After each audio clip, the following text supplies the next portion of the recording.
Good morning, everyone. How y'all doing today? Today, kind of decided to start the stream a little bit early.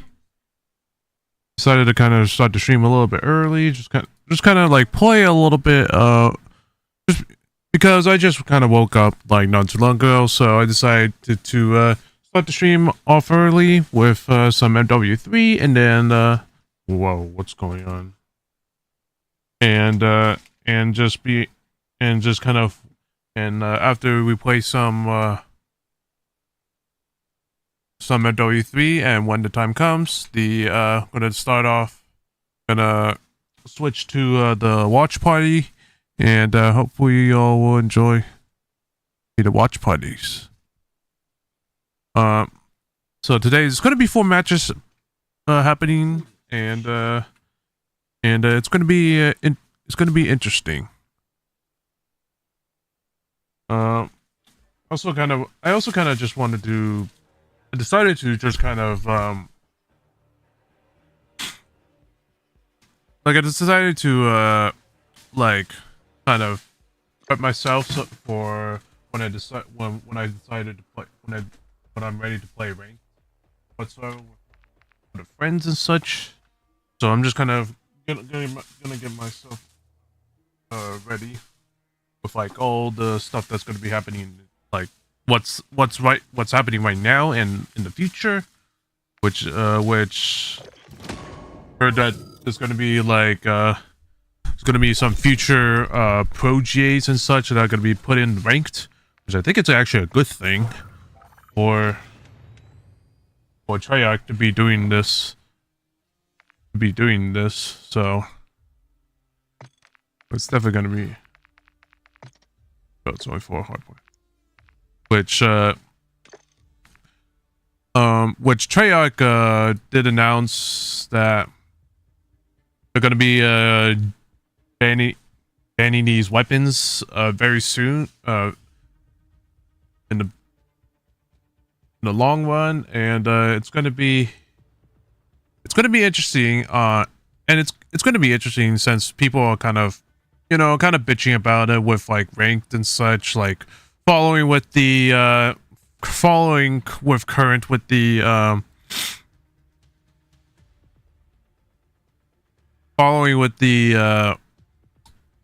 pro GA standard. So like I can see why they're doing this, and I'm all up for it, just because I do agree that if we're gonna be playing like the pros, you might as well follow what they're gonna GA and such. And so what's unfortunate though is that we're unfortunately gonna be only getting one AR, and that's definitely goes against what I believe we should have and such. But it is whatever.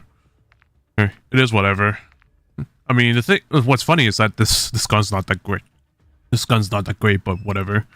And this gun is decent, but it's not better like the MCW, but it is whatever. I also heard that they're gonna tactical pads, so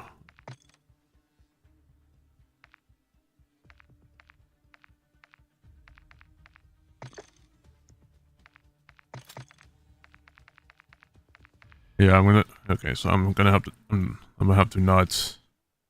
So I can't really use my WSP9. I'm only gonna have. I'm only can go back to my WSP9 since the new SMG is the new SMG is gonna get banned. So I'm sorry, man. I'm sorry. I'm sorry, SMG, but you can't be. I can't use you, unfortunately. Would have been nice for them. Would have been nice to still use it, but unfortunately, I can't use it because of GA rules.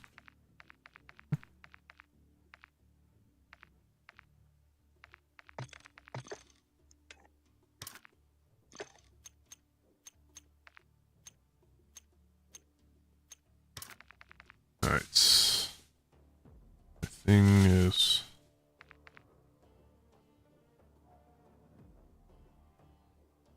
check. Oh.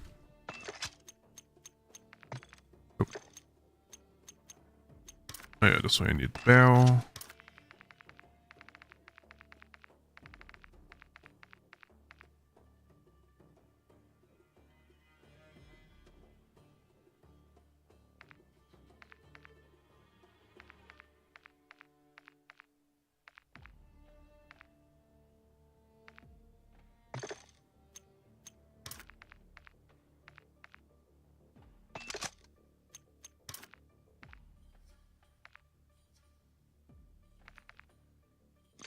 Alright, let's see.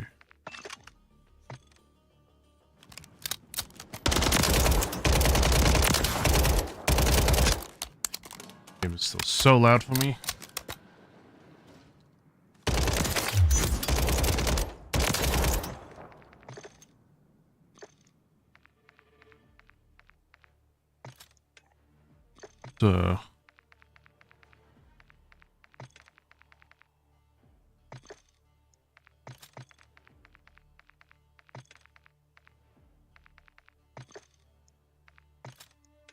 So I think I honestly have an idea of what I want for my I think 5 MCW use. But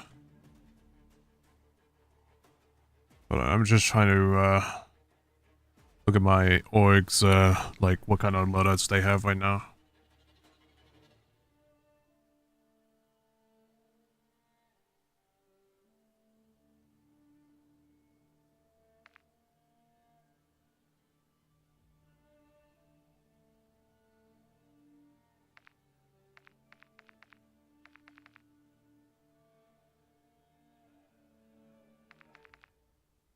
Oh wow, they actually did completely nerf that. I realized because look at the okay, it's freaking out. But look at the pros. Look at the pros on and then look at the cons. That's quite interesting, I'll say. I'll for sure say.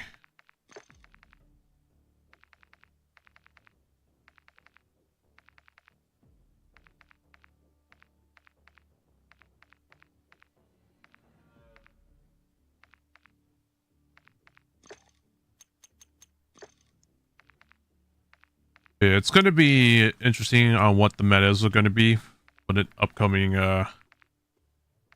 days and such.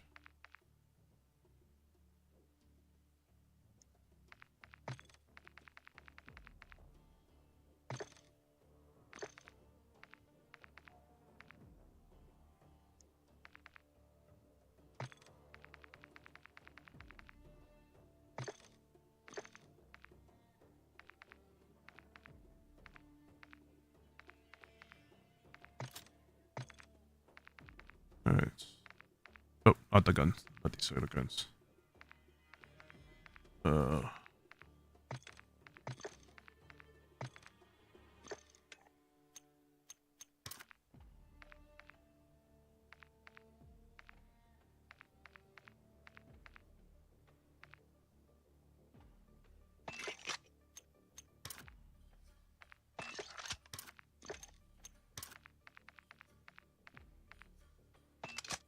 Yeah, chat, how y'all doing today?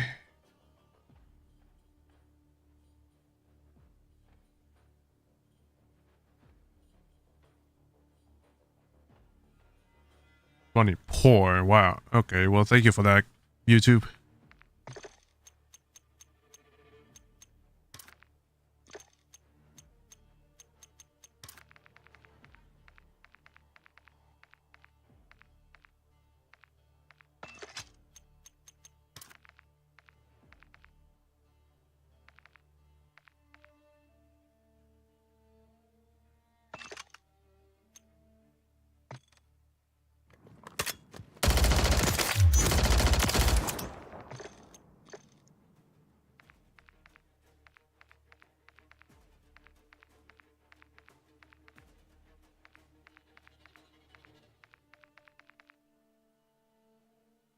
Right.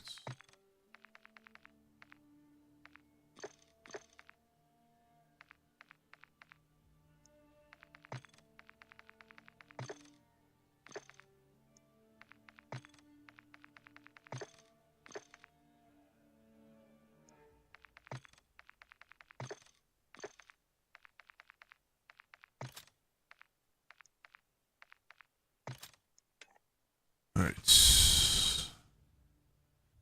See what the other classes are.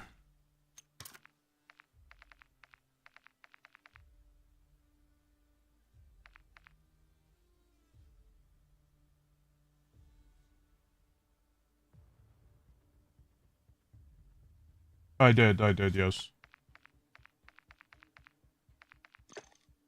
Oh, yes, she always.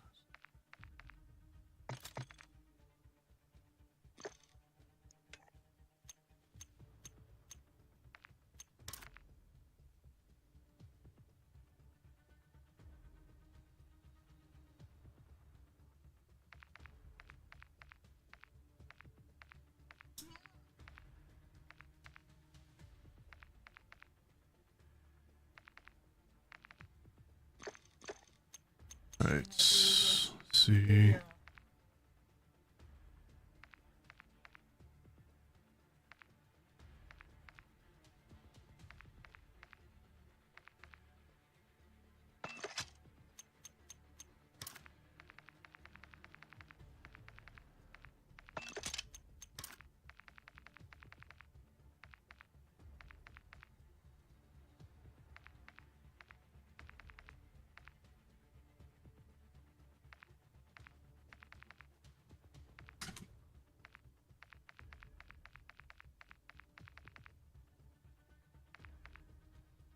Alright, let's see.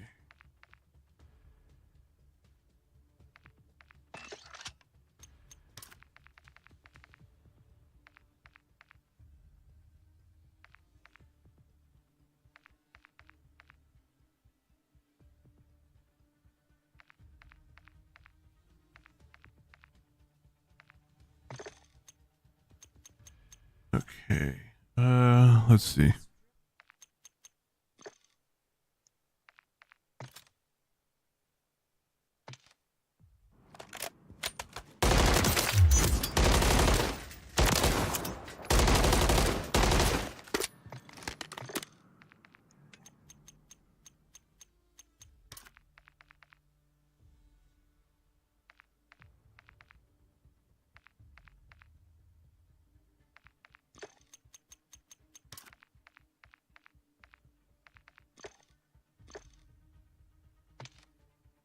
Alright, let's see.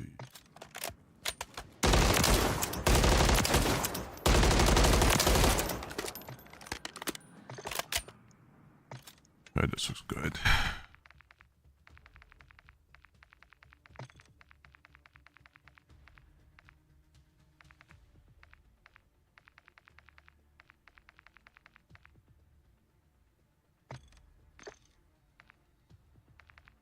Actually, I'm gonna use this other ammo.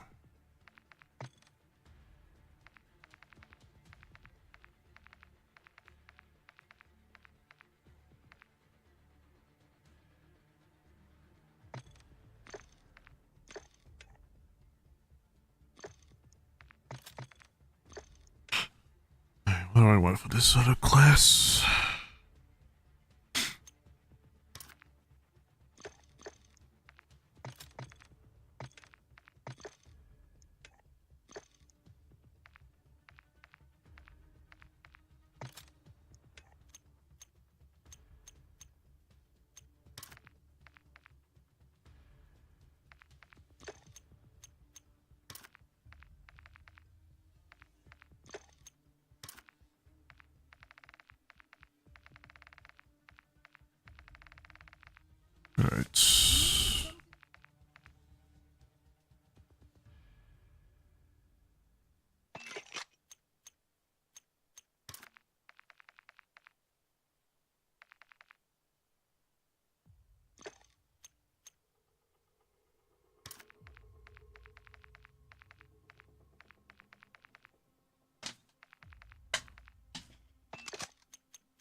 Let's see. Let's see how this functions. Oh wow. Barely any recoil. God damn.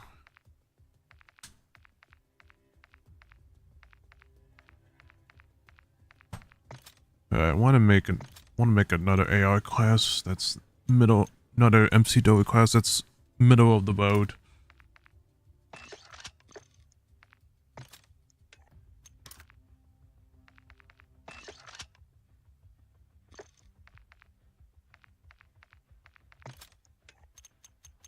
Alright.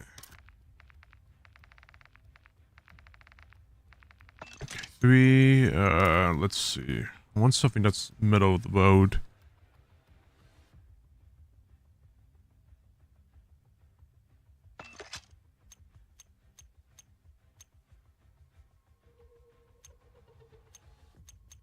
Vision. Let's see.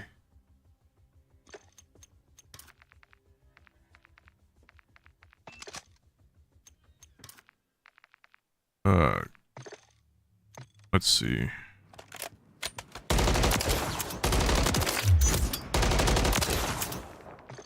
No, actually, it doesn't. Actually, not the.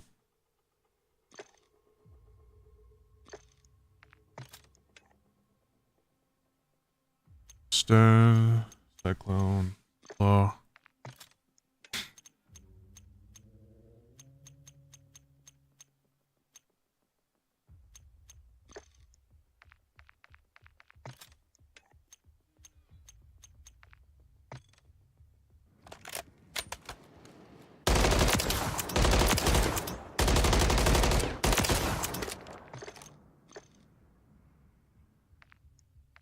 Not that bad of a gun, we'll see.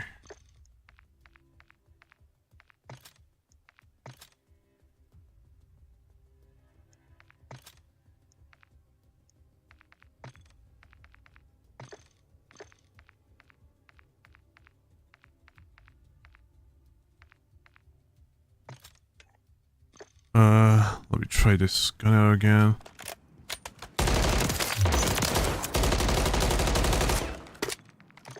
Actually, this will be the middle of the road gun. This will be the rush weapon, the rush AR weapon.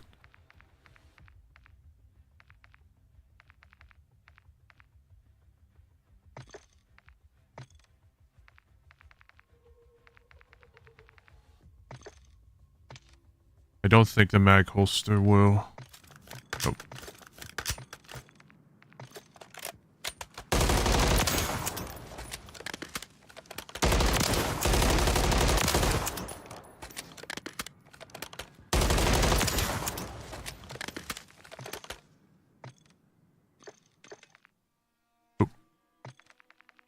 I actually barely did any shit. Like, what the hell?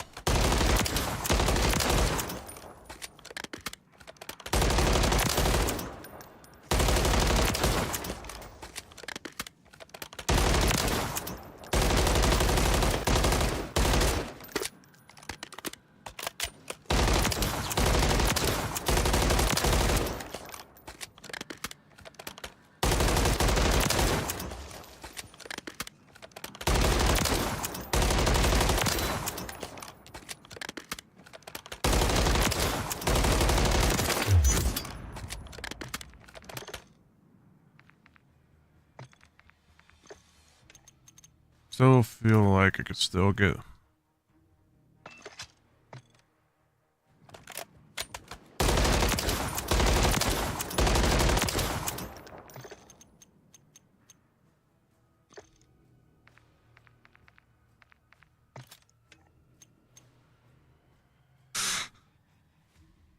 What?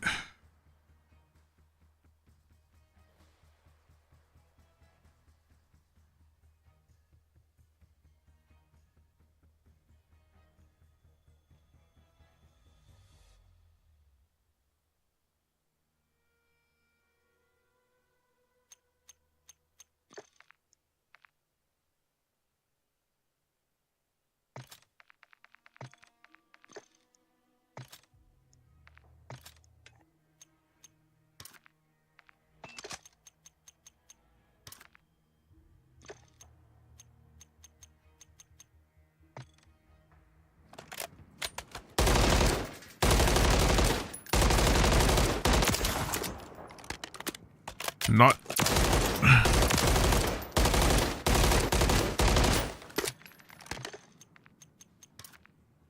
Actually, I think I had a decent gun.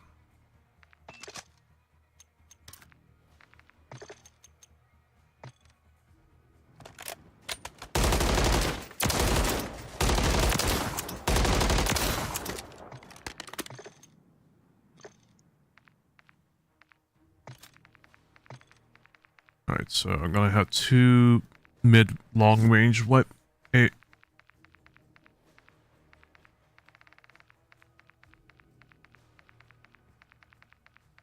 Where's my daddy? Oh, there's my daddy.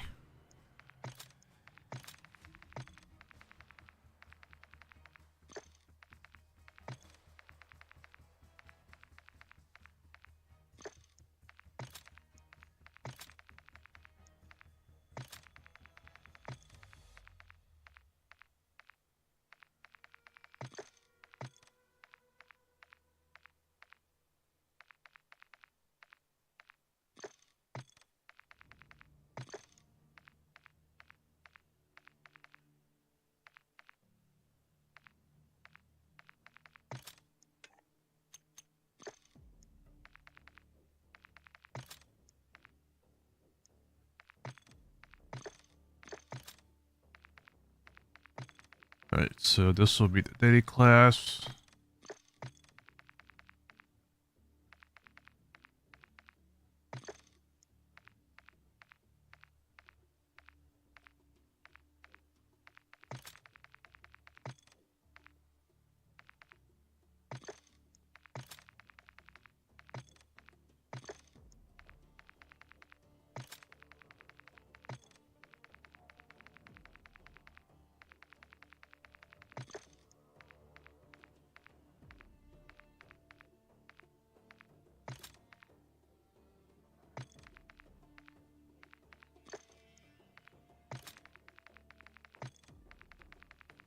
Alright, EOD. So my SMG classes will have EOD and my SMGs will have...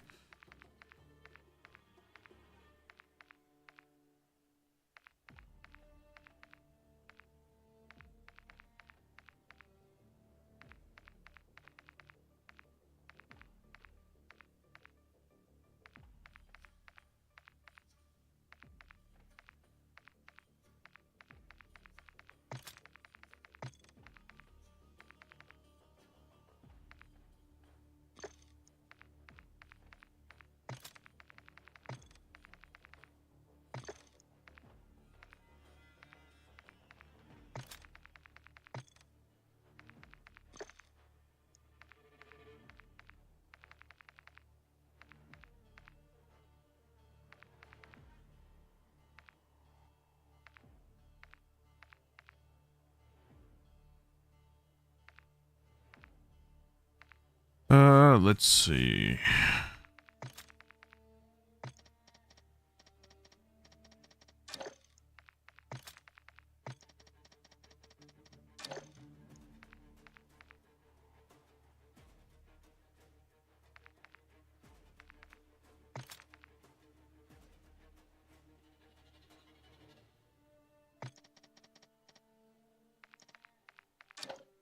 I want to put smokes on.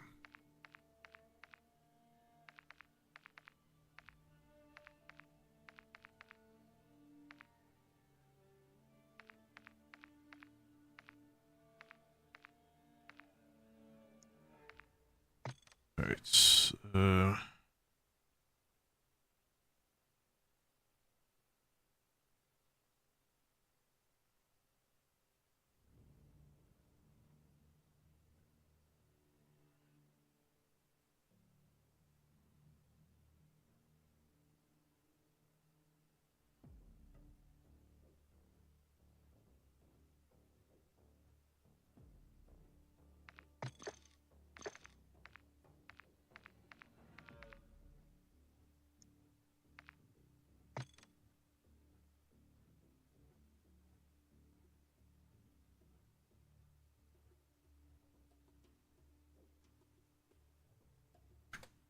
alright.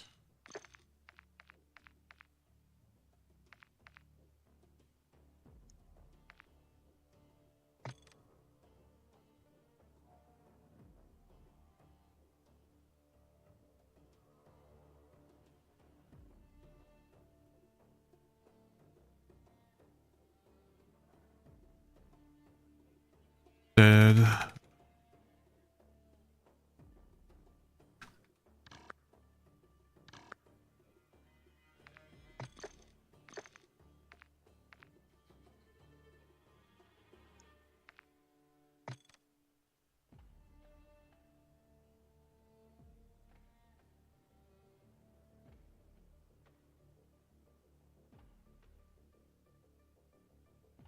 Alright.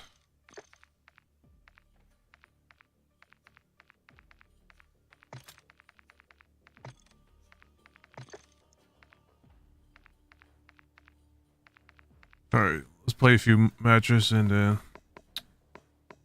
over to, oh boy.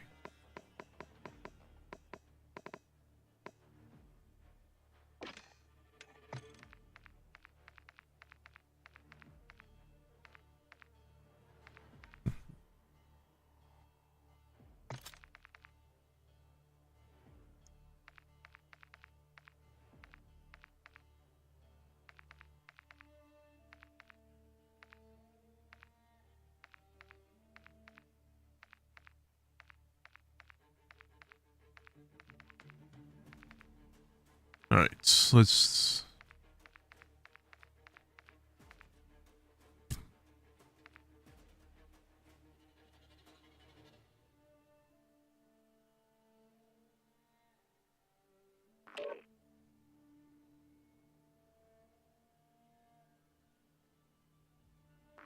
No, I don't.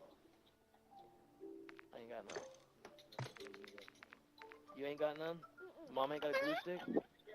She ain't got no glue sticks? You asked her? Well, go ask her. She might have a glue stick in her thing.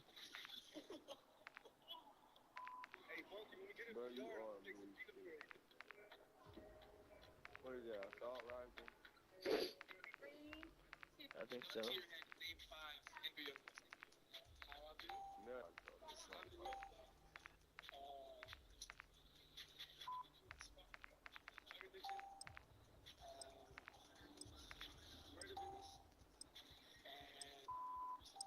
Alright, let's do this shit.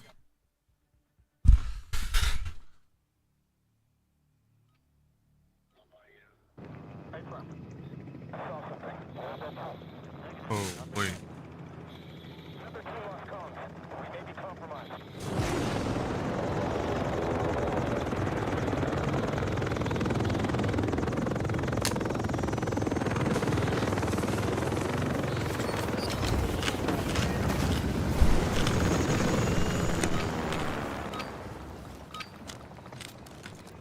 We're taking Alpha. Domination. Yeah, we finna lose, though. We finna lose, though. We control Alpha. We've taken the lead.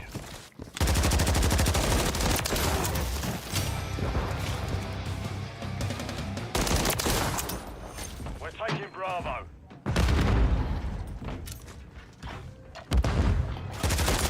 Control Bravo. Reloading! Watch your fire! Bravo. UAV ready. I'm reloading! Okay, great start. Standing by. Yeah, standing by. No way. God damn, I'm off to a hot start for sure. Enemy down. Oh, I'm reloading. Two objectives. In the area. On your stick. I forgot I put these on.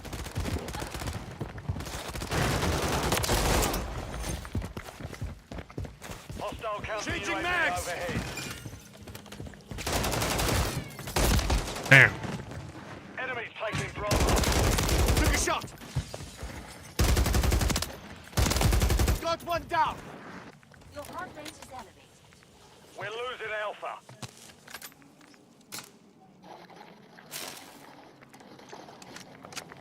Enemy securing Bravo. We've lost Alpha. Damn, look Enemy at that. What the hell's going on? Take them back. Wick, John, wick.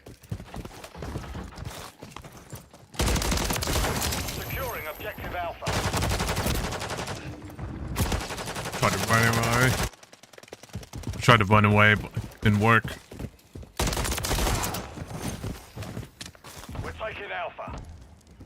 Securing objective Bravo. Reloading! We've lost the lead. Alpha secure.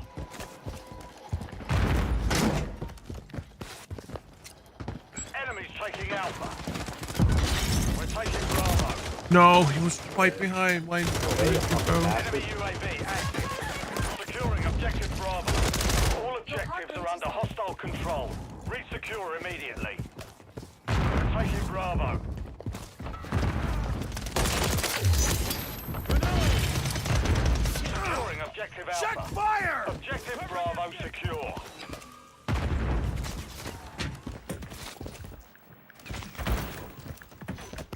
Enemies taking Bravo. We're taking Alpha. We control Alpha. Taking Charlie. Drop them! We hold all objectives. Let's keep it this way. Come on, bro. What the hell was that? We're losing Alpha. Enemies taking Bravo. Go! Your heart We've rate lost is Bravo. Watch your fire! Objective Alpha is compromised. Get it back.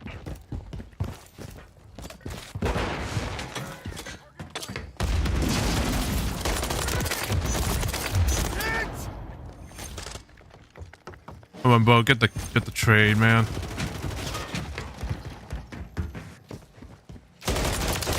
Target down! Friendly care package on the way.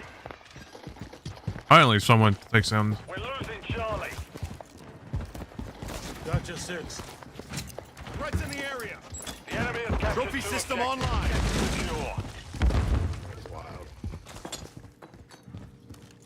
We're taking Bravo. We control Bravo. On your 6. Friendly UAV online. Come on, bro. Enemy securing Why is Bravo. he behind us? Bravo is compromised. Get it back. Friendly detected precision an airstrike increase in your inbound. speed. Weapon systems are coming online. Securing objective Alpha. Hey, you ain't dead yet. Hostile UAV in the area. Heart rate is elevated. Alpha secure. Taking effective fire! Enemy down! Securing objective Bravo. Enemy I'm reloading! Alpha. All objectives secure. Keep it up. Jesus. We've lost There's Alpha. no way to do anything. Enemy securing Charlie. You have execute authority. Let's put it to good use, shall we? Friendly bomb drone is online. The enemy took Charlie. Securing objective Charlie. Enemies taking Bravo. Incoming! Charlie. God damn. The enemy is gaining ground. Push it back. Gotcha 6. Absolute smoked them, even though they captured the point. Check fire! Target down! Oh, they're right behind us. Who's even watch our back? What the hell are we doing? We've lost Bravo.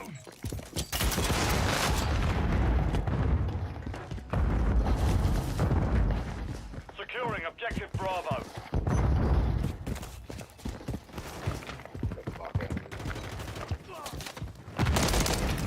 Grenade! Whoa, I couldn't do anything because of that. Enemy Bravo. The enemy holds 2 objectives. You've got a Secure those positions. 76% chance of winning this. Friendly UAV on station. We're losing Charlie. We're taking Bravo. Grenade! Incoming! Control Bravo. Incoming!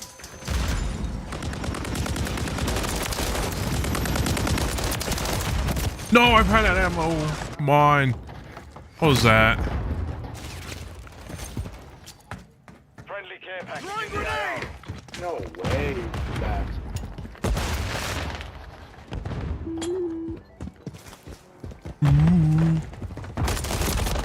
No, come on, bro. That's bull.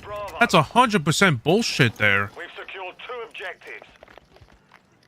Enemy securing Multiple Bravo. movers!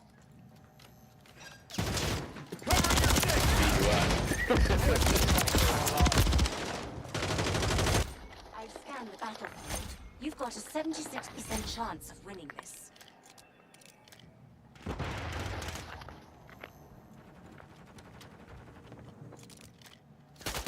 Alright, they're trying to go behind us, that's for sure. Yep, 2 of them trying to go.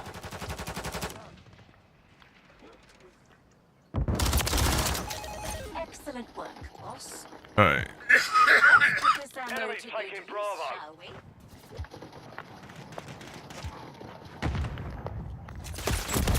No! Oh, come on.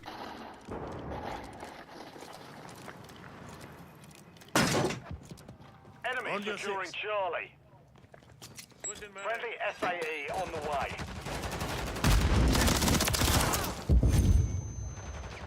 Objective Charlie is compromised. Get it back. Most impressive. Objective Charlie secure. Copy that. Enemy securing Bravo. They braced it, but No way that motherfucker got me. effect on that pass. oh, someone got me already. Bravo. Friendly airstrike in Time the to show AO. them what you're Friendly UAV on station. Enemy securing Bravo. Ooh, that was too close. We control 2 objectives. Enemy taking Bravo. We've secured the lead. on their mark. God damn it, man. Enemy Weapon securing systems Bravo. are coming online. Let's get to work.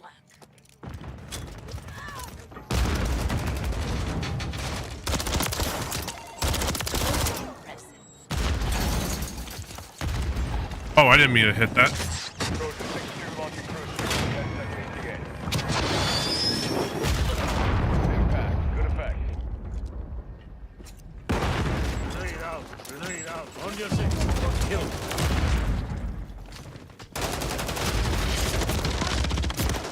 Always.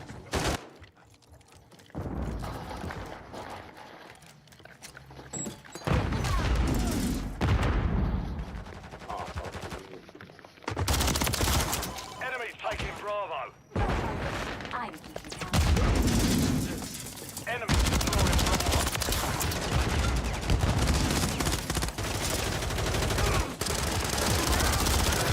Enemies taking Bravo.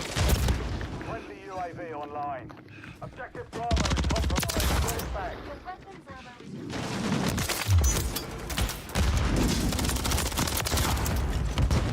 kill. Hostiles launched the cruise missile. Oh, I thought that was behind our point. Hostile UAV in the area. Recon is just. Oh my god, we gotta get these.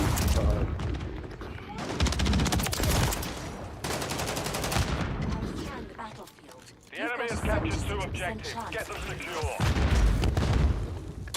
Securing objective Bravo. No way. Grenade out. Grenade. Multiple threats here.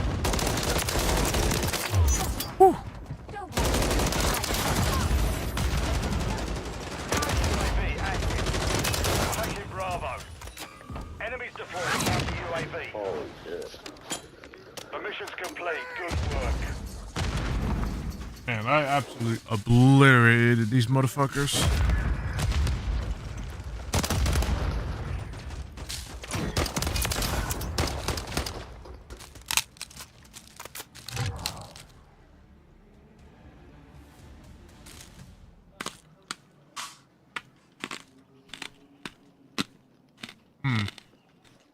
I think that's the most amount of kills I got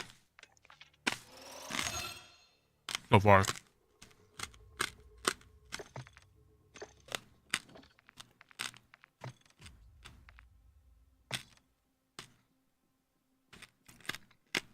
Yeah, I think I got the highest kills in the game. Amazing, I'll say.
Well, I'm gonna see how if I could be able to do a lot of damage with my striker on when it comes to rank play. If I can't, then obviously I'm gonna have to switch to 4 Scorpios and then one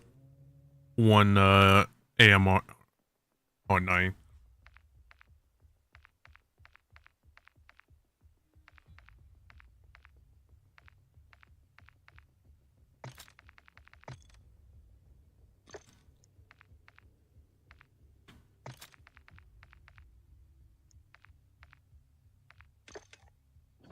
Alright.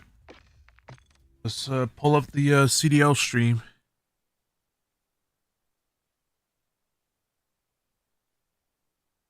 Oh, there we go. No, thank you. I don't give 2 shits. But yeah, today's matches are gonna be quite interesting, everyone. Since like there's gonna be a lot.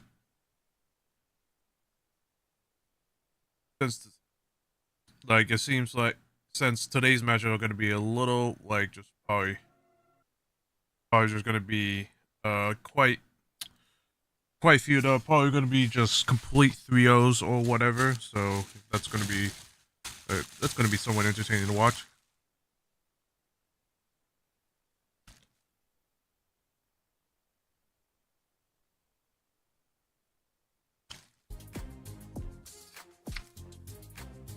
So we got Toronto versus Las Vegas, LG versus Miami.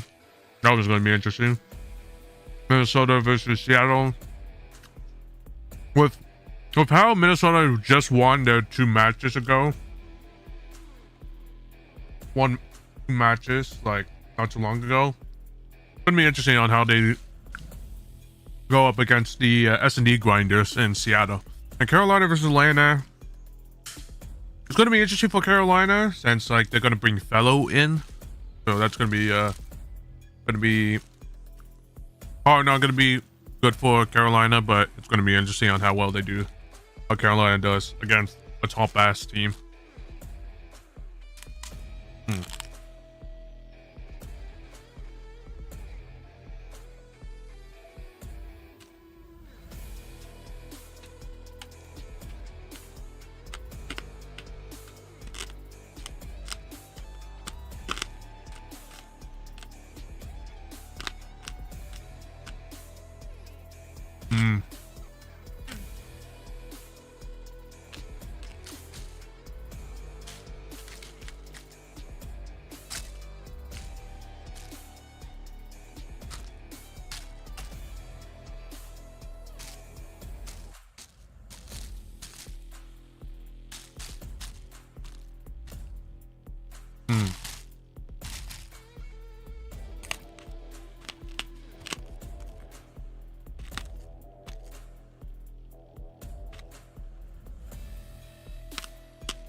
Alright, chat. Just having some chit about right now, chat. And my name is I love Chichabone, but I need to try the other piece because I'm trying this one other piece right now, chat, and it's hard as hell. So that's not what you want for Chichabone. So I'm gonna try the other piece right now.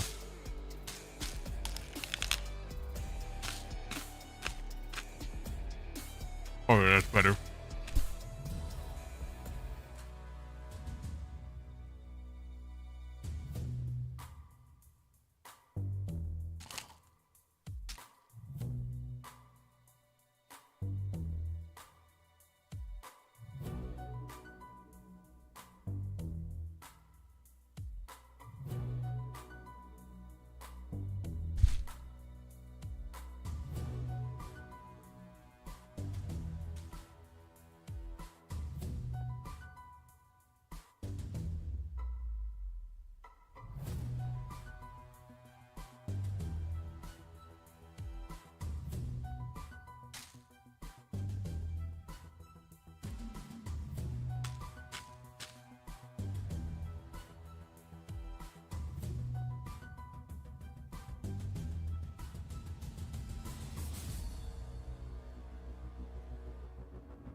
But yeah, it's gonna be I do. But yeah, chat next week. Yeah, done. I have next Thursday. Next Thursday. Yes.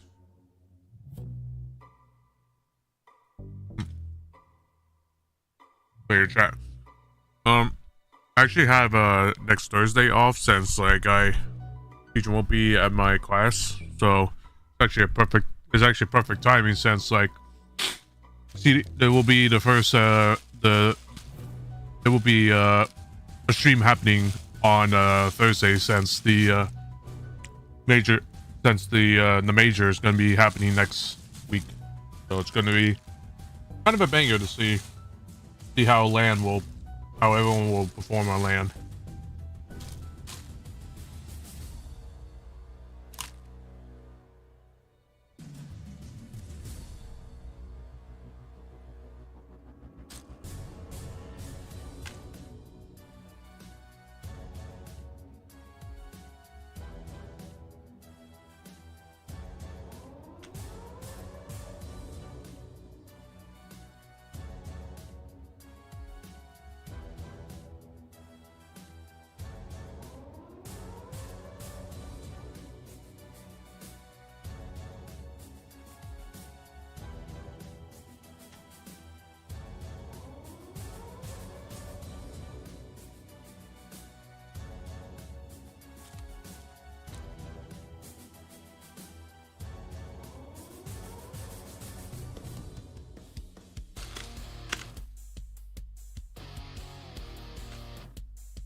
So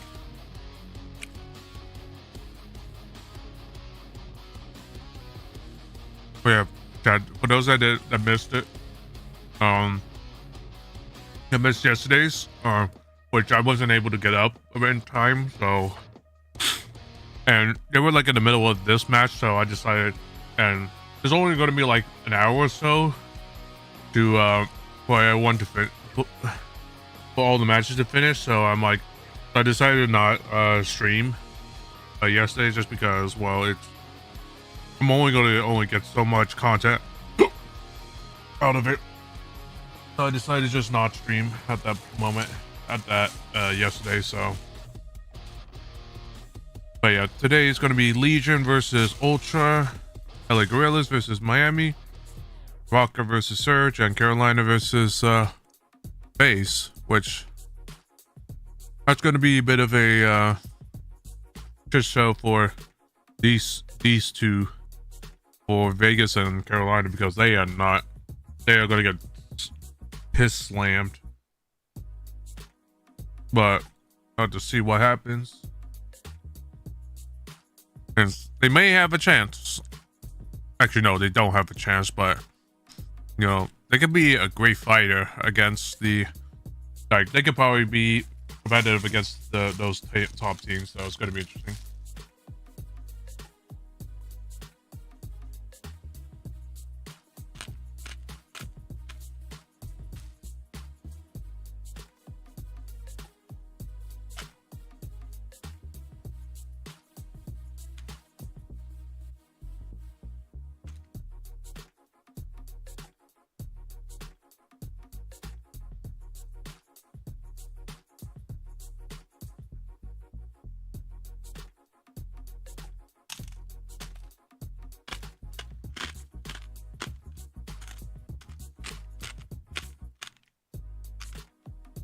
If my mic's picking with the crunchy noises, it's because of the Chicharron.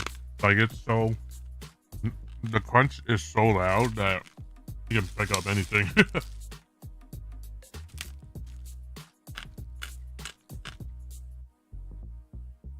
And that's what I like about the Chicharron pork, is that I love crunchy stuff, and it's kind of my wheelhouse, but obviously it can't be too crispy, like too hard to crunch on, or else it's gonna, like, not too hard where you can break your teeth and whatever. So but this other piece is better than the first piece, first strip I had.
Right. I'm making breakfast here, chat. Also got lunch behind me as well, but I'll eat that later. Come on.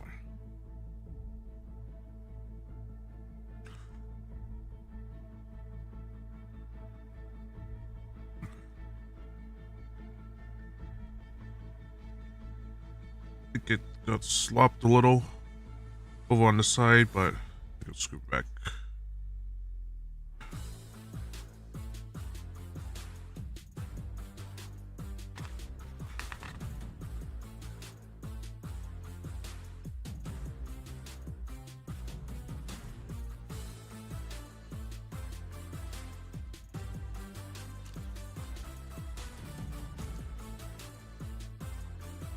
Alright, corn tortillas.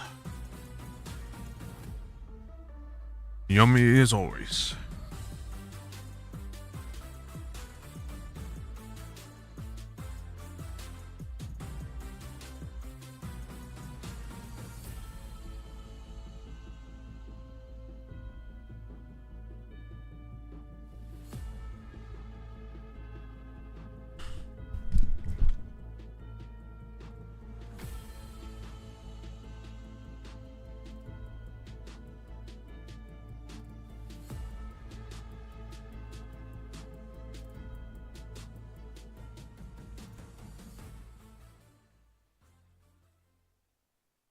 Welcome back, COD fans. It is Super Saturday, and the stakes couldn't be higher, as we've got just 2 days left before Major 1. Yeah, Puckett, yesterday took us all by surprise, and today the stage is set for even more potential upsets. Toronto Ultra, fresh off a stunning revenge sweep against the Subliners, now put the Vegas Legion in their crosshairs. Plus, LA Guerrillas are desperate for a win to crack the top 8. But they've got to get past Miami Heretics, coming in hot after a huge 3-0 win against Optic. Then Surge tried to fend off. Yeah, that is. I was surprised when Miami took out Optic, like with just defeated Optic with a 3-0. I thought Optic.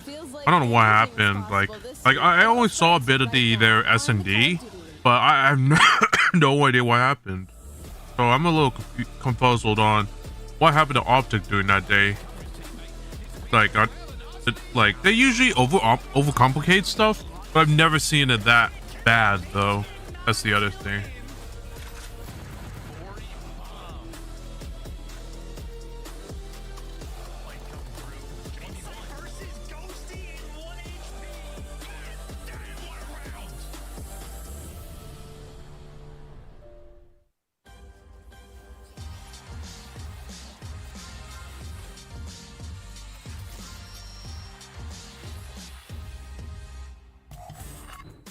Welcome into the top 8, Minnesota, the team that started 0-4, now coming off back-to-back 3-0s as Vivid has a day. The Heretics popped off against Optic Texas in our middle match, and the fastest series of the day was a rematch between the world champion Subliners and runners-up Toronto Ultra. This time, Scrappy Crew getting revenge. Welcome in, everybody. It's a Super Saturday here at the CDL, the final qualifier Saturday before we go to Boston. Alley Cat Nameless alongside Chris Puckett here. And I want to start here with you, Nameless, because, again, once we finish our show, you figure I should just work some more. And you streamed all last night. Yeah, what rank did you finish on, my friend? We're at Diamond right now. It's been climbing, dude. We've been absolutely grinding. I'm surprised I'm awake, honestly. The rank has been so fun. It's pretty impressive.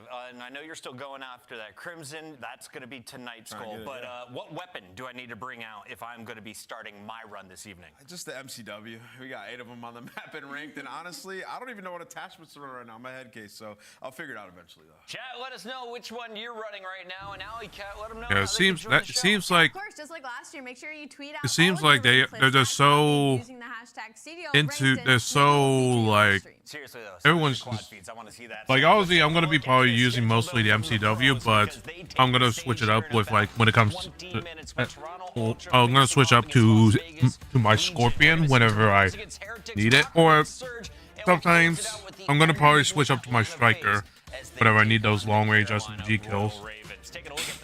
Since, I still love my SMGs, so. Everyone on that right right side of the screen, though, it's getting murky. Oh yeah, there's a 3-way tie right now, and it could turn to a 4 or 5-way tie with the way that Seattle Surge could lose today, or any of the teams that are 1 and 4 could possibly make a jump. All right, Carolina Royal Ravens currently in that 10th position, trying to break into the top 8, and they've decided it's time to make some drastic changes. Out with the newish and back with the old. Felonies rejoins the squad alongside Glacier. GodRx is out, and he officially is retiring, it looks like, Nameless. Yeah, I mean, it seems like Carolina Royal Ravens is pushing the red button. It's been a tough start to the season for these guys, and I think they need to pick up the pace of it. So we're saying goodbye to GodRx. He officially has retired from Call of Duty, and he's given us some great moments over the years, man. Thank you for the games. You know, bursting into the scene some years back, and he's sort of been a journeyman on different organizations throughout his career, in and out of the pro scene, back into challengers, and he's had a decent amount of success. Absolutely. Adam, you will be missed, and best of luck with you and your wife, whatever you guys are doing next. Love to see the family grow. And let's talk a little bit about another team that is growing, at least in the leaderboard. It's Minnesota. This team now has 2 dubs, 6 games in a row, and Lindsay's trying to put up a candidate for Rookie of the Year. Oh, absolutely. And you know what was great about the series that we saw yesterday against LAG? Both these teams were kind of in the same situation. So the fact that Mr. Rocker was able to take it so handedly, I think will do very good for their confidence moving forward.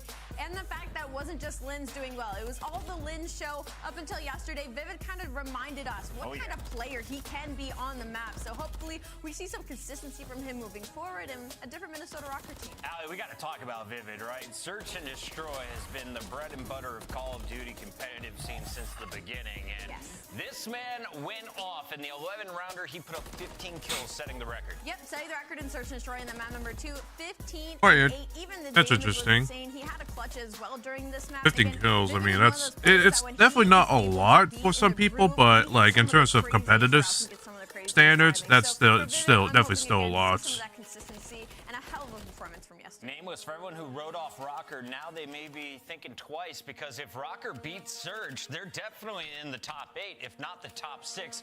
What do you think this matchup is? Virginia Cubing. Hey, Jaco, how you doing? Welcome. Man, you know, it's sort of unpredictable. You want to see Seattle Surge should be able to come in and win this one. They've had some struggles in hardpoint as of late, and for the Minnesota Rocker, sitting at a perfect 500 in respawn so far. So they've had some big improvements. And the scariest thing about the Rocker is, Chris, is Awakening didn't even do much yesterday.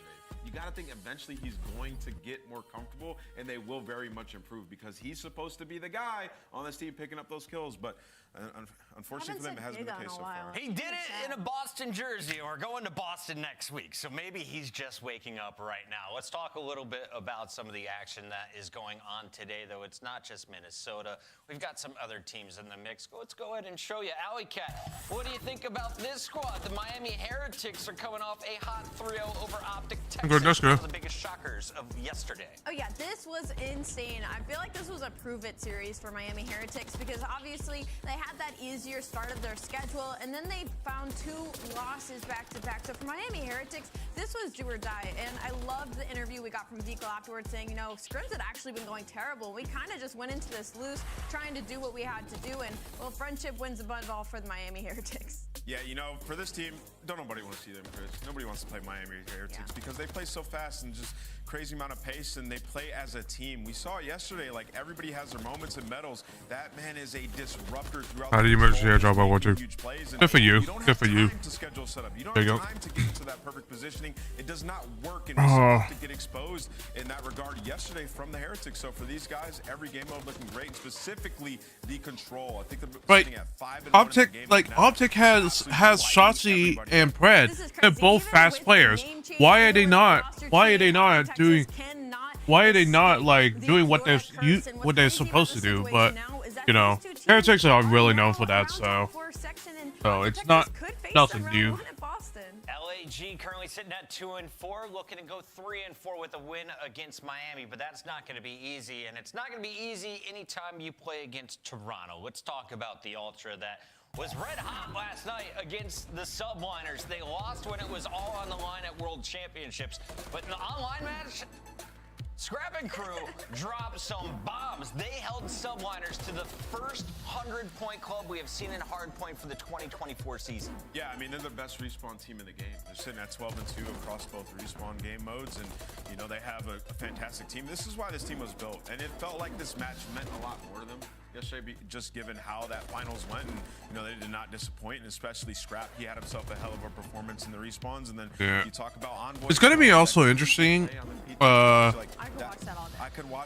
going to be interesting, like, once the new patch comes out for them, it's going to be interesting on how they adapt, since, like, obviously, we have the new squads. We still have the... I don't know if it's going to be the same for rank, but we still have... Like, it's going to be interesting on how the setups are going to be... I mean, I don't know if we get better on LAN. I think that we're a super consistent team. You know, I don't think we get better or worse. It's just like we're kind of the same team. We kind of try to play as best as we can online, like we're going to play at the major. But I don't know. Hopefully it's just consistent going in there, and it's going to be a fun time. Trying to stay consistent on LAN. So far, he's been very consistent online, but those numbers in the grand finals are numbers he's hoping to forget about. Nah, this graphic is so wrong. Listen, Scrap had something to prove. I felt like he proved it yesterday, and obviously that's kind of why I brought up the question of, do you guys think you get better on LAN because how consistent you've been? Obviously, Boston's next week. They're feeling incredibly confident and clearly still a lot to prove.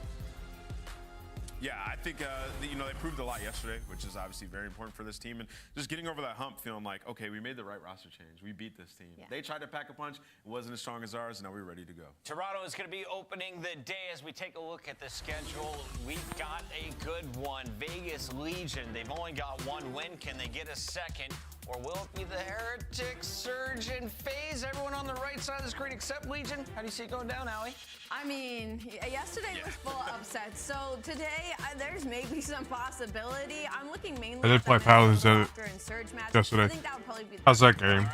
Because I think last time I played it was, I think, almost several years ago. And it was kind of fun, but, you know. I like how they just blur that the middle fingers out, even though this is a 17+ game.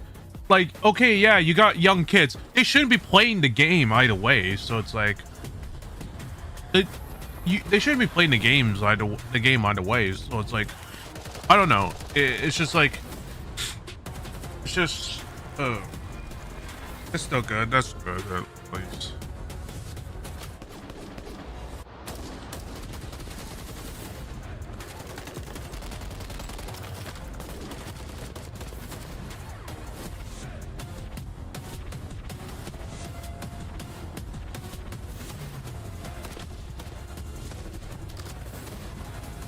I have Amelia Watson as my announcer.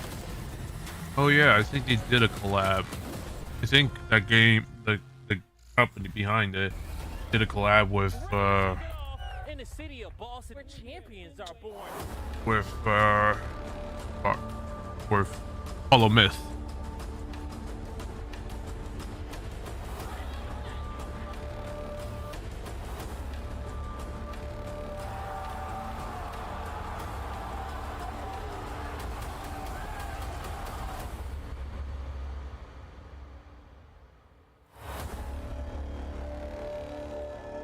I don't remember though.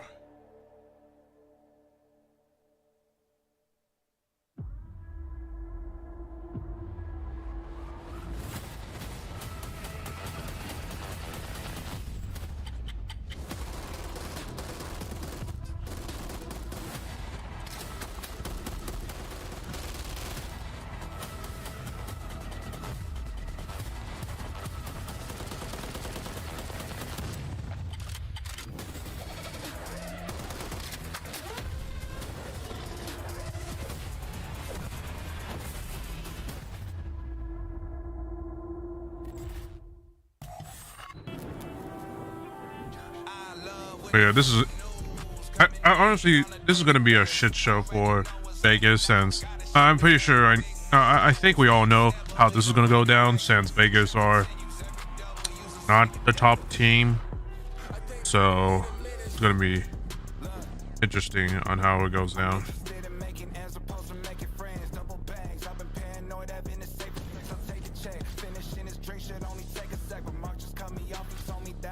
I do know Amelia did a collab with PR.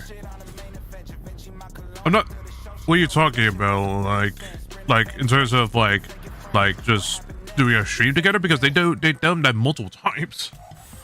Welcome back, everybody. It's your number 2 seeded Toronto Ultra going up against Las Vegas Legion, a squad that has just 1 victory and has given up 2 reverse sweeps so far in the qualifiers. But for the Legion, the good news is this is They stream all the time. Not in Boston yet, but I don't Yeah, think Amelia and Boston off of a loss. they are stream a lot. Like they collab a lot, so it's like. I mean, everyone in Whole Life does, so it's like. So like it's not like the first time they've done this. There you go.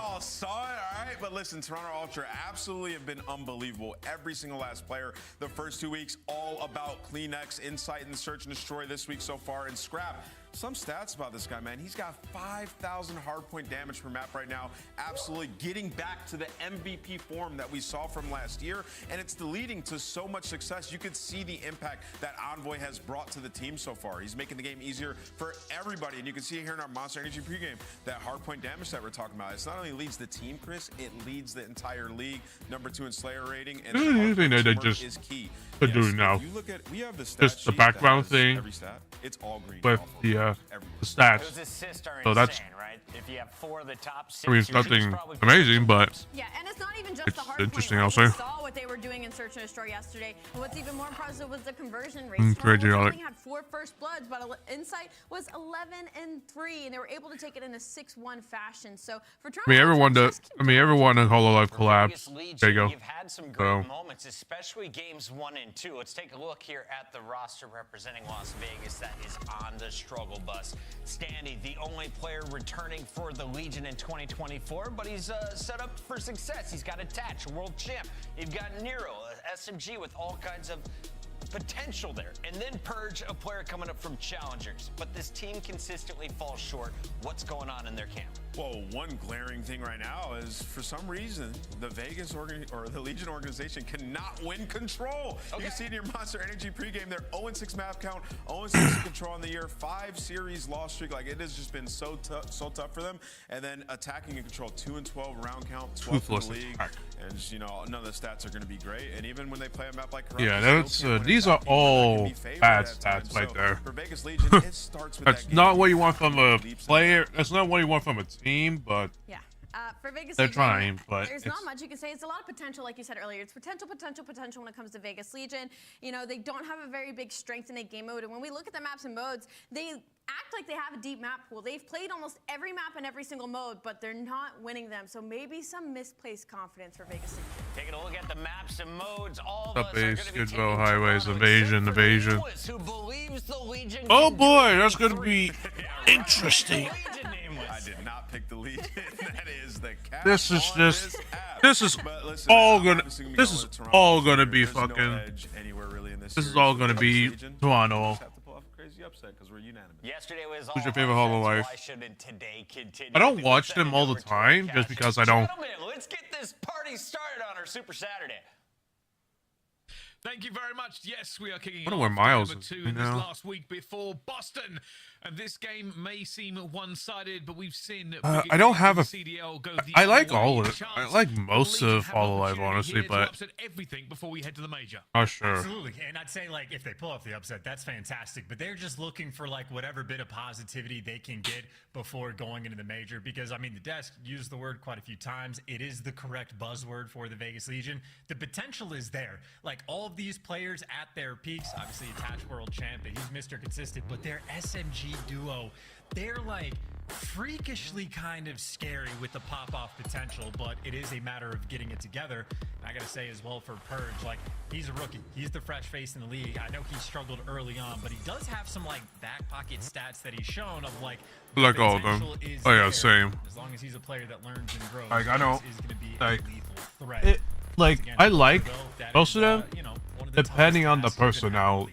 Their The personality Soldier stuff. team are looking to beat teams into the floor and keep them there for the entire time. and they want to set the pace going into Boston. I suspect that's what they'll be trying to do again here. And realistically, after their loss to Boston, there were some questions asked. Already a and nade answers already. have all been, hey, that was a fluke. Watch us clean up for the rest of it, because they have been dominant everywhere.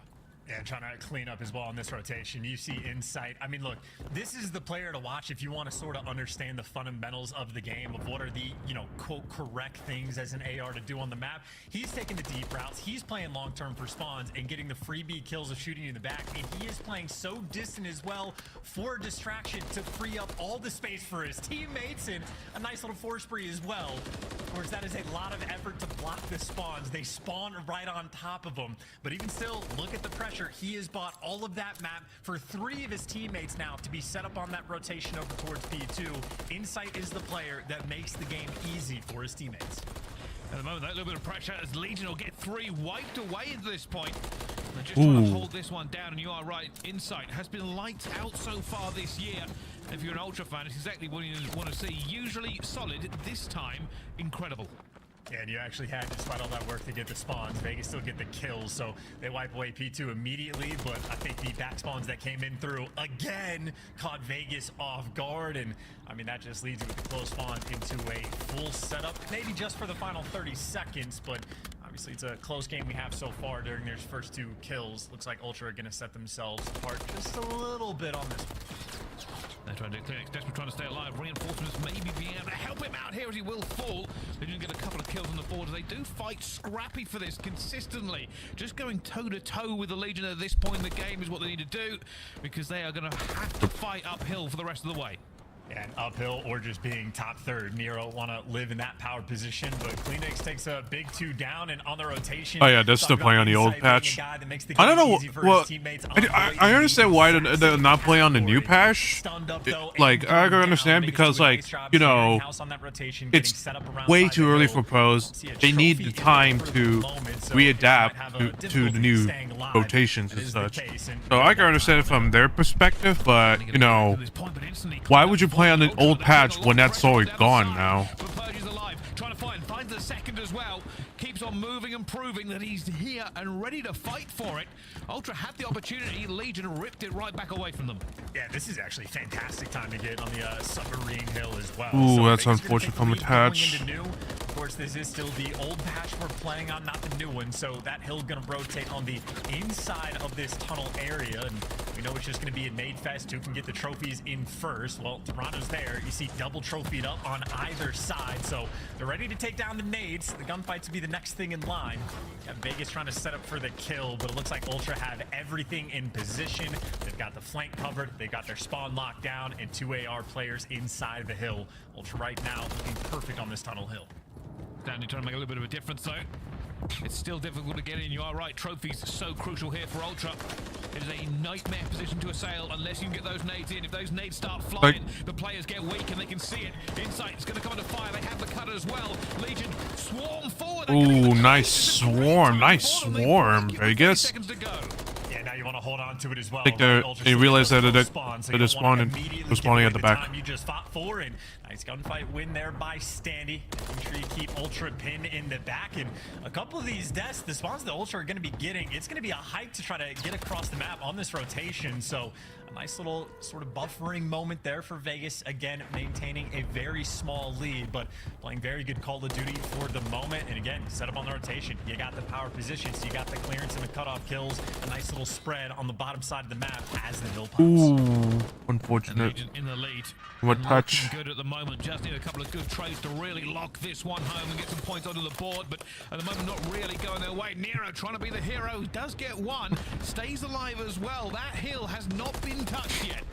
Yeah, it is difficult for both of these teams, and especially so. No one's been able to get a trophy nearby the hill, so even if you get inside, nades are going to be doing some damage, and so are the flanks. Envoy causing problems, but there's a little 4 wipe from Vegas. Not exactly spawning near the hill for the moment, so it's still difficult to actually go and collect this time. This is shaping up to potentially be a classic sub-base map, the OG sort of Bocage feel, where the game clock might come into an impact. Vegas, I mean, they're fighting yet to cross the 100-point margin. I think Purge on that 3 spree might give it to the team, and again, not easy because Scrap is pinning you back. Yeah, still no one's getting that 100 points.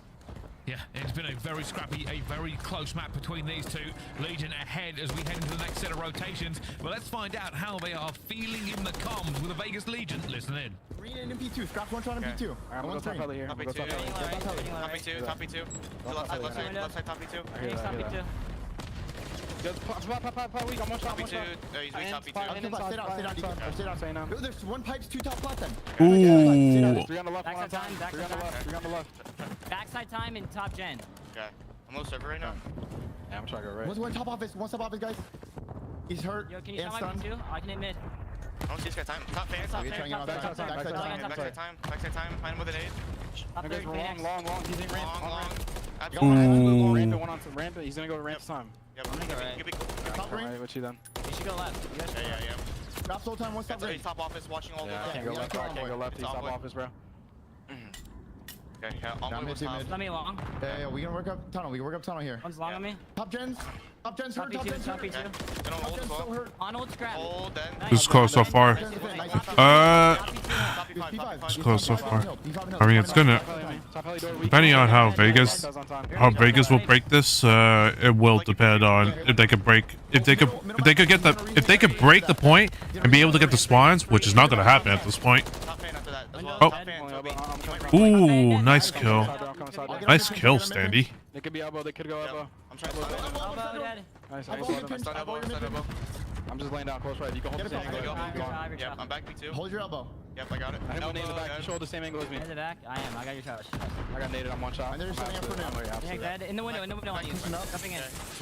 I need help, guys. On one shot. I need help. Okay, envoy garage on you. I'm pretty sure.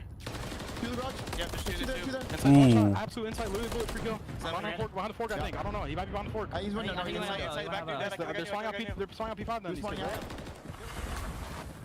Vegas Legion, good comms, better fighting. They hold down that bit of time, but this is all on Standy now. Been a wizard for them so far this game, 21 and 15. Can he be magic again? Unfortunately not. That sub hill belongs to Ultra.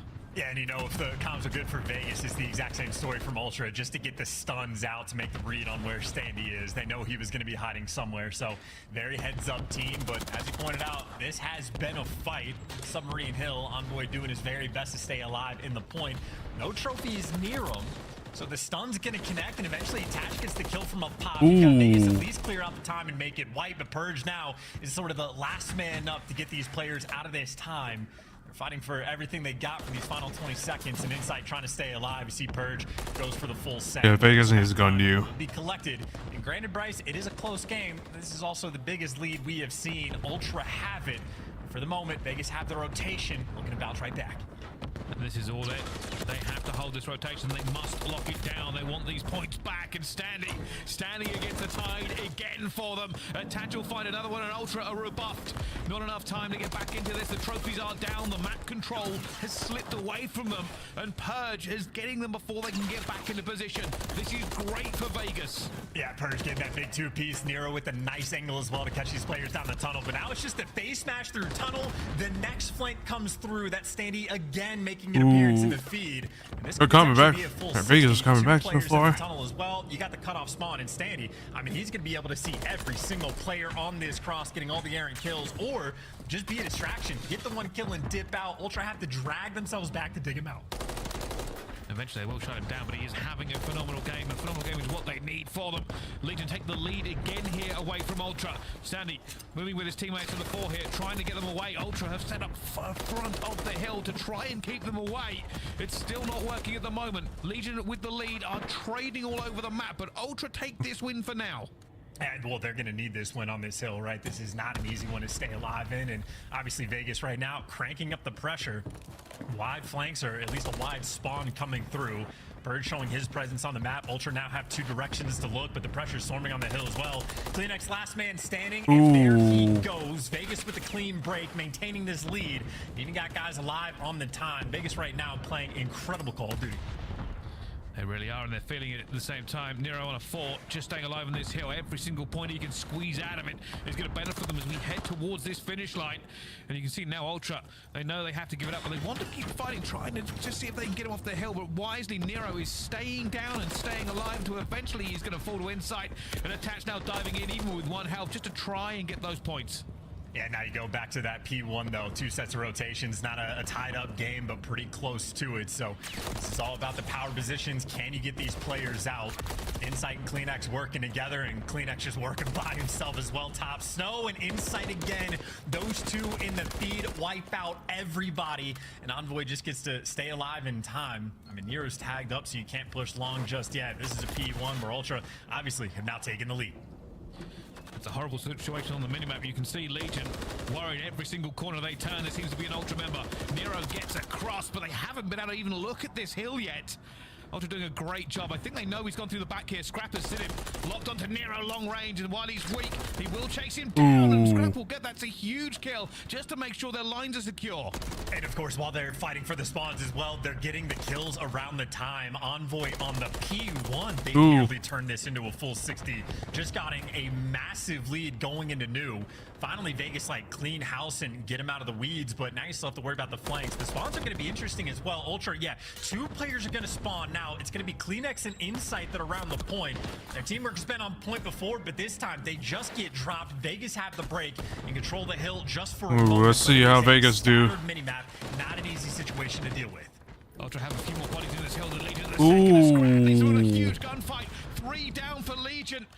They were so close, but now they've got to run across this map. They've got to break every door open, win every trade to get in. 10 seconds for Legion. They get another kill onto the board. 2 for Ultra are in this point as the Legion comes swarming forward. More kills, more fighting, and they hold them off for now. They cannot win it here, but Legion just broke Ultra. And they're reading the split spawns as well. You got a player number 8, Purge, getting the cutoff kills from people spawning. Warehouse CleanX, though, is going to be a thorn in your side, but maybe not enough to deal with. Vegas are handling it perfectly well. Still the pressure around the point, though, because it's only 4 seconds. It's over for and it Vegas. looks like the floodgate eventually got broken. Ultra, too annoying and too clean with it. Get the map 1 win on Subbase.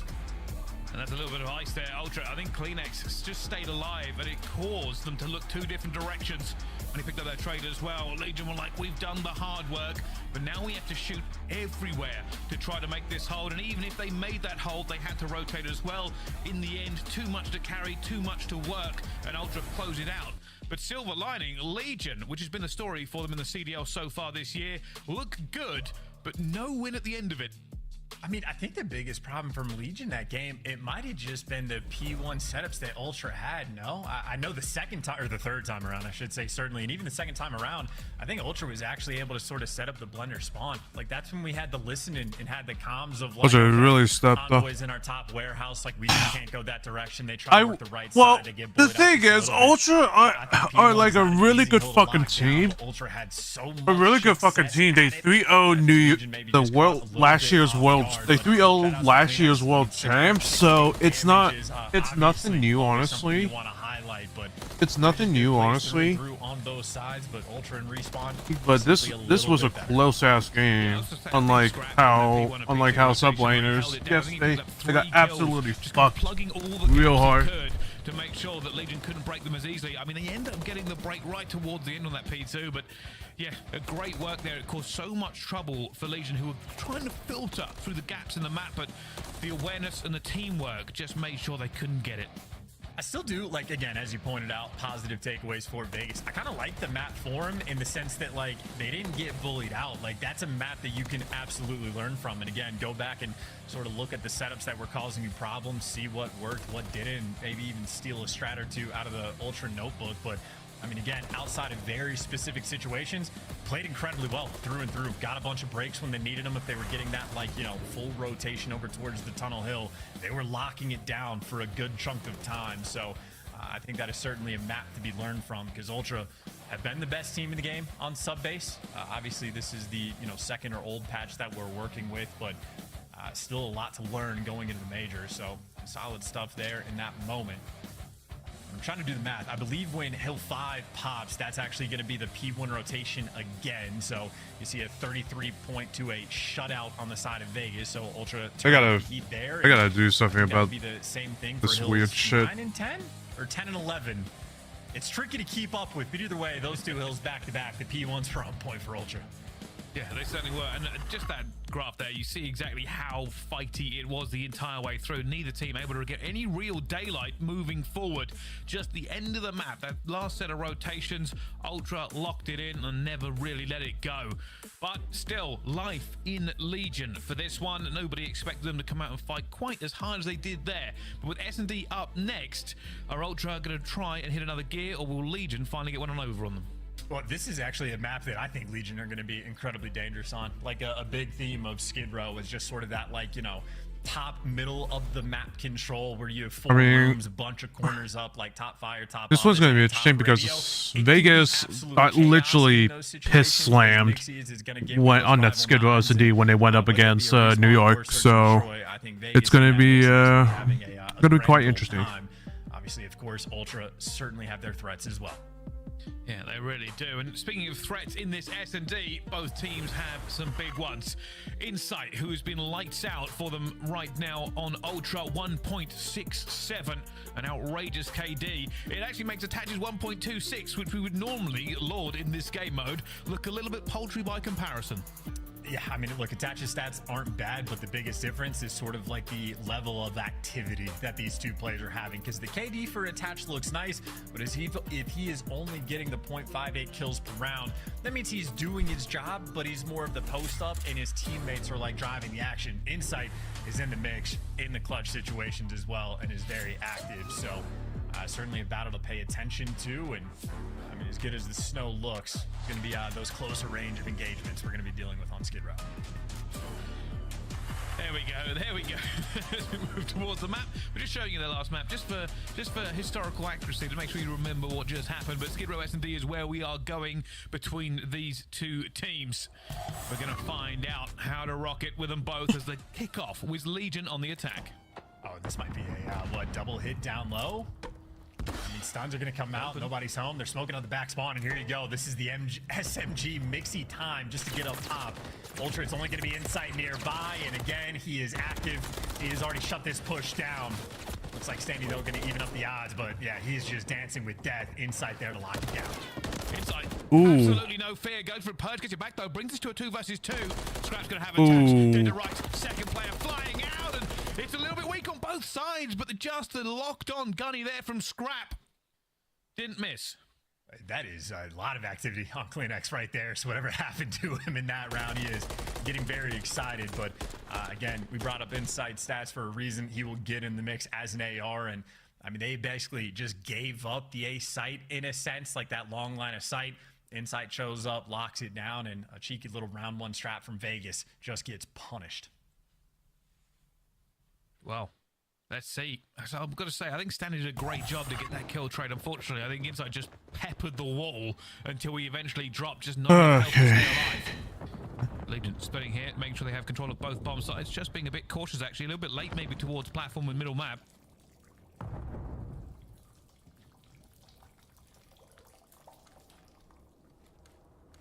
Here's the push as well. Nero, I think, might have just gotten yet horrific timing. Unfortunately, looks like Envoy is able to find a kill towards the middle of the map as well. So yeah, that's dominate mid. This is not going to be good for Vegas. Don't have control of the site just yet, but still a 4 versus 2. You have high expectations, and there's all the trades coming through. Last man standing, Dylan Attach. Incredibly clutch, but no time to work with. Ultra just go and hunt him down. And again, that is just a nicely played out round. Vegas threw a couple ideas on the board, but I think unfortunate for Nero on the steps, just gets horrific timing as the two players go through tunnel. And that's the kind of thing you can't really account for a lot of the time. He was in the right position, he had the right call, but with timing being ever so slightly off, there's no accounting for it. And it's going to be one of those ones, well, he's going to have to play that position again, and maybe that'll cause some hesitation next time, or he'll just lock it down and be a bit better with the timing. But you can't really fault something that, well, COD timing just happens occasionally. And COD timing at its finest, that is something anyone that has ever played has certainly experienced. Vegas, again, so much pressure towards the middle of the map. Purge at least gets the blood, and now you got trades coming through all over the map. And that'll just put us in a very quick 2 versus 2. I think Vegas have more information that both of these players were in the alley. And you already see Nero, he is just snapping into position. I mean, he's got the back alley push covered, but unfortunately, no one has collected the bomb. Attach is grouped up with his teammate, but I mean, they can't make anything happen until they go back and pick it up. So right now the onus is on Vegas to try to make the play. And they are playing patient. They are burning that clock to try and find something. And is that just timing again? I think Scrap knew somebody moved. Envoy though, this could be a double chow, but they've chow one by one. He gets the first one, but not the second. The trade is good enough. An Attach versus Scrap. A 1 versus 1 for the round. It's a fun one too. Attach, I mean, in my opinion, the most clutch player of all time. And if he isn't number one, he is absolutely in the conversation. He is known for winning his ones, but I mean, Scrap is one of those players that recently has been sort of that MVP candidate form. And only 18 seconds left. Attach has just now got the bomb. And Scrap is going to be giving up the plant on A, so a true 1v1.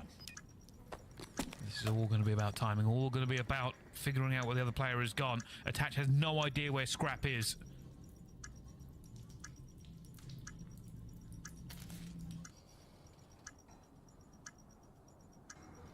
Ball banged. Wait a minute, Attach didn't hear it, now running away. Do they chow? Do they go back? I think Attach might come for it. He's trying to go for the ninja here, Scrap. Attach might have figured this one out, looking for it. Is it going to be in time? He flies around the corner and gets it. Nice. Cool as a cucumber. Attach clutches up. Yeah, I mean, look, they absolutely no surprise. Attach, literally, this is what he does. He just wins his ones. Does Scrap make a fantastic play? Yes, absolutely. Attach just makes the slightly better one. And I mean, I got to say for Vegas, I mean, obviously control is a massive problem for this team. That 0-6 record is certainly a pain point. But they've also had a few problems in the clutch for the late games, not only in control, but search and destroy as well. If clutch is a problem for this team, Attach is absolutely a player that is going to solve that problem. He delivers time and time again, and obviously he's trying to keep Vegas in this game, get the first round on board, stop the bleeding, and go back on defense. And Nero, unfortunately, yep, again, he gets absolutely gets piss slammed right there. Attach trying to see if he can get that back to it, but has to back off. He knows the pressure was flying at him. That is good awareness to not stay and try and take the chow. The problem is they've given up that map control now. Bomb is going down for Ultra. Can Stanley get a pick here? He's going to call out where Envoy's gone, but how much it is going to count with how spread Legion are. And that's a flank He got already. flanked hard. That's that. I mean, how many times are we going to see that flank coming in through tunnel just to catch a player on the steps, caught with their pants down, and just like that, the round collapses. And it looks like Ultra, the game plan now, again, just working the steps on the little zig corner, obviously on point, but they are 2 for 2 on their attacking rounds of just being able to catch Nero out. And obviously after that, when you give Ultra the man advantage, they will take full advantage of it, get another clean and easy round win. Well, that was pretty clean. As soon as Legion gave up control, Ultra just looked very, very comfortable, knew what they wanted to do, and got that round over the line. 3-1 to Ultra now, though. Can they hold a defense, make it 4-1 or 3-2? It feels worlds apart. And you have, well, not a mid-map push this time. They're going up the windows, and Envoy will be in a corner, but it will be 2 SMG players by the looks of it. Gonna be nearby. So Vegas have gotten a decent bit of control. In the meantime, the tunnel has just been a thorn in their side. Yep. Insight might get set up for 2, but as soon as that first kill comes through, everybody starts to turn. The panic sets in, and Ultra are just abusing this tunnel and picking Vegas apart. Unfortunate for Purge, just left in a 1v4 in the worst spot possible. They can't get anything done. Jamie Craven, Mr. Insight, he's going to give you 2, but Toronto right now, again, just walking through this map. Seems like when they're playing with that confidence, and we've seen Ultra do this before, right? The more confident they get on S&D, the more gaps they seem to find, because they have no fear of going for it. Scrap flank, Tunnel got a kill, Insight held his nerve, took down 2, Scrap went back to mid, picked up the last one. They are happy, and playing against them in that form, as many teams will tell you this season, is a nightmare for them. Legion have to flip the script here, they have to try something new. And this is the thing for Legion. Like, you can see that they do have a game plan of what they want to accomplish every single round, but I think when you have a game plan, it almost just becomes easy for Toronto to sort of calculate and pick apart. This time, though, Nero doesn't get caught, delivers for the first blood, had a little bit of help from Purge as well as the distraction. And Envoy might have found a gap for the timing, but doesn't check every single corner. Standy's there, not for 1, but for 2 as well. Big beams there out of Standy. And Insight, not even a hope given to try to clutch up. Vegas finally bounce back and have a very strong round of their own. That is a massive water bottle, too. It's the size of his head. Well, sometimes you get a little bit thirsty. And speaking of thirsty, I think the key there was realistically Ultra being thirsty for that first blood. Very aggressive start. Almost made it, but not quite. And that flipped the round away. And that's what I was talking about. Ultra, when they're feeling themselves, they go straight for it. It's a very aggressive, very direct play style. With that being shut down, we may see a slower round out of Ultra here, just as they look to rebalance. Well, I think you might need to see a slow round out of Vegas. Now, they're tripling up again. They've had, I mean, this time, again, they're going out to the window. Jump up's not actually in the middle of the map, but they've been getting picked apart on these flanks. Ooh, nice kill from Purge. Quick, at least put on the pressure. Insight gets taken down. Purge getting nice damage in, and now he gets to send in his SMG players for the kill. I mean, again, the top side of P1 can be absolutely mixy, and Vegas are swarming around the top side of this map. Clinic can scrap either side of this corridor. Gonna try and make a play. Stanley's gonna fall back down to a 3 versus 3. Scrap still going to have it. Kleenex does have to back out here. Now they're looking for him. Scrap finds one as well, but back to the trade. 2 versus 2. Envoy's going to be here as well. Finds attached. Ooh. Oh God! I hope he was a little bit weak, because I'm fairly certain he just put that. Yeah. Not a fun situation, and that to me might be a small difference between a good team and a great team, right? Vegas get the first blood. They got They absolutely get shit on. It's not the right corners to actually get the trades. Like, Standy falls, and he falls for free. Nobody's in position to actually go and take down Kleenex. So it's a small little window of opportunity to Toronto to pick apart the setup, and obviously they deliver. I mean, their teamwork and team shots absolutely on point from Ultra. Now 1 round away from going up to them. Aggression again as they go straight through. Standy though will find the first blood. Hasn't worked out for Ultra. Standy again staying alive. Ooh. Purge, but Kleenex gets him, and somehow Kleenex stays alive. Explosions in the face, not phased. Again, teamwork on point. That is everybody there from Ultra getting tags into the same players. Still just delivers you for the 2 versus 2. And Kleenex might have just gotten the perfect timing. Nero, though, gets the tags and guns him down through the wall. Nero snappy in that moment, but now Insight. I mean, we talked about how Attach is one of the most clutch players of all time. Insight, the most clutch player of the past few years. Another opportunity to win one. This time in a 1 versus 2. Maybe bad news, though. He's going against Attach, so might have met his match. That's it. He's trying to figure out this Rubik's Cube of a puzzle. Finds Attach down low, but the bounce is too much. Attach just waits. And Legion will walk away with that one. Big kill from Nero to bring it back to a 2 versus 1. It is kind of comical that Attach is this consistent. He's only 4 and 5, so it's not like he's having a particularly strong game. But again, in these clutch moments, he will absolutely execute and make sure you don't give anything away. So on point there for Vegas. I mean, that's a 2 versus 3 clutch that they just had. Shouts out to Nero for the read he had against Kleenex as well. Still, though, for Legion, a long way to go. And now for Legion, map point. Again, aggressive. They are going for this. They are flying straight into it, but the stun has come out already. Legion are in a little bit of trouble. That platform push has stalled just a second as Ultra are getting in position. Well, here's the trades potentially ready to come through, right? It's the 2 SMGs up top. Purge is making moves. Standy finds the timing. Standy finds the kill. Gets great damage. The question is, can you actually get the trade? Nero getting a couple tags and well. Kleenex is gone and recovered, though, and Envoy gets out with his life as well. So Ultra doing a nice job, and they're making moves too. Kleenex and Envoy working together incredibly quickly. They're down low, already pushing past and working on some potential flanks, and Scrap is getting tags on the players up top. So Ultra ahead of the information game, and now they have the man advantage as well, thriving in the chaos. It almost looks like somebody's moving these pieces around the map like a chessboard, trying to figure out where the gaps are. Down to a 2 versus 2 now between them. More information from Kleenex. Now that player just came off a bomb. And you can see Scrap the other end. The kill is set up, but there is a player flanking Attach. Might find something here if he can get the right timing onto him. And he will do. Kleenex is going to go down. Scrap a long bomb. Finds the first. 14 seconds left to go. Attach has to make it, but Scrap is icy. Locked on. Not going to let it go. And that's why they were essentially just aiming down the kill feed. Nothing they could do. You gotta say, nearly the perfect play from Attach there as well, but just not enough time. And as soon as his teammate falls, again, yeah, there was no. Forced to flood in with, 12 seconds left. I was confused on what the hell they were trying to do.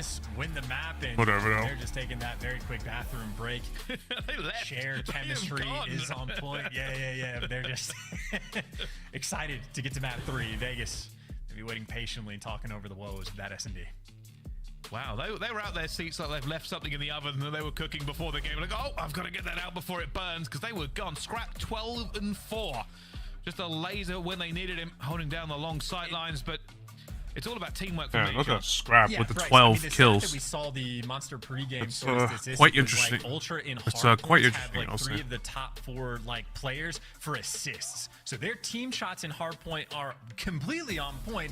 Now here in the S&D, I mean, that's what, 12 set. That's 19 assists in 9 rounds. And then if you look at Vegas Legion, that's what, 7 total that they just had. So the amount of teamwork Ultra just brought on that map, again, 19 total assists for maybe 20, 25 kills that they actually got. It is constant that you were dealing with always more than one Ultra player on the map. They're fantastic at isolating other players on the other teams. Vegas on the receiving end of that punishment. It certainly is. And speaking of punishment, we are heading over to a control just after this break. For Legion, a chance to break the curse. Can they do it against a team like Toronto Ultra, who have been sitting pretty good so far this season?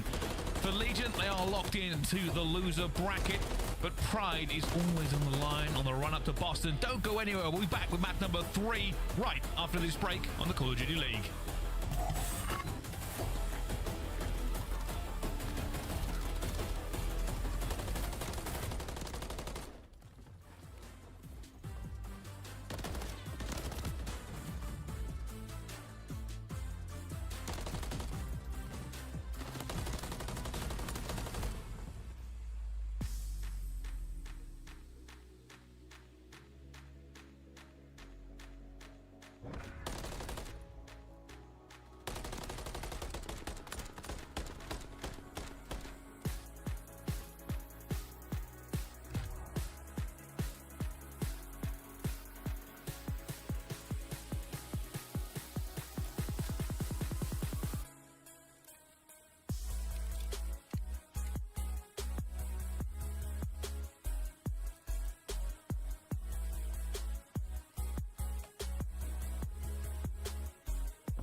Control, we all know how that's gonna go for Vegas. They are gonna get piss slammed to hell.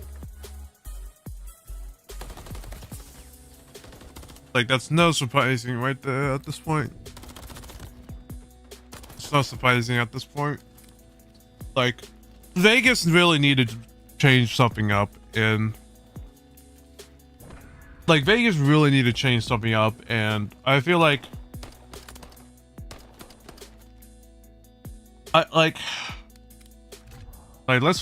let me go look back. Let me look back at let me go to my stream and do it. Oh, cool. My body's covering it. But yeah, if I go back. Rounds, and then if you look at Vegas Like, Legion, that's what, 7 total that they just like the had. stats, So the the stats don't look that bad. 19 total The stats for Vegas don't look that terrible, but it's like, oh no, they have to change something up, and I don't know what it is, but they like their setups are just not working well. Toronto's just countering them hard.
Start the season strong with the Call of Duty League Pack. Grab yourself the CDL Operator, Weapon Blueprint, and so much more. Check out the Call of Duty store in-game now. The Painted Alebrije bundle is available now in the Call of Duty store. Inspired by the folk art of Oaxaca, this stunning bundle offers colorful, vibrant, and mythical items you gotta check out. Don't miss out on all the action at the first Call of Duty League Major, hosted by the Boston Breach, this January 25th to the 28th at the MGM Music It's gonna Hall be at interesting to Fenway see the in Gorillas and the Heretics Scan the next. QR code on the screen. Yeah, that's gonna be Go to interesting. CallOfDutyLeague.com for more info. It's gonna be interesting for sure. Ladies and gentlemen, welcome back to the Call of Duty League. We are live with the game Toronto Ultra versus the Vegas Legion. So far, if you've missed it, Ultra had a narrow win in the hardpoint, but a great win in the S&D. And now we look upon despair in its very form for Legion. Control, a game mode they have not managed to get going yet this year against Ultra. And yeah, this is a map as well where there's a lot of like sort of individual pop-off potential, like a lot of ways to win both offensive and defensive rounds is just set up for the spawn kills of like get a player inside of the enemy's base and just kill them relentlessly. So there's a lot of potentials for either team to win this map. Vegas is not a stranger to sort of superstar talent. Of course, though, Scrap has been breaking every single record in the damage category, and Standy pulls off a Clayster, jumped off the map first thing. Straight away, but at the moment, Ultra just holding form. You can see the Legion trying to figure out where to go so far. They do not want to get trapped into the blender.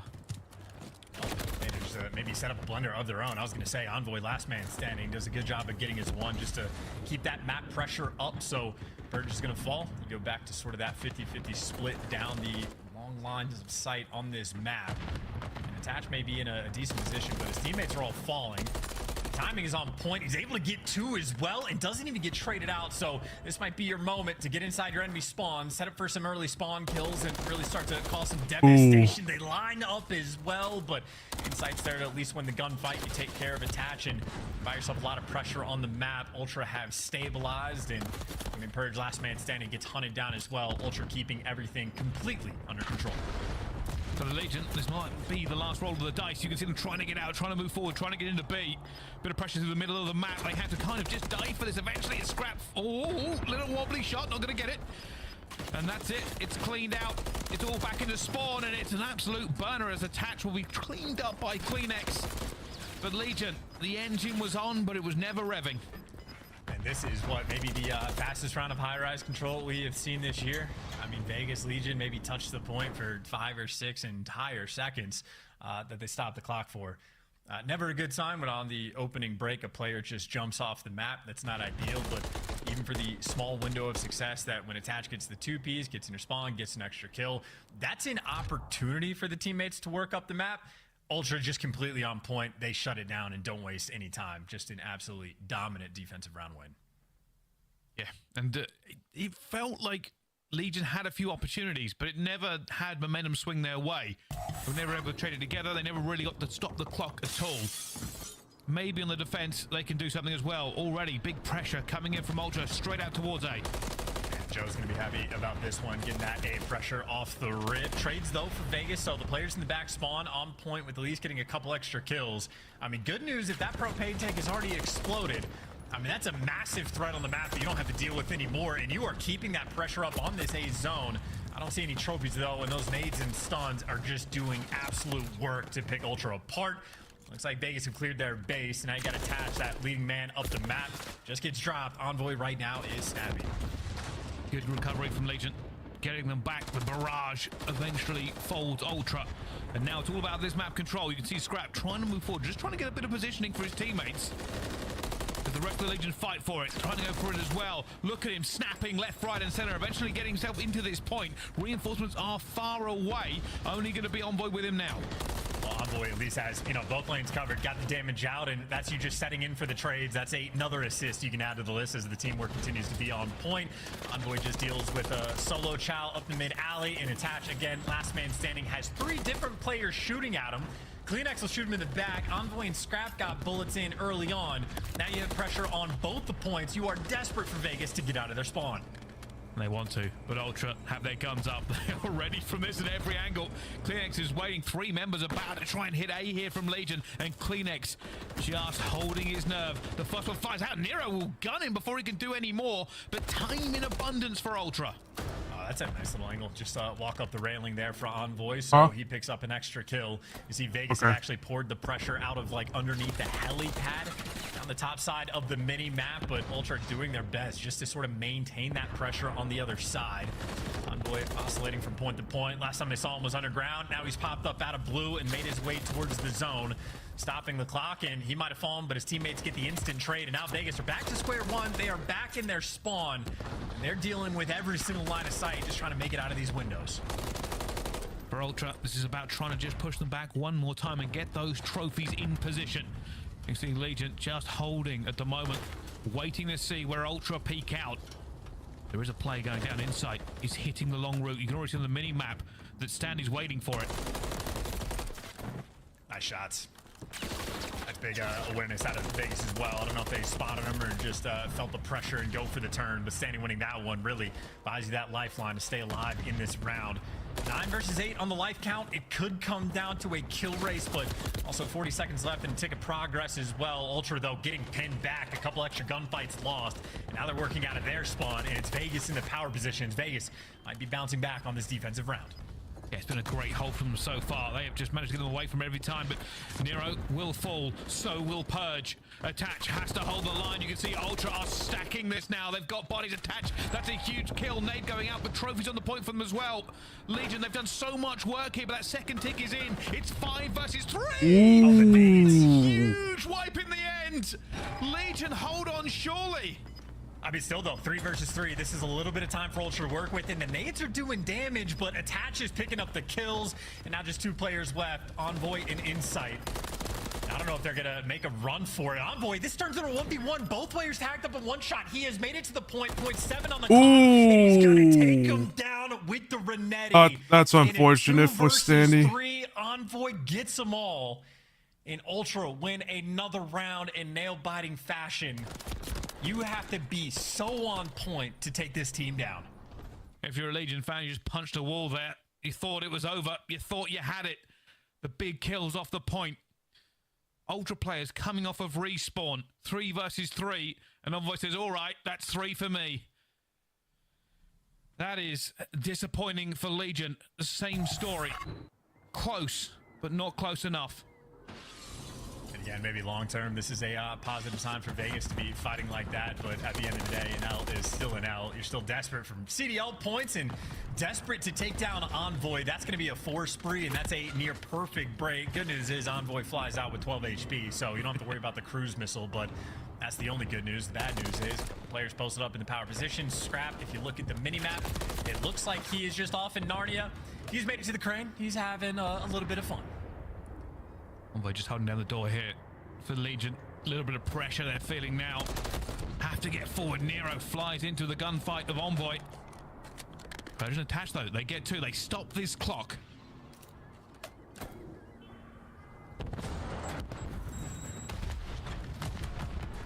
I guess out for a little while longer too. I mean, no trophies on point, so you see the nades rolling through. Not enough connect for the actual kill, though, so Standy, just a little bit of progress on the point, but of course you got the Ultra players filing through the helicopter side of the map. Able to pick up a couple extra kills. Attach and Standy working together, though. Ooh. Able to win a couple, but Envoy, again, the player that is the thorn in your side, gunning you down. I mean, he was on a 4 spree at the start of this round. He dies, he respawns, and goes on a 5. He has 21 kills for the moment. And like high rises on Envoy's playground. Nero getting in the point and finding a kill as well, staying alive. That clock has stopped. They've got some trades through. If they can make some more, this might be a chance for them, but Scrap still up top, eventually will fall. Purge is here as well. 30 seconds left. And they are back in this point, and it is not over for Legion. Very close to getting the extra capture. All of the nades rolling through, too. You see they're connecting with them, but not enough to actually take them down. And there you go. That'll be that B zone secured. A minute and a half on the clock to work with and evened up on the life count. It looks like Standy potentially in position to get a couple extra kills. But look at the stuns. Again, anytime a player gets in position, Ultra always heads up. And they're always stunning these players out. And again, those just add to the assist column. Their teamwork is literally out of this world. Stanley trying to make this work. You can see with a minute left to go, they are working helicopter side of the map. Stanley has to be a catalyst here. They have to push Ultra back at least once to get into position. And all of them freeze on the map. They know how big this next push is. Well, Nero found 1 kill, so maybe that's your opportunity to start making moves and get active. Attach is able to get the next, and now Stanley trying to get in position for the potential trade. Jumping into the right window, and your opportunity for the spawn kills, well, there's number 1, but only 1 player actually going to be off spawn right now on the side of Ultra, so maybe it's a Stanley versus Kleenex battle in the spawn. Attach adding more to the pile for these cutoff kills. And you're at least having a ton of pressure around this A zone, but nobody actually on the point, and Stanley's still just waiting for these kills to fall in his lap, but just spinning in circles because the Ultra players are everywhere. Just weren't able to pin them back for long enough. That clock has got 20 seconds left, but Purge is alone in a sea of purple. Doesn't matter. Stanley will get 1. He'll get the second. First tick now rocking up. Still has to make the hero play. Eventually will fall there, but it has allowed a few of the Legion members to get out. 15 seconds left in this map for Legion. And Vegas right now just desperate for the trades. Nero wins a 1, and that's the opener. You stop the clock. 10 seconds left, and it's a 5 versus 4. This could be a round to end on lives. 4v4 left. We go inside. Cannot fail here. He's the furthest forward of the Ultra players. Probably will just stop this. Not let them get through. Attach will get Envoy. Legion have the lives. They have the numbers, but that is an absolute gunning. And somebody again, Purge will get in with a propane. Scrap will get 1 more back. Kleenex firing for this one. That is the last ticker. 2 versus 2. It has come down to the wire again. Legion, their fingernails are bleeding as they hold on to this one, and they will get it. They get that attack with the tiniest of margins. These are the stressful rounds that really age you and add maybe potential gray hairs to their heads. Vegas are fighting, as you said, tooth and nail just to get the win. That was Shout out to the close. propane tank. Typically, if you're that close to it, you don't actually die, but Insight was at least 1 HP, so that trade does come through. And Kleenex, if he can get down and regen for a second, maybe could pull off the win, but that is 2 back-to-back rounds that come down to a 1 versus 1, so that to me has been almost like the theme of this series. Of Vegas are so close, like they are right there. I think Ultra maybe short of sharpening the steel just a little bit. I think this is a series Vegas honestly can be happy with for the moment. Strong opening break as well. Good shots across the board. Good nades coming through. Ton of map pressure you have as well. The movement not quite clean for Nero though, but still in good position. Vegas players all across the board. Locked in. And this is where I find Vegas seem to excel. When it slows down a little bit and they can hold their corners, they really can just put the pressure on the other team. At the moment, good map control from them. You got everybody in good spots as well. Nero's picking up 2. Attach would have been there for the trades if necessary, but Attach right now is sort of like the scout on the map. You see him picking up kills in the feed, but he's able to get that sort of intelligence on a bunch of different players. His teammates on the top side of the map getting sent in for the kills, and I mean, they're just delivering it. Finding out where the players are, letting someone else get active. This is the teamwork right now shining for Vegas Legion. They're holding them. A game mode they have not won this year. And they have fought back when all hope was lost. Now they just have to keep the lid on Ultra here. They have to make sure of it. Nero will find 2. Puts them on a little bit of a stack at spawn as well. Stanley finds 1 more. Only 1 player can jump into this. Is inside. And he will get the trade, but down he falls. That clock is not stopped until anybody can get to it. Ultra have no chance to win this, surely. I mean, look, they got 1 player out towards A, but everybody else is just going to be scattered and picked apart and gunned down. 3 in the feed for Vegas. And just like we saw in the round 1, Ultra kicked this series off, or kicked this map off rather, with a dominant round on defense. You had 2 nail-biter rounds back-to-back, and then Vegas say, hey, we can dominate on defense too. Again, their opening break, nearly perfect. They get a nade kill. They get everybody winning their ones on different sections of the map. They got their own setup as well, and I mean, you saw the teamwork completely on point there for Vegas Legion. 1 round away, and they might turn this into a series. Well, a lot has been said about teams in the top 4 being unassailable. The Legion held them close to the hard point. The S&D will skip over, but this has gone down to round 5 on the control with some very close rounds. For Vegas Legion, a chance to break the 0 and 6 and potentially get a map and a way back into this series. For Ultra, they will not want to let this one go. They want it to end right here and now. Same opening break as well, right? At least on the Nero side of things, and the comms are on point as well. He knew exactly where that player was, and Scrap was weak in that gunfight. Doing a little dance to stay alive, and Nero is challenged. They're getting the comms of everybody being weak. Nero's over there picking them apart. Attached, by the way, on a 4 spree. So he's thinking about the potential cruise as well. And he has been loving this underground section of the map. There's going to be kill number 5. There he is in your spawn. There he is for the turn and burn. Cruise missile lockdown. Prime position right now. Vegas looking very strong on defense. Legion are on fire. Ultra is terrified. This is not the team they've been playing so far. They cannot get out, they cannot find a gap, and all of Legion have just flicked their accelerator to full. No kills for them. Ultra are running scared. Oh, wow. I mean, this is brutal as well. This is still going by very falls, but he picked up an extra one-sided so far. You can see Vegas have clearly Jesus done Christ. homework on what setups you want to have if guys are constantly funneling into that position. And you can see how devastating it can be with 12 seconds on the clock. The cruise missile could potentially do some serious damage. It's going to be a flood towards this B zone. Everybody grouped together. They do have a trophy, though, and that just saved you the round, potentially. So much work here from Legion already. You can see those flying in as well. The clock is down to 4 seconds. They have to get into it. Trades are going to fly in here from Legion. They can smell the blood in the water. Kleenex is going to be in the point. Scrap climbs at the ladder to join him as well. Standing, fighting 3 members of him. They're going to go for a challenge. He's still alive. 3.6 seconds. Legion, one more swipe at them now. Looking for this win, looking for this map, looking to break the 0 and 6. And somehow Ultra have not fallen. Oh, they got the minutes of the clock, but what they do not have is the life count. They are down to 10 to work with. Ultra have to be on point, but they do have pressure on A. They can still get this done. Surely, not from this point. Attach will fight too with the propane tank. Dress it in orange, put Legion colors on it as it may have just saved them here. Still a fight, still a scrap. Purge will get it cleaned out, and 6 lives left for Ultra. They will have to be better than good now.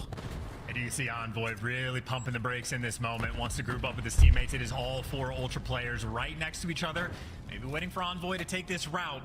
You get 1 clean attempt to try to get this going, and after 1 player dies, it is going to get mixy. You have to make this play perfect. And they go for it. They know the call. They found the routes. There's 2 down. That clock will stop, but it is no lives spare for Ultra. Surely not from this point. Legion can just bleed them dry here with trades. Well, Legion are also falling, and the team kill is going to come through. That's 2 players down from Legion. Everybody on Ultra now around this point. Kleenex gets caught trying to go for the kill. The man on the point is attached. He's gunned down, a tick and a half through. 2 players left right now from Ultra, trying to stay alive, but it all comes down to insight, and the man advantage is enough towards the end. Vegas Legion.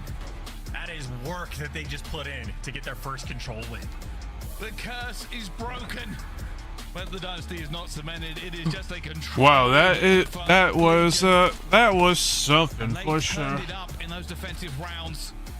I'm pretty sure everybody of a Legion fan was sweating because Ultra never really looked like they wanted to let it go. You thought, is this going to be a collapse? Is this going to be a meme we see on the feeds? But no. Legion, go map 4. I mean, that's the thing, right? Of like, that looked like a hopeless situation from Ultra. Just to even capture the B zone, it was 2 different cruise missiles that they were dealing with. That's why after the first one landed on the trophy, everybody else had to scatter. So Ultra were dealing with 2 cruise missiles in a round. They were dealing with like, it was 6 to 12 maybe on life count towards the end. So they got players coming off of respawn without any respawns at that point left. And even then, they made it interesting, but shout out to Attach, 7K damage. I think that's maybe the 2nd or 3rd 7K plus damage map that we have seen from a player this year. So he was absolutely lights out, especially so on the offensive end. He was able to get double digits in just the 2 rounds that they had. So Attach and everybody for Vegas put in work. First control win against one of the top teams in the game. You can see again, even in the hard point, like every single like moment was close. Ultra typically has just been a little bit better. Vegas looking stronger than the record reflects. Yeah, that's that kind of crazy thing when we talk about the Legion. The potential is there, and it's crazy to talk about potential so much when people look at pure statistics, but this is the reason there is hope alive in the Vegas camp. They have played some of the best teams in the game. and they're not really getting blown out. The S&D aside, they are scrappy and they are fighting every step of the way. And, you know, Attach is one of the most, like, veteran players we have in the league. He has been around the block. He has seen everything there is to see in competitive Call of Duty, and he's very much a known quantity. Even after making the switch from, like, SMG to main AR, he's been fantastic. He has been on point, very consistent across all game modes as well, so Attach is going to get his. Then you have on the next two sort of players in line for Standy and Nero. Maybe not quite to like the veteran status, but they've been around in the CDL for quite some time. So these guys have a feel for how to improve, what the environment's going to be like, what it is like to play against teams that are as coordinated as the Ultras. So they have a great deal of experience as well. Certainly players you expect that not only do they have a ridiculous amount of potential, but they are going to improve as well. The biggest question mark on the team is the rookie. It's Purge. This is a man who very much struggled in his first few series, but I think we have seen him sort of gradually improve over time as well. And I mean, don't get me wrong, you're still down 2-1 in the series. Ultra's still looking like the better team, but sort of the, you know, the least known quantity on the team. Purge is making moves as well. I'd say signs are pretty good right now for Vegas. They certainly are. This is the clutch here, a 2 versus 2. It came down to this situation a couple of times, but this one was sweaty. Nero, the last point onto him. Whew. Just stressful the entire way through, and there's a reaction. Even then, they were just, it's a sigh of relief more than anything else. I mean, yeah, that's the thing too. Like even the first round they had on defense of like any time they would make him, it's just you're gonna get traded. Every single kill you get against Ultra, you almost have to just know that someone is gonna be challenging you from a different angle almost instantly, if not having stuns and nades landed on your forehead. So it is a very stressful environment like to play in and play against, because there really is never a moment to breathe. Like anytime things like, you know, even rounds like we saw in like Skid Row for the Search and Destroy, where they're getting tags on Envoy, getting tags on Kleenex, they disappear for a few seconds. Now all of a sudden you're getting flanked and Scrap is shooting you from a mile away. Like it is just a punishing team. Now we go to an invasion hard point where, I mean, now Ultra's record not quite as good. I think 13-3 overall in the respawns, but 13-3 is also insanely good. Welcome back to hard point. This is a map that Insight and Scrap will be very happy to play. Well, my biggest question, Chance, is this. When we've talked about these two teams, and Ultra probably more specifically in this scenario, the Boston game they lost, but then they beat New York in dominating fashion. But now Legion are giving them a hard game. Does this up Legion stock completely, or does it show some weakness on the Ultra side? No, it does not show weakness on the Ultra side. It just ups the Vegas stock, I would have to imagine. Because, like, again, the record that Vegas currently has does not reflect how good these players or this team, at least I'm expecting to be. And I would say this type of series, they look good enough that, like, you just have to know that they're a threat going into the major. Like, it is obviously just not a team you can ever take lightly. And off the opening break, Ultra not taking them lightly, putting a lot of pressure on P1, and it'll come down to effective 1v1, potentially for a decent chunk of time as well. Nero's gonna heal up and win it. That's a 4 spree he starts on.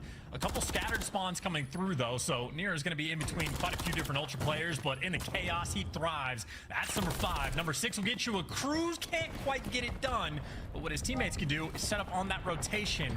Vegas Legion right now ahead of the game. Yeah, Nero is locked into this one. Good signs for Vegas.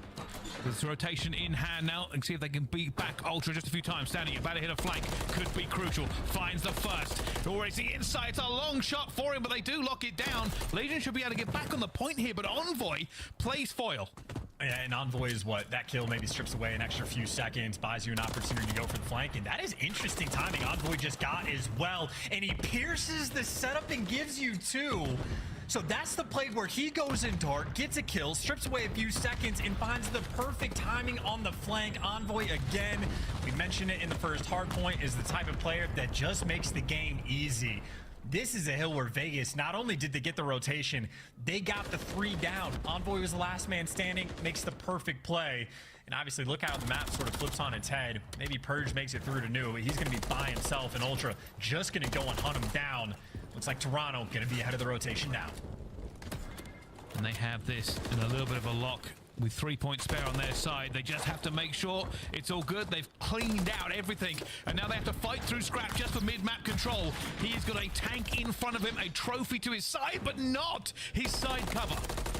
This is just absurd too. Envoy, his shot with the MCW, absolutely crisp, and 2 players lining up, and Insight might get damage in both, and it looks like Envoy might be the guy to sort of knock them down and slow them down. Scrap, easy kill, he's able to collect, knows exactly where to look because the teamwork always on point. While a player falls out of the hill, Scrap there to re-pick it up and collect. Doing a nice job trying to get the timing on the job. This is a 1v1 for a good chunk of time, except it's Ultra. It's never a 1v1. Kleenex gets that kill from across the map.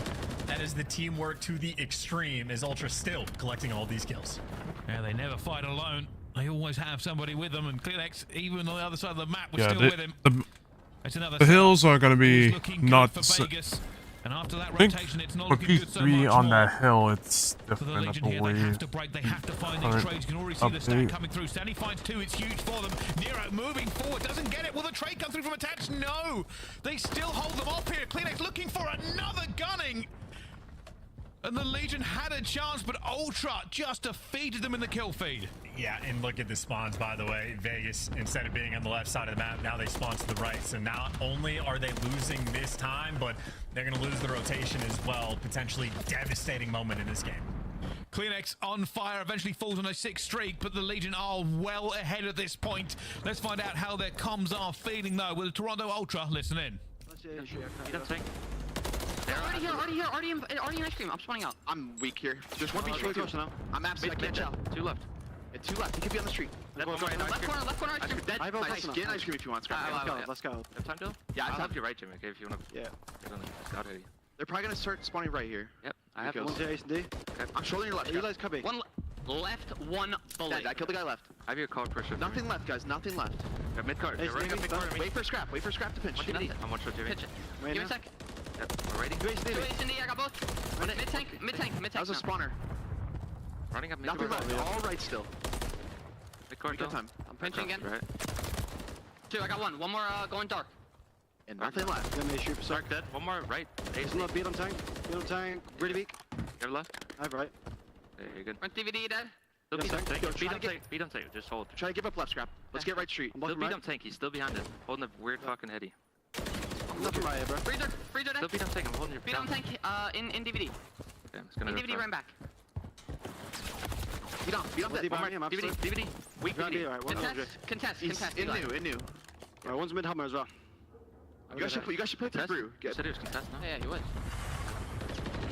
And there you hear Ultra again, best comms in the game, and you just hear it in the sound. They make the game so easy for themselves. There is never a moment of chaos or confusion.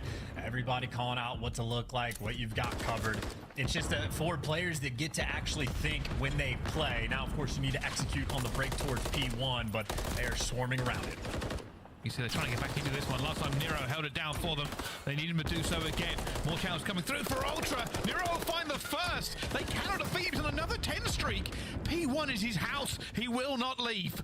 I mean, this is the place where he has gotten nearly every single kill he's had on this map, so he is making sure he can deliver. What is not as good for Vegas this time around as it was for last is they are not ahead on the rotation just yet. They're going to have to fight for it, but they're going to have to fight for the scrap time as well, because it is Insight and Scrap that go and collect the scrap time of P1. You can only say that word so many times before it loses its meaning, but what has not been lost is still that rotation. The spawn should come through on the left side for Ultra and attach. Well, he was giving it the old college try to find the break, but he's not going to get it. As Ultra hop on the point and continue to collect the time. And despite the fact that Vegas get a back spawn, number 4 Kleenex is reading it, trying to open up potentially that door. But even when the weird spawns come through, Ultra, again, they always know what's up.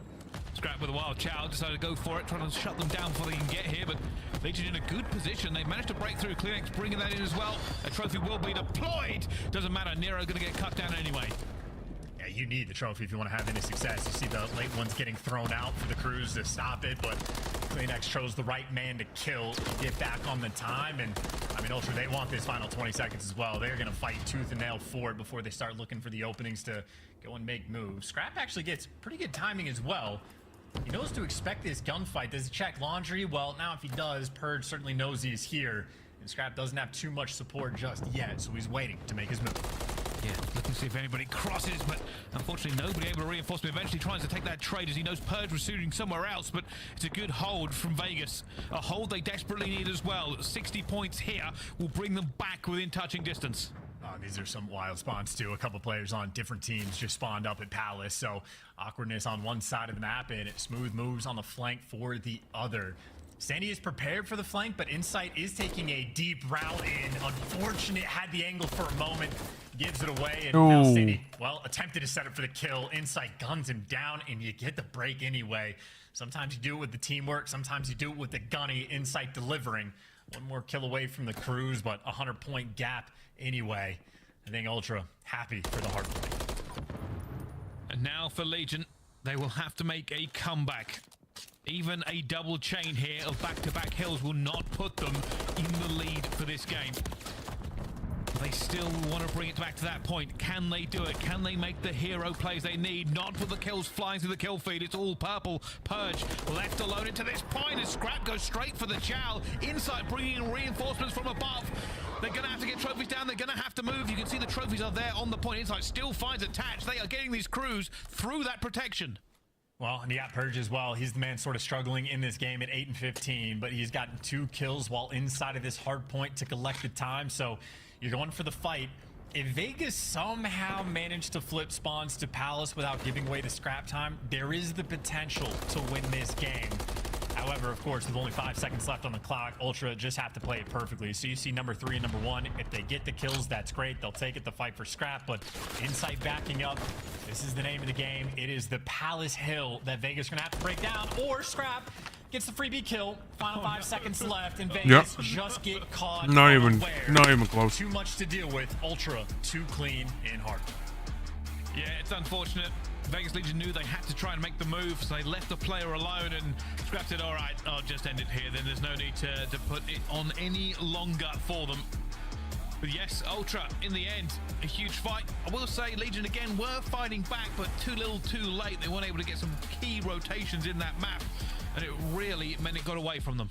In all honesty, like a theme of what, the flank talked about it last night, the desk brought it up as well, the plays that Envoy was making on like Karachi control yesterday against the subliners, there was a situation where he got like 2, maybe 3 kills, but it's the type of play that just wins you the game that doesn't appear on the scoreboard.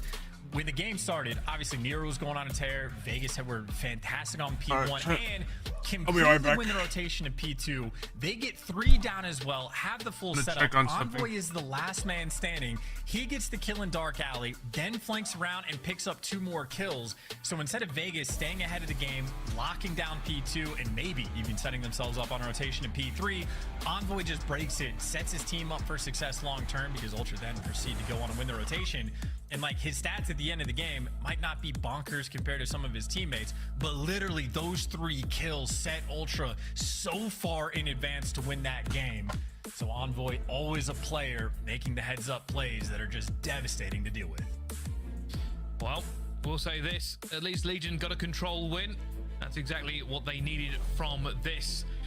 Something maybe just for them to look forward to going into the Boston Major. There are some highlights for them as well, and certainly not a team to take lightly. But let's find out how the desk thought that game went. Thank you, Bryce and Chance. Oh, love that duo. Chance just works well with anyone with a British voice. Let's talk a little bit about this match, though, because thank you, Toronto. Finally, the analyst desk got a prediction correct. We all chose the purple team, and they showed us why, especially in that Game 4 and the Game 2. Game 3, though, you're up 2 rounds, Allie. What went down there? Legion came storming back. I feel like it's kind of just the battle of high rise at that point. You can really get stuck in a spawn blender, and that's what Vegas Legion did. I mean, we saw near the end of that round, number 5, Toronto Ultra almost took it back off the backs of Insight and Kleenex. Unfortunately, just didn't have enough lives on their side. As we take a look back at some of the highlights from the final hardpoint, Nameless, what did you see in this series from the Legion in particular? They are now going to finish with a 1-6 record entering Boston. Yeah, you know what I saw saw from the Legion, I mean, missed opportunity on that map. Number one, it was back and forth, right? Very, very close. It got down to the end of the game. It was a P2 rotation. Standy's in the back playing his life, and Chance touched on it a little bit. Insight, Mr. Fundamental, he's the guy. He took about a 30-second route, Chris, to get around the back, find that kill, and get them spawned. So just a little bit unreadable out of the Vegas Legion, not prepared for that. And then we get to that search and destroy. Now this is the game mode where we have high expectations for the Vegas Legion. The adjustments were a little bit too late. On their offense, they were trying to jump up top plat, trying to hit some flanks and make some plays, but they didn't adjust fast enough to kill Insight. He was mowing them down in that hallway. You actually brought up the trades. Toronto's always there for those trades, and it started with Insight being the thorn in their side, picking off the first SMG, and they adjusted later. It was just a little bit too late. You just headbutt the camera. I think we saw it. We saw a little bit of hype right there out of the Toronto crew. Sure. Some pain, a little gain. We'll find out. All right, we got our Monster Winner Spotlight. Joining us right now is the best mustache in all of Call of Duty. Take that, Iceman Isaac. It's Insight. And Insight, I want to start here asking you about your search and destroy. When I was watching it, I told Name was backstage. It looks like Toronto has figured out the trades better than any other team. How do you guys do this so consistently? I think the biggest thing for us in S&D right now was trying to be unpredictable with the rounds we're taking. I feel like at the start of the season we were kind of being one-dimensional. We kind of had a big talk about it, and we kind of just focused on trades and just being there together. If we're gonna make a bad play, we may as well be making a bad play together, getting a trade. And yeah, I mean, I guess that's the biggest thing for us right now. And so congratulations on the win. You've always kind of been one of the more consistent ARs in the league, and one of the better ones talked about as well. But I have to say, in this game, it almost feels like you've somehow leveled up once again. I have to ask you, where do you think this game stands for you in your past titles? All right, I'm back. Honestly, I feel like this has been one of my best games so far. I feel like the biggest thing I did in the off season was looking back on Vanguard and Modern Warfare 2. I really didn't play to the level I held myself to in Cold War. I feel like there was a lot of out of game issues I was having, but I've knuckled that down, coming to this game fresh, just focus on being the best me, and I feel like it's showing right now in game. Absolutely. Insight, is it safe to say you guys are championship ready, or are there some things that you guys are looking to fine tune and improve? Because I did see it, it seemed like you guys were testing your map pool with that high rise control, seeing as it's the only one you've ever lost. Yeah. I feel like we used today as a series to try stuff out as a team. Obviously we lost high res control being 2-0 up. I felt like we drawed a few rounds. I feel that oil cans kind of blew us up a couple of times as well, but that'd be high rise sometimes. But yeah, I feel like we are championship ready, but at the same time there's still stuff we can work on and be better at, and expand our map pool and stuff like that. Love it. And so now, as one of kind of the top teams, you obviously secured winners bracket heading into Boston next week. Are there any teams on the bubble, I'm speaking Minnesota Rocker, Boston Breach, LAG, that you guys maybe are surprised aren't performing as well as they are? For me, it's LAG. When we scrim LAG, honestly, one of the best teams I've played in the game. The way they play the game together, they clearly have a game plan. They don't troll. There's no one giving you freebies, stuff like that. They've clearly got their game down. I guess something's not clicking in matches. But for me, yeah, LAG. Final question for you tonight. Is Scrap a dirty cheater? Oh my God. He told me that red boxes were normal, but I guess they weren't. I don't know. The clips, I can't save him. Chad is going after him. He'll prove it all to you guys on land next week. I have a feeling about that one. Insight, thanks for joining us. Thank you very much, guys. Have a good one. Toronto Ultra takes the first victory. It wasn't a clean 3-0, but a 3-1 still gets the job done. We have 3 more matches, and before we get to that next one, quick reminder. If you got a calendar, you want to sync it up with Call of Duty League. Let me tell you how. You pull out your cell phone, you scan that QR code. Never miss a match of your favorite teams with the Call of Duty League calendar sync. Here's the fun part. When you add a calendar, you also receive a squad up calling card. We're giving stuff away for free. Scan that code. We'll be right back. Match number 2. Don't go anywhere.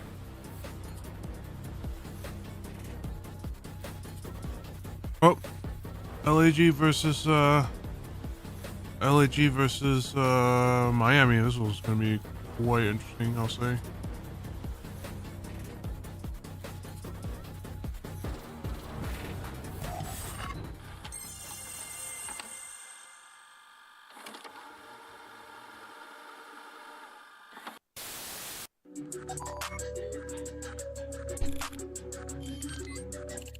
My goal here is to win champs. I think it's gonna be very difficult, but if we put the time and we just work hard, it's just everything is possible, I think. I mean, just having our own home major and it being the first major, I feel like it's just super sick. I'm just excited to be there, excited to see all the fans, and just expectations for it. Just like, I think this is going to be a great event, and I think people are going to love it. I'm just excited to play on the main stage and see all the fans, you know, cheering for us.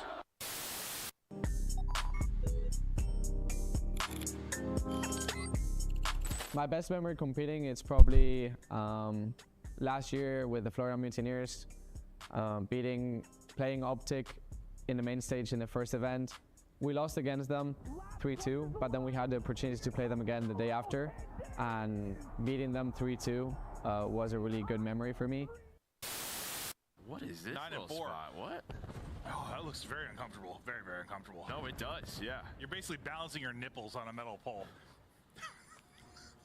For something that's a talent. Yeah? All right, hey, chat, watch this. All right, we gotta just go play the game. Let's take a look at this bad.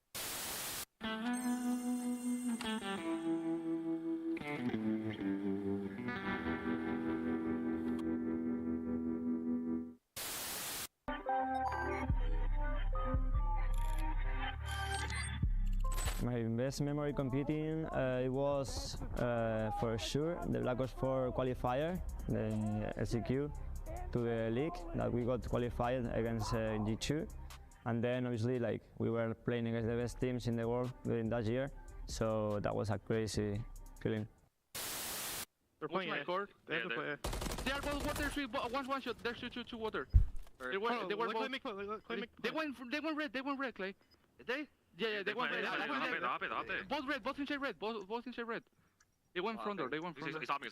Watch his water. I had your word. Back door. They didn't see you yet. Nice! Let's go, Clay! Yes, sir. They're going for it, they're going to be in as well! It is not the Ravens! It is a Phoenix that has risen from the ashes here at the Major! They take flight! They break the curse! And London can finally weep tears of joy and not despair! The 1v1 over there is going to be big, but Joe Deceives getting into the spawn, causing as much damage as he can. Diamond Con loses the fight on the other side. It's a 1 life difference. It's 12 seconds on the game clock. You cannot die, Afro. No! The fight from Ghosty now forward. Lives down to 3 for either side. This is going to be it. Last ditch attempt. Flying with a point. Joe Deceives gets his. But 3 seconds to go. You've got to get on the zone, lad. Fresh mag. Send it. Wins it. Oh my god. It's a 2v1. Diamond Con. Can you do it? The boys are on the capture. It's now a 1v1. What a round of control. Diamond Con, if you win this! God damn, what a round! Billy, lie. But what the hell? What the hell is that? Wait, that guy's bowling. Wait, he's watching bowling. Look. You see, he's watching bowling. Yeah, what the fuck? I gotta throw, bro. Wait, is he trolling? Wait, is he trolling? Wait, he has to be trolling. Wait, is he trolling? He's gotta be trolling, right? Wait, he's gotta be trolling, right? No. That's not right. That's an Easter egg from the CDL.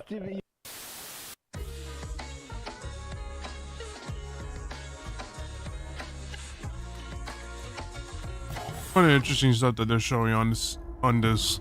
That's a new segment that I've seen in this weekend. Just the CDL TV, and then the different and the change for the Monster Energy pregame thing. I thought that's quite interesting.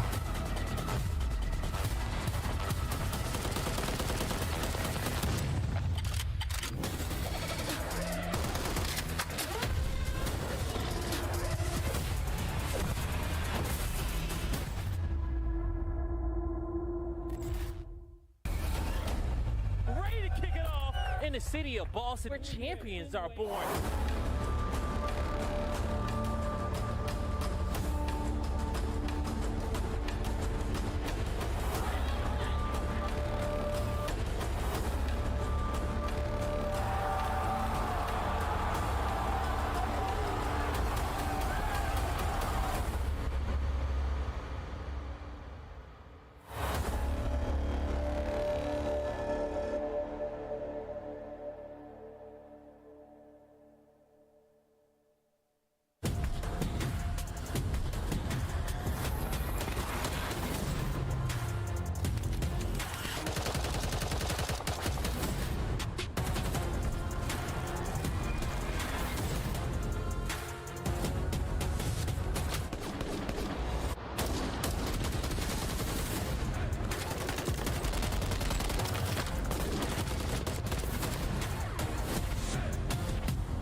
Welcome back, everybody. Just 6 matches separate us in the Boston land, the first of the 2024 season. And right now we're about to find out where the Heretics land in the leaderboard. They took down Optic yesterday with a 3-0 fashion. And Allie, we were looking through the numbers during the break.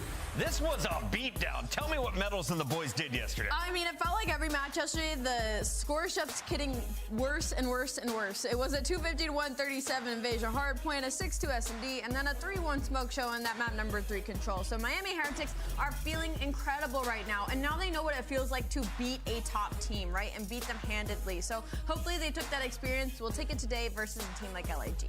Yeah, and for the Monster Energy pregame, best control team in the CDL, 5-1 map record, 83.3% win percentage. They have been lighting up in that game mode. And then we talked about it in the top of show, Metals. He is a disruptor. Yesterday on that Karachi, making plays, picking up 2 and 3 pieces. The pace that they set, he's a big reason why. And that could spell a lot of trouble for the Minnesota Rocker, or for the LAG, excuse me. Keep your eyes on Metals on the other side of this one. It is a purple team nameless. They go by the name of Gorillas. The Gorillas look good against some of the top teams. They look bad against some of the bottom teams. I'd never know what to expect from this squad, but we know they've got potential, Allie. They have potential, but it's frustrating because we just keep watching them beat themselves over and over again in these series. Insight just said, you know, it's shocking to see them underperform because in scrims, they don't really make mistakes. They're one of the better teams. So for LAG, it's just figuring out that lifeline of putting what they have happen in scrims into the actual series. Yeah, I mean, I honestly felt like that series yesterday should have been a lot closer. I mean, you talk about the invasion they had. They just overpushed P2, spawned themselves Palace, and then Search and Destroy. They gave up a streak in a 3v1. They could have just waited. And for Monster Energy pregame, they're the best breaking team in Hardpoint, so they can hold on to that. 39.5% break percentage has been pretty solid so far. You know, prior to the last match, they were 4-1 in their last 5 Hardpoints, so we need that to come back. And off the back of that, talking about Search and Destroy, they had 7 first bloods yesterday versus Minnesota Rocker, and yet still lost that round 11. So again, it's all just these little mistakes that keep happening in these series. That Gorilla's getting very good on the map invasion. Let's take a look here at our maps and modes. How many invasions will the Gorillas draw? One. It's coming up in game number 2 for Search and Destroy. Interesting map set. Terminal Invasion, Karachi, Skidbow, Highway. So 1 in every. So 1 for every. If they can finish above a 1.0 KD, 1 map in each mode. Take this one over the That's quite. Yeah, I mean, it's definitely going to be interesting on Terminal. Invasion's going to be. That may be a map for Heretics. Karachi. For LAG. Skidbow. Hard. I'm going Heretics. I am also going Heretics. Vamos. Miami. 3-0? I'm going 3-1. 3-1. 3-0. Let's find out what the casters have to say about this one and their favorite player of all time, Vico. Thank you so much. We're excited to get going. Sorry if you missed Joe and I yesterday. I have been extremely under the weather this week. Now starting to feel myself again, and here we go. Let's have some fun. Joe, my first question to you, they all pick Heretics. Is this in some ways a trap game for them in the sense you just got to 3 over Optic, you're riding high with a big win like that, and LAG is like that sneaky good team? Yeah, I think it's one of those things. I mean, I would say yes, but then like you have the 3-0 from Rocker over LAG yesterday. This is just one of the. They're hungry though. I feel like you're fired up, right? If you're Gorillas, so you just had that loss. Yeah, you absolutely are. But yeah, it's a bit of a trap game. I think if you're a Miami fan, a Heretics fan, you're trying to find some consistency here. Yeah. We saw the map pool. It's an interesting one because a lot of invasion for Heretics, but they're going to have to find those adjustments because teams are going to start beating away invasion more and more, like we're seeing here. And they've played Terminal a couple of times. They're 0-2 on it. LAG, this is their first time on this map. All right, well, let's get into it. I've had basically 0 control of my body temperature for those at home. So if I have less clothes on sometimes, more clothes on, things are going to be happening here. Joe's had to give me ice baths a couple times this week. It's been a wild week. I have been out of it. But what are friends for, Joe? Yeah, I found a couple of great sponges, and they've worked well. Oh, into Terminal. Oh, boy. We get back into the swing of things as Astriel and Diamondcon getting us firing here early. But what a big win it was from Heretics. Because, you know, after they started off and we had them in, you know, your top 3, top 4, we kept saying, even our podcast, they haven't beat anybody. first people they are challenged by Seattle, they lose. I didn't see that 3-0 coming yesterday. That was impressive stuff. No, it was. Obviously, for optically, if there's a game you're going to lose, you probably want to do it before the major. 100%. But I think, you got some of your comfort maps, but it's just, I mean, Metals was incredible yesterday. Watching this team, you're not going to see it very often on this map, right, just due to the nature of Terminal Hardpoint. But they're a team who like to pull out multiple rivals. They play with a very quick pace. We'll see that again at map number 3, Control. It just feels like when they have certain areas locked down, they're going to fly with their SMGs. But here a chance for LAG. They had some good time, and they're going to find the security spawn, so they're going to push on through after the kills.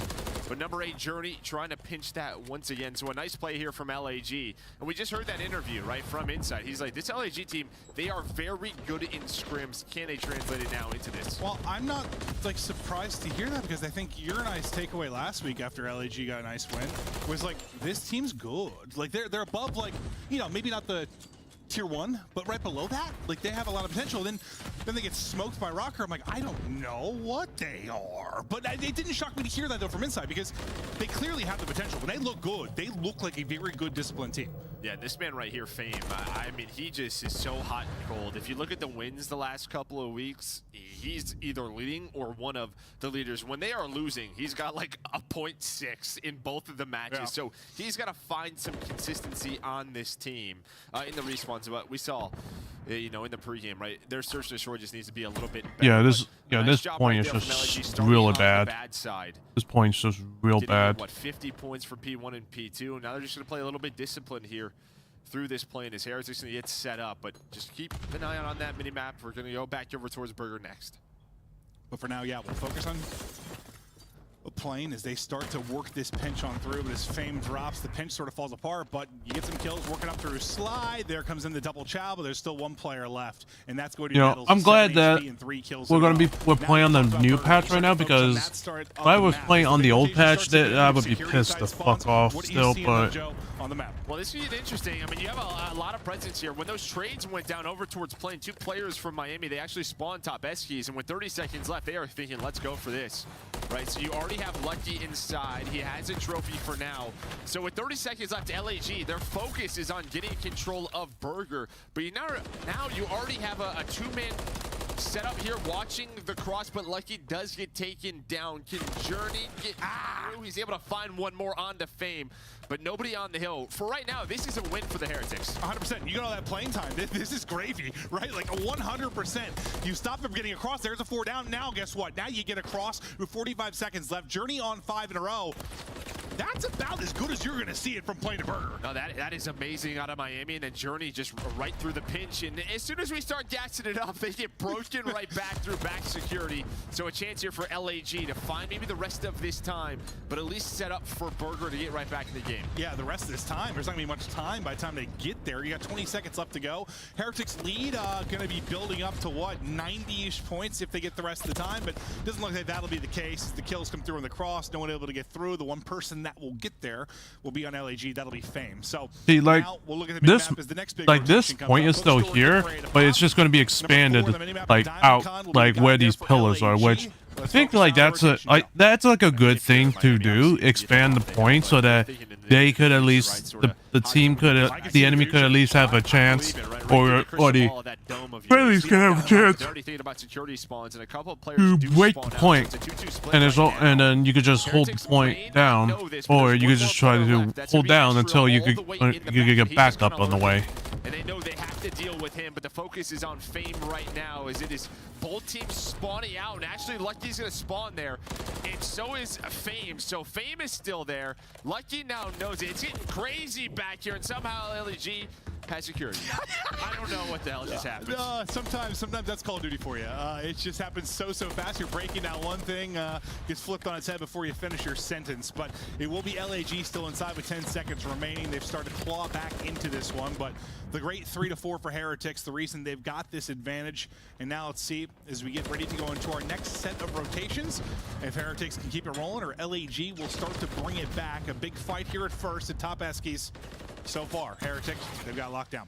Yeah, I mean, this is obviously you don't have the security spawns, but Bush Store they made messy. Our Burger Town, they've done a very good job. And It's kind of the same thing here. With this 60-point lead, almost 70-point lead, you're just trying to find as much time as you can, putting the pressure on LAG. Well, isn't that usually like how it goes once the maps have been played a bit more, in the sense of like, when there is something as important as security spawn, or like a control that's so defensive heavy, teams get better at dealing with that. Like when you're not in those positions, that's usually what we'll see. And yeah, you've seen some great stuff from Heretics. Heretics not necessarily in that position. I'm actually downloading stuff on Let's get to the comms. Go to Heretics listening.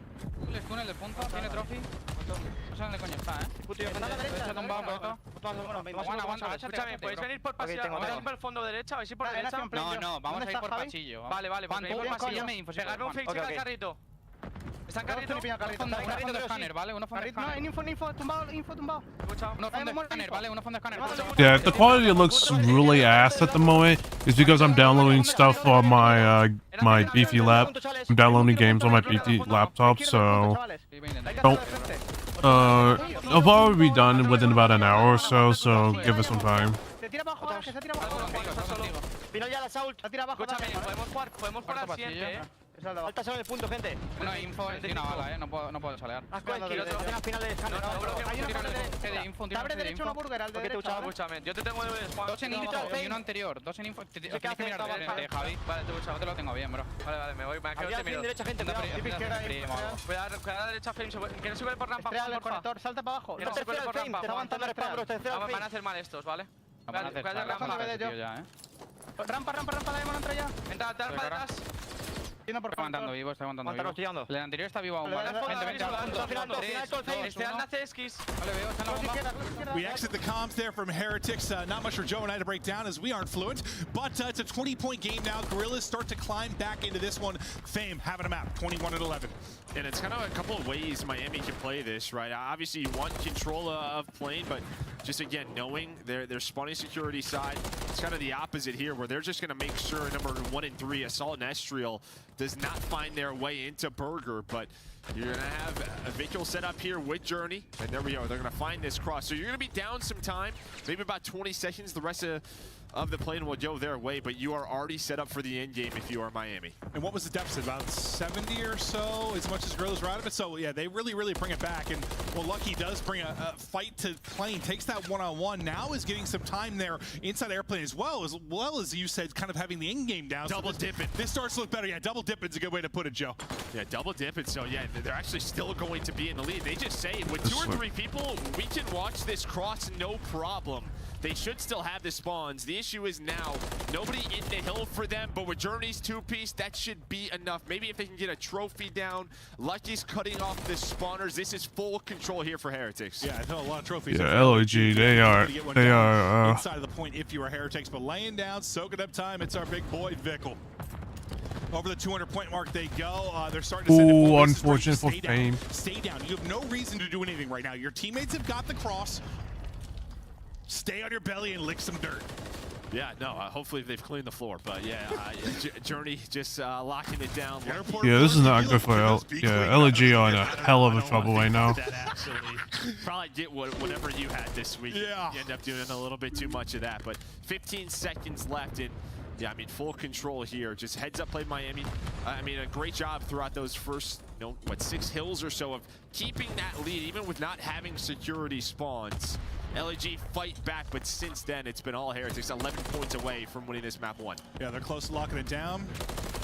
But inside and ready to read. Book locked down by Gorillas. How long can they hold on? Assault doing his best to keep this game going. Trying to play to the end game. Trying to push this to distance and make a miraculous comeback here in this map 1. But still a ton of work to do. But Adam Assault getting it done thus far. 4 in a row for him. Up to 18 and 17. Still holding strong. But you're going to have to be perfect. Interesting.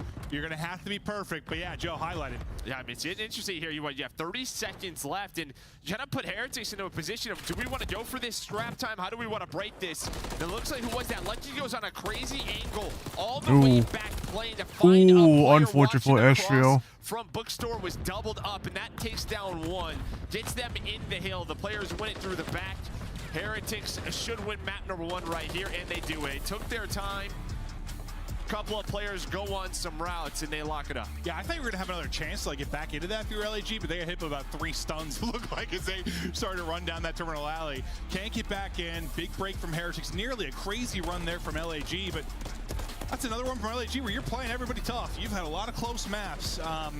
Some big wins to go with it, but you need one a lot more right now. You're looking for a big dub. If you can't Heretic stuff, they get up 1-0. Solid stuff. Did start kind of with that 3 and 4 early in the game, or what was kind of the big point for you? Well, I think just, yeah, I mean, when LAG had security side spawn, 4 and 5 near that end of the first rotation.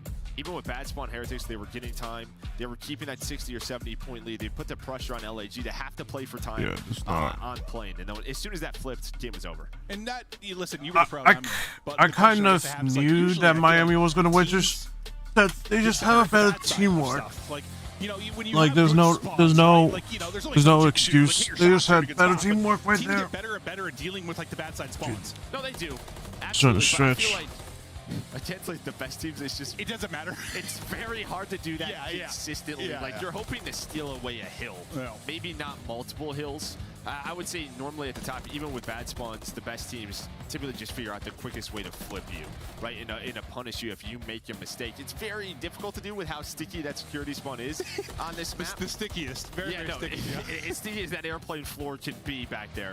But yeah, I mean, it's really just right around that point, right, where it's like 140 to 80. They just kept finding time, P5, P1, keeping that lead. And then, yeah, as we go to this second burger, they had the lead, they had control. And I think this is a key map for Heretics because when we talk about vetoes, right, Invasion is obviously circled time and time again against this team.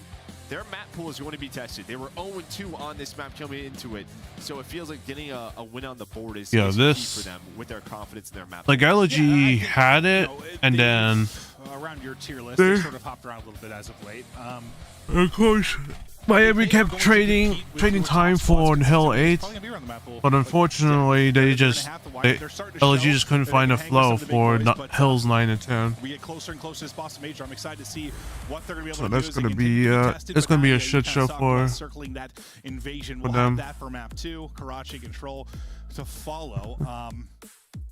But a great win there in that map 1, because yeah, no, I saw this as sort of like a trap series. Just you'd have a very hungry Gorillas.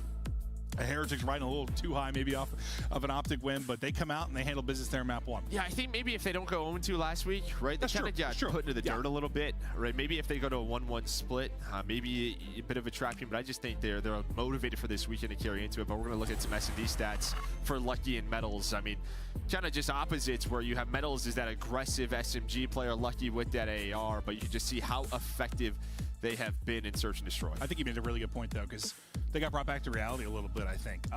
You know, they're riding high for that first week. Everyone's happy Heretics is back. Vamos this, Vamos that. One of the top teams, blah, blah, blah, blah, blah. They didn't beat goddamn anyone. They got a dose of reality last week. Yeah, and I think that's big, though. It is. Yeah, no doubt about it. I mean, you even heard in the interview yesterday, right? Just our scrims results have not been great, and that is another key. Like, we don't see that every day. We don't see that. We have no idea. A week is a roller coaster for all of these teams because you can just, I mean, listen, we all have days. You have bad days, and if 1 or 2 people have just an off day, that scrim sheet can look ugly, right? So it can be a bit of a roller coaster of a week, but it sounds like it was for them. But yesterday, riding high, trying to keep it in today. Yeah, I mean, it's just we don't see all the mental highs and lows these guys go through with the full schedule. But listen, you got to be mentally tough if you're going to compete at the top of anything, and that applies to Call of Duty esports as well. You can get. Sorry if I'm like not talking a lot right now. I am tired. Like, I feel like I want to sleep right now. Can you take yourself out of this? Can you get a Search and Destroy win? Can you answer back? You have looked so tough. You've looked so good. You've convinced me times. I've looked at Joe and said, they are a good team. I was convinced last week. I was. I'm down myself. I think they are a solid team. It's just Search and Destroy. I think when you talk about, you know, some of these mid-tier teams, how are you going to find some of these victories against the top tier? You need to be at least 50-50 in Search and Destroy. And right now, just 2-5 in S&D. We saw Assault and Estriel really struggling in this game mode. This is a map and mode where there is a ton of VOD on Heretics. How they would like to play it. We saw some big clutches out of them yesterday, some 2v3s, some 1v1s versus Optic. But the fact is, LAG, they have plenty of film to study going into this map. And well, speaking of that, Diamondcon's gonna catch Vickle on that cross with that first blood. No trophies in round number 1. Estriel hits another nade. Where is that player? Not gonna find him, but a quick trade, so into a 2-on-2. The 2v2 we go. Ooh. Cutting down one will be lucky now. Journey. Assault. Ring around the rows. Here we go. The hip yeah, he was fire one hits. shot. The fist bumps are out. Heretics hit It was one shot. He couldn't do much. So if you wonder why I was distracted for 1 second, I was getting spam called by Amazon because they can't find my place to deliver something. That's why, yeah. Sounds, daily battle for me. I was like, why is my phone just going off nonstop in my pocket? I'm just going to set it over here. Yeah. Amazon, sorry, guys. It's because you live on the penthouse level. Dude, I swear. That one time they were like, we searched all 3 floors. We couldn't find your place. I'm like, it's on the 4th floor. Yeah. Oh, delivery woes. Not around 2 we go. Yeah, again, just another 1v1. This is what they did so well yesterday. It was a quick trade, not as strong. Okay, quality of. Ooh, nice. Another first blood. Bloody amazing. Across. This time it's a spawn car that blows up onto Lucky. Yeah, perfect. But they'll have, the 4v3 early. Lucky out of it. We can get things done from a 3. Wait, what is even going on right now? 3v4 position again, okay. Slowly. Layering your way up the map. Playing deep by that B-bomb. Offensively, you'll have Estriel working together with Diamond Con on the hold. But the mid-map that's going to get interesting here earlier. It's Fame. Tagged up a bit, or get some shots in the metals. He's able to stay up though for now. Time started when they got 45 seconds to work with. Metals able to get one. That is a tough gunfight. Everybody extended a clip. Everybody's still alive. 6 HP for Vickle. And actually the nade connects as well. Journey catches Diamond Con, and Assault is still weak back. He got caught Journey off just guard. right through the middle of the map with the heads-up play. They know the player was going to rotate on back. And now you have a situation. Where does Vickle want to go with this bomb? It looks like they're kind of going back and forth with the comms, and we're into another one-on-one, just not on the same page. I thought he was in a plan A 30 seconds ago. Maybe Journey was he should have planned. Vico should have planted. We're into a one-on-one, and that door just got kicked open. I wonder if there's somebody there. It turns out there is. Round win to LAG. Doors. I just think that's, maybe they should have planted A. On Heretics. I don't know what they were looking for. Wanted to maybe help him while he's in the gunfight, had that player weak. Maybe they wanted to go through B through alleyway. I think Journey's like, dude, just go plan A. So just one of those rounds, you gotta be on the same page.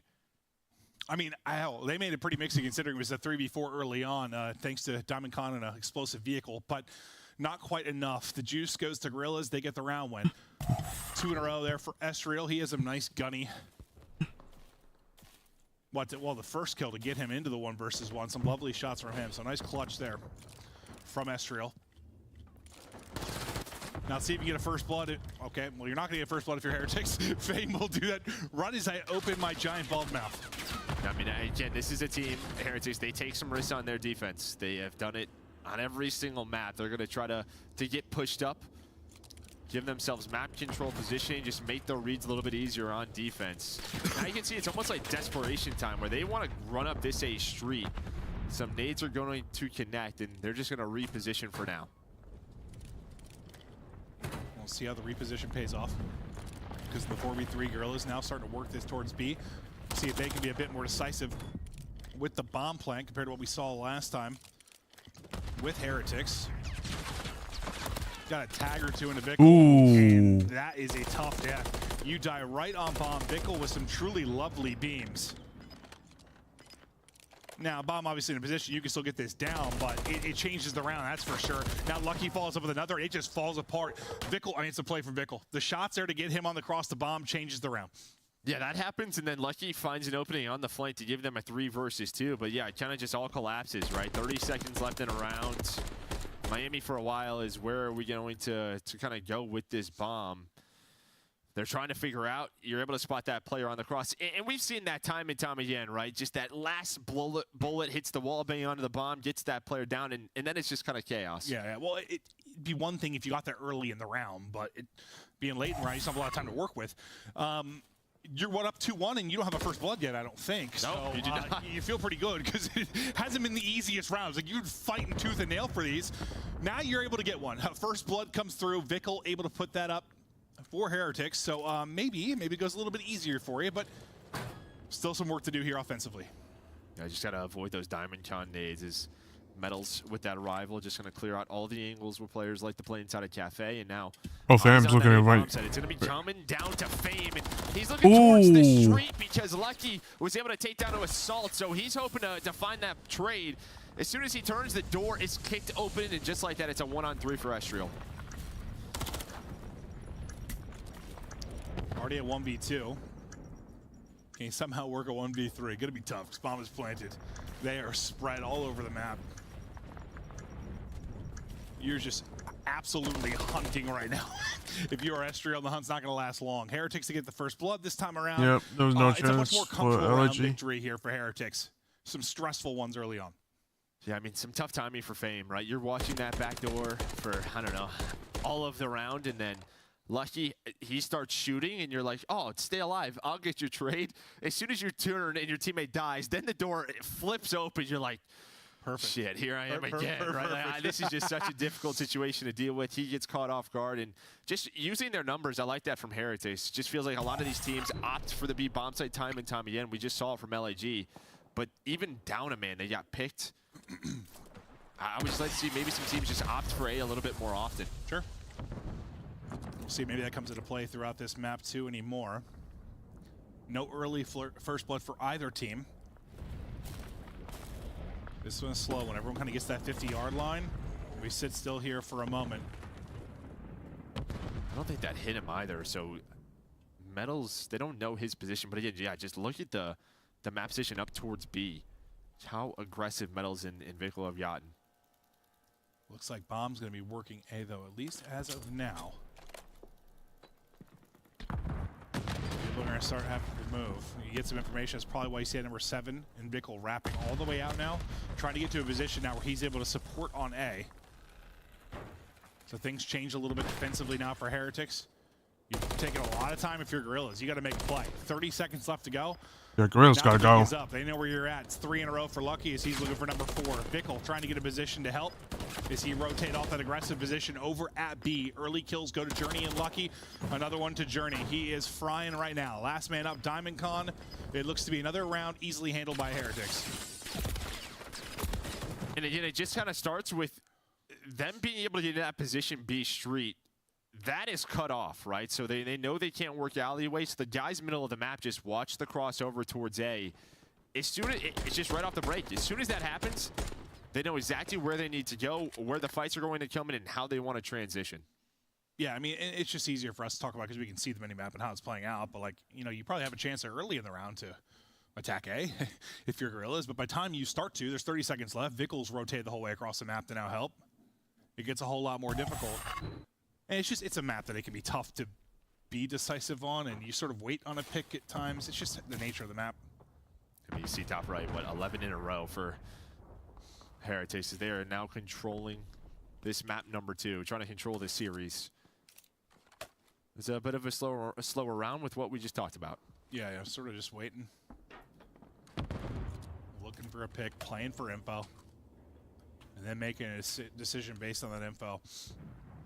Lucky, eyes down the street. He gets a kind hello there. So he gets knocked down to 58. Now maybe they try to get a little bit more slow match so far. Slow round so far. Playing maybe for a pick, playing for some info. You get the kill lovely. If not, at least maybe you get nine where somebody is. Yeah, Nestro's got to stay alive, right? Because if he dies here, if he dies in this position, B bomb set is wide open. You have 2 players over towards A because Assault gets here. The bomb is going down, but what is this timing? You are hoping this could not happen. This should at least turn into a first blood. It does not. Oh, he sat here for how long? Trying to set up that play. Now we're into a retake 4-on-4. Oh, Assault's like, my bad, guys. Yeah, what were you looking at? I was checking out this Honda Civic. I don't know. Had a flat tire.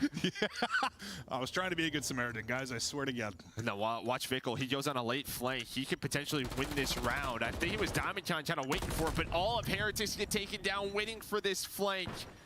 Now it's a 1 versus 4 into a 1-on-3. Yeah, just not enough time.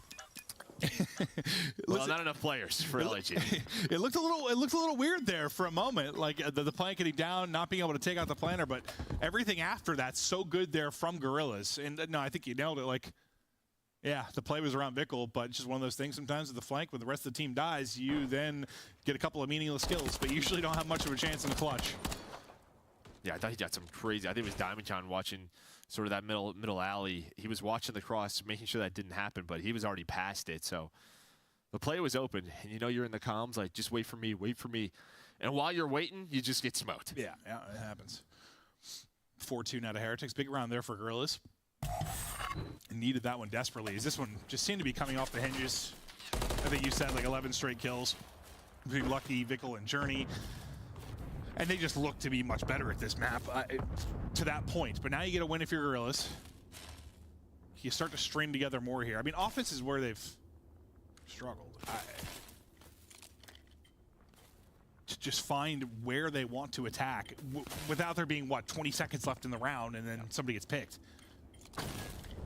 Yeah, just a different look here out of Heretics. This time 2 players over towards B. You have Metals already beat Dom. Journey Courtyard. So really what's wide open right now is this entire A street. They're not obviously going to know that, but maybe throw a couple of shoulders.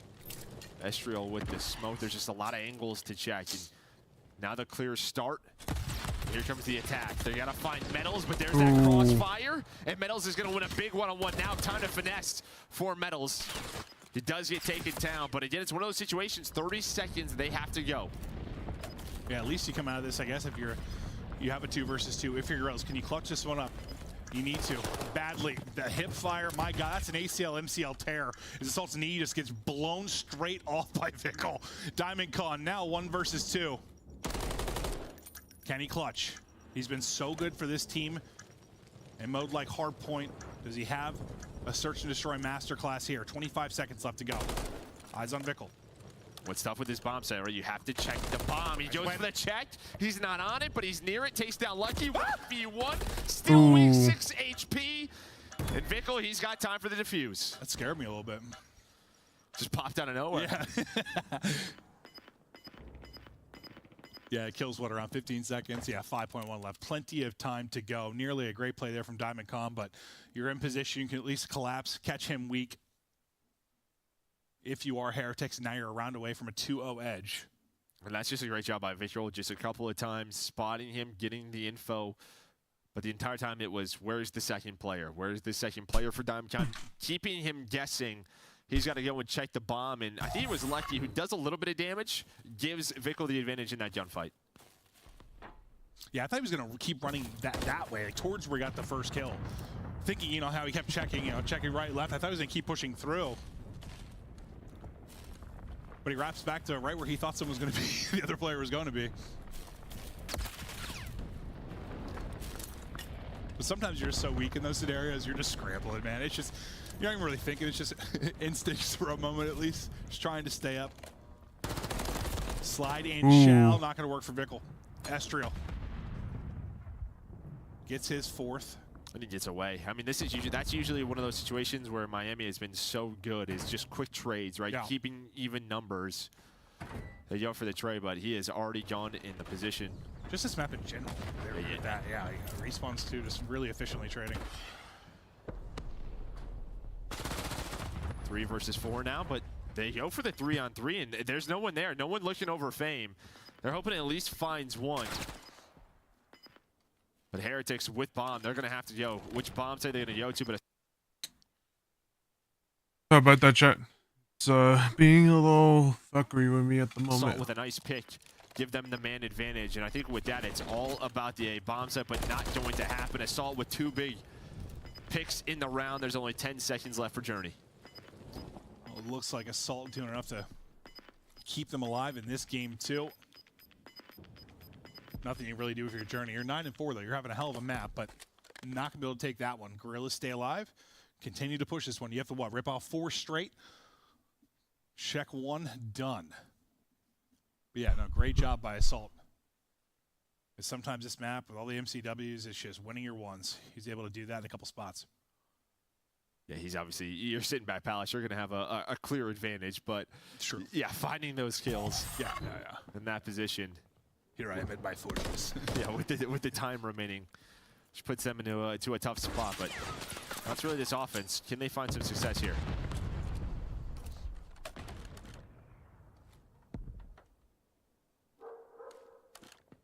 There's that dog, dude. Dude. Clear as day. Sometimes I forget about him. And he's there. All right, I come up with a name for him. Good boy.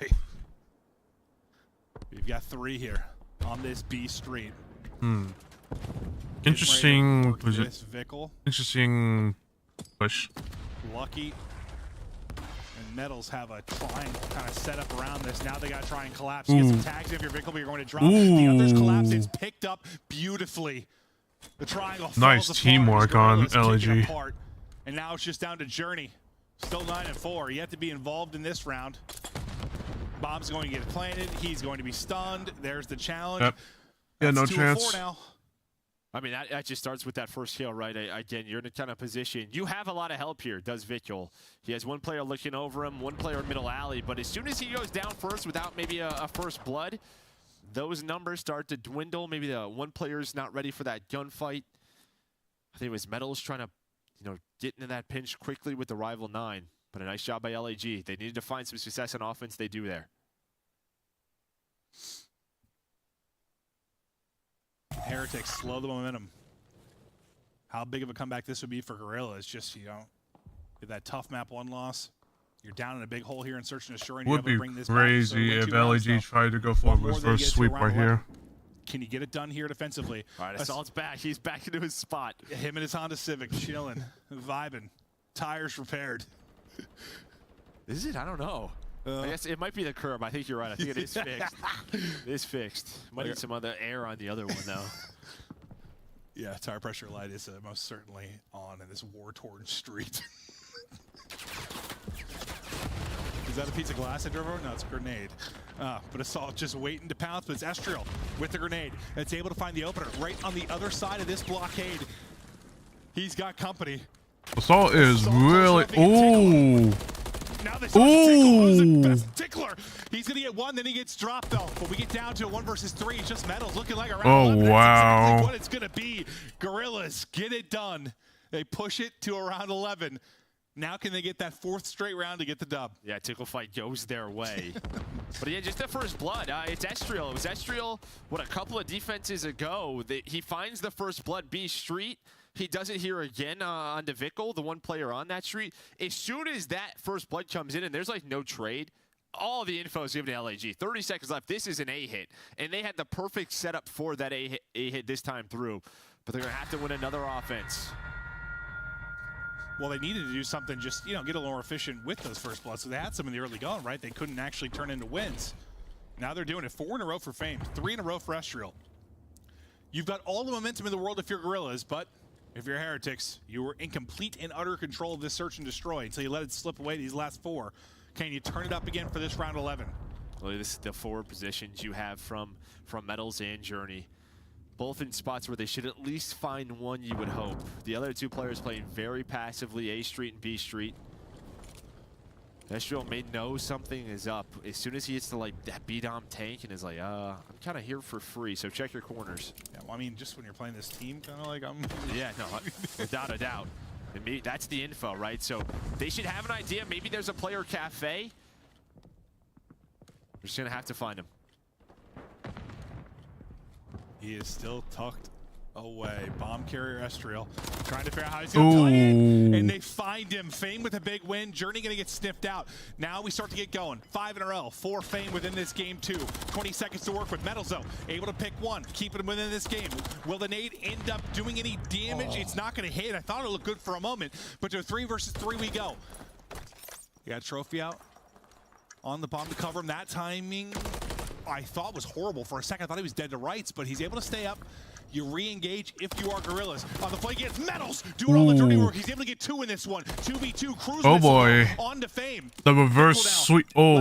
He's got a trophy though, right? He threw a trophy out. Might do it. He threw a trophy out. I think this might be too slow. Either way, he got it. Oh, he does get it. Yeah, it was too slow. He gets it. He just hops it right away. Nobody checks the bomb. I know you're in a cruise missile, but if you're in a cruise Ooh, that is so unfortunate. Just maybe it's a collapse for Gorillas, dear. They went out way too far and just bit him in the ass. Macaroni and cheese. You rip off 3 straight to get there. You need the 4th to get the win.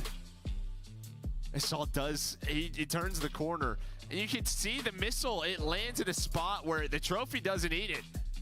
Bro, they're just having fun. Look at these guys. They're loving it. I mean, they can't believe he won that round. And we can't believe he wins that round. Just hops the bomb. It's like, screw it. I mean, and we've seen that before where you call in a cruise, and with how long it just kind of takes to open the laptop, get on the telephone, hey, operator, bring this thing down in, and then he's eaten by a trophy. Won't happen in the future updates, but on this one, that trophy will eat those missiles. Woo! It is a wild one. I mean, listen, Heretics, man, they were in utter control. It's up 5-2. I mean, props to Gorillas to bring it back, but then it's almost like, God, if I'm a Gorillas fan, I would just lose 6-2. Like, don't bring me don't put me through that. Dude, losing round 11 and you have 8 first bloods. 8. Listen, I'll be honest, I tracked like the first 3, and after that, sort of lost track of it. It was because there's a diamond common nade spots, dude. Whatever he's doing, you should copy that. Yeah. 8 first bloods and a round 11 loss. That is a tough one. It's some close maps. I mean, 250, 207, 6-5. The nature of Call of Duty esports, heartbreak. LAG. Victory. Yeah. True. But no, it's been a really fun series so far. Some dramatic moments in both of our maps, but it's just weird because I guess I thought like kind of last week that's what we were talking about. Like, you know, you've been so close for your Gorillas. You've been so close, but like you need your second win, right? You just got to get a win. You look good, but you've won. You get They have 2 wins. They have 2 wins. No. The second, I'm saying before that. Like last week we were talking, like you need to get a second win. Like you need this one. They do it, and now it's just like we're right back to we're playing people tough. Right. Some tough maps, but again, that search and destroy. 2-6 now. Just got to get better, and that one should have absolutely been a win. Just I mean, you're hoping to check that. You know what I'd tell you? Probably to win your search is probably 8 first blood. Sounds great. Yeah, no, it does sound fantastic. All right, well, that is going to do it at least for the map 2. We've got a 2-0 edge right now. Heretics up. Gorilla's going to have to battle back, and they're going to have to do it through control. We'll see if they can bring it back because Heretics and the Vamos are riding high off the 3-0 victory over Optic. How high can this Heretics team climb? Welcome to the Call of Duty League. You have been an absolute blast to watch. We got a break. Map 3 up next.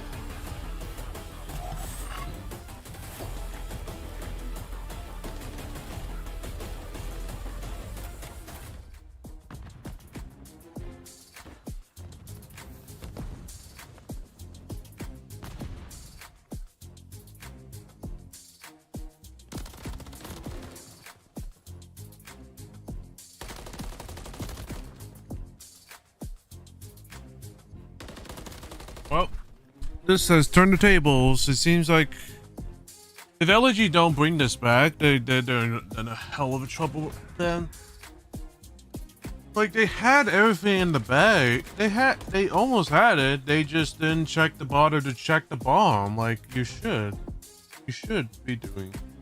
But unfortunately, they couldn't capitalize.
let's see what LG do, because I know they are really good. Like I know they are a good control team.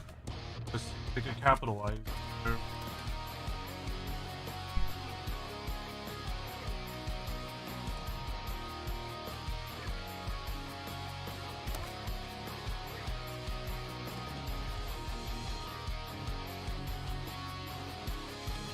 See if they can capitalize their teamwork.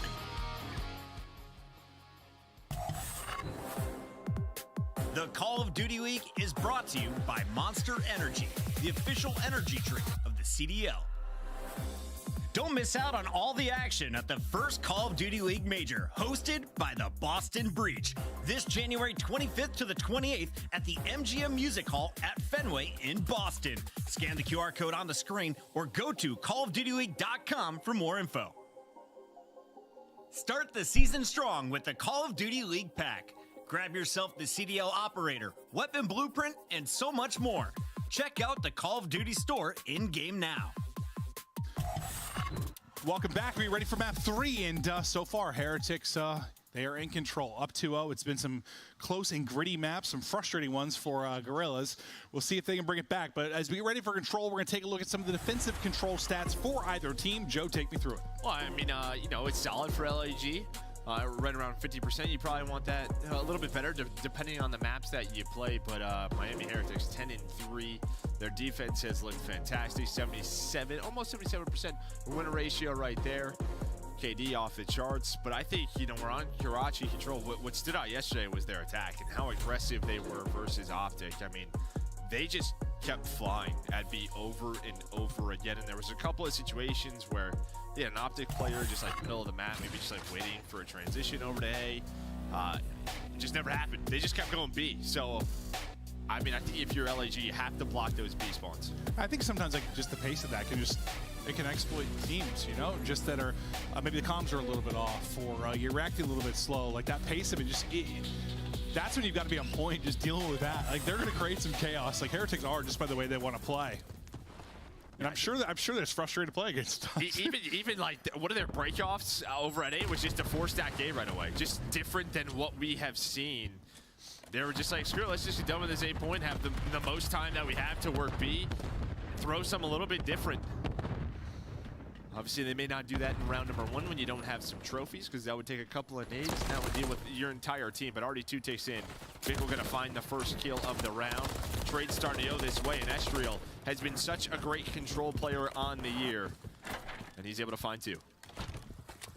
Well, he stopped A from being done completely clean. Now you're starting to try to work out of this. You got to deal with Estriel, able to do that, able to deal with Assault as well and sort of push out of this. Now going to flood right towards B. So this is kind of what you were talking about. When they find their opportunities to do it, they are going to hit it. Lucky never died off the start, right? He was like bottom chicken side, he was bridge, he jumps into P4, and then he's just like, I'll just meet you guys over at B. I'm going to go right through the middle alley. 1 trophy is through. He does get taken down, but they're just trying to work this objective. Fame, though, on the pinch with a big pick on the Vickle.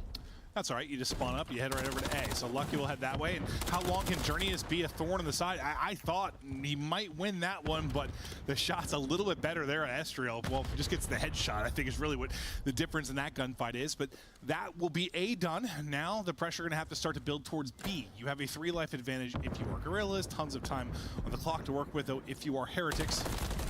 And we'll see if they can just get it into sort of that sprint that they want to get it into.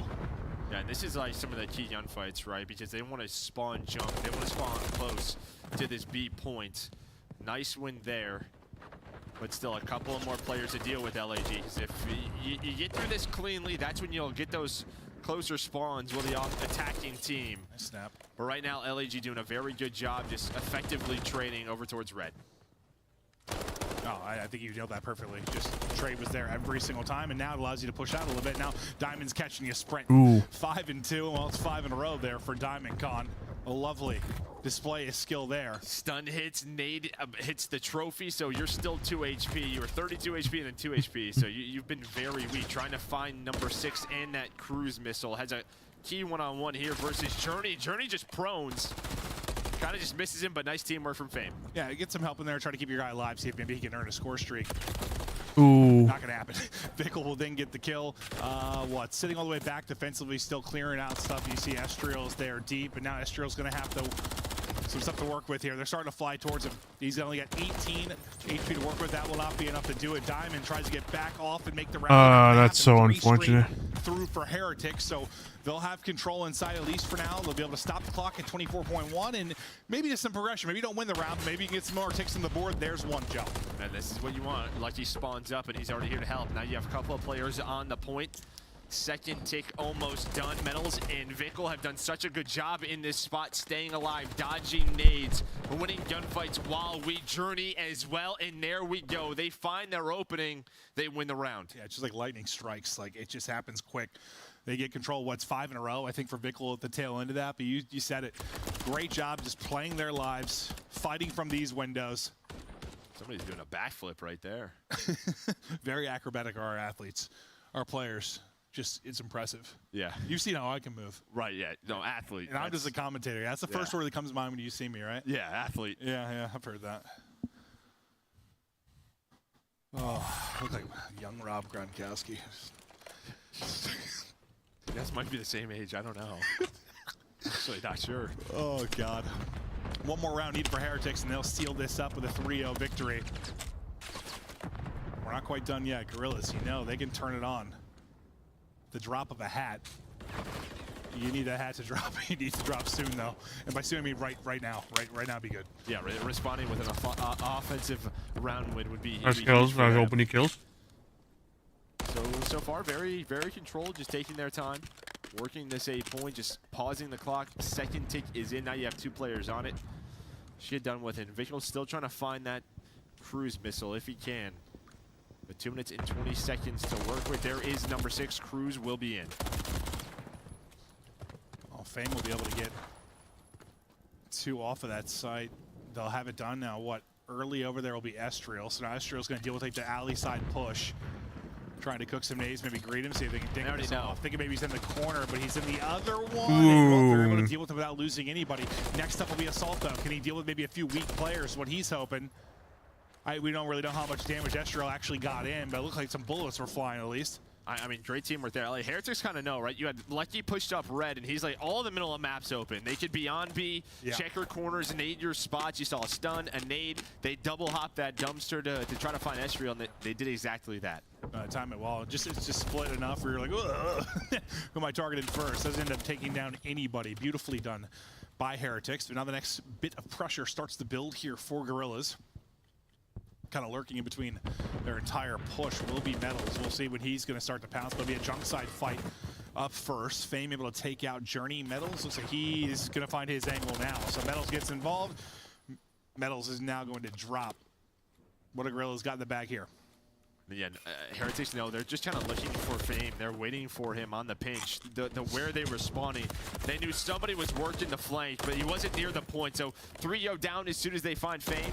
He's going to spawn back up. Diamond, now the last player inside of red. And with those couple of kills, maybe some forward momentum for Fame to try to maybe find some spawn kills. But yeah, they're just going to try to find this one player. Not able to do so there. A team shot comes in from Estriel, but every single time someone gets pushed forward, Heretics deal with it. Yeah, no, it's just always been like one. But I guess that happens when Heretics got 1-4, that you got a killer. You got a couple kills, right? And that was the difference. They haven't been able to do that, so, yeah. Great point there. 20 seconds left to go. It all comes down to this for Gorillas, or your 3-0-3-0 bopped right out of this one. They've just found no opening. 14-6 for Vickle. He's been efficient in this one. Team fire there with Journey. LG is. They are in big trouble right now. Popping, not hard enough, but the teammates there to finish off the kill. Just 10 to go, Joe. Yeah, you don't want to lose, obviously 2 rounds in a row, being down 0-2. Does LAG still have a chance? Maybe here. They have the life advantage, but again, just how efficient these SMGs can be around the point. So I love seeing this out of Heretics, just how good they can be. Journey and Metals have clutched up yet again. So they're going to go up 2-0. And now you're closer, just getting smoked out of this one. But again, just all of these sort of nuanced situations, just one player working the pinch, whether it's on offense or defense. Heretics, they've been so good in that area, either finding that player or as soon as that player gets a kill, everyone attacking that B point and getting onto it together. Yeah, we've seen really good looks at Heretics from both sides of it. Now, if you're Gorillas, like you've seen both sides, how can you make adjustments now to maybe get your round wins? But you've got to rip off 3 straight control rounds, 3 straight maps if you're going to get a victory in this. Come on, LG. Map, or Mr. Metals. Like, I still think LG is going to probably lose, but I'm about to see.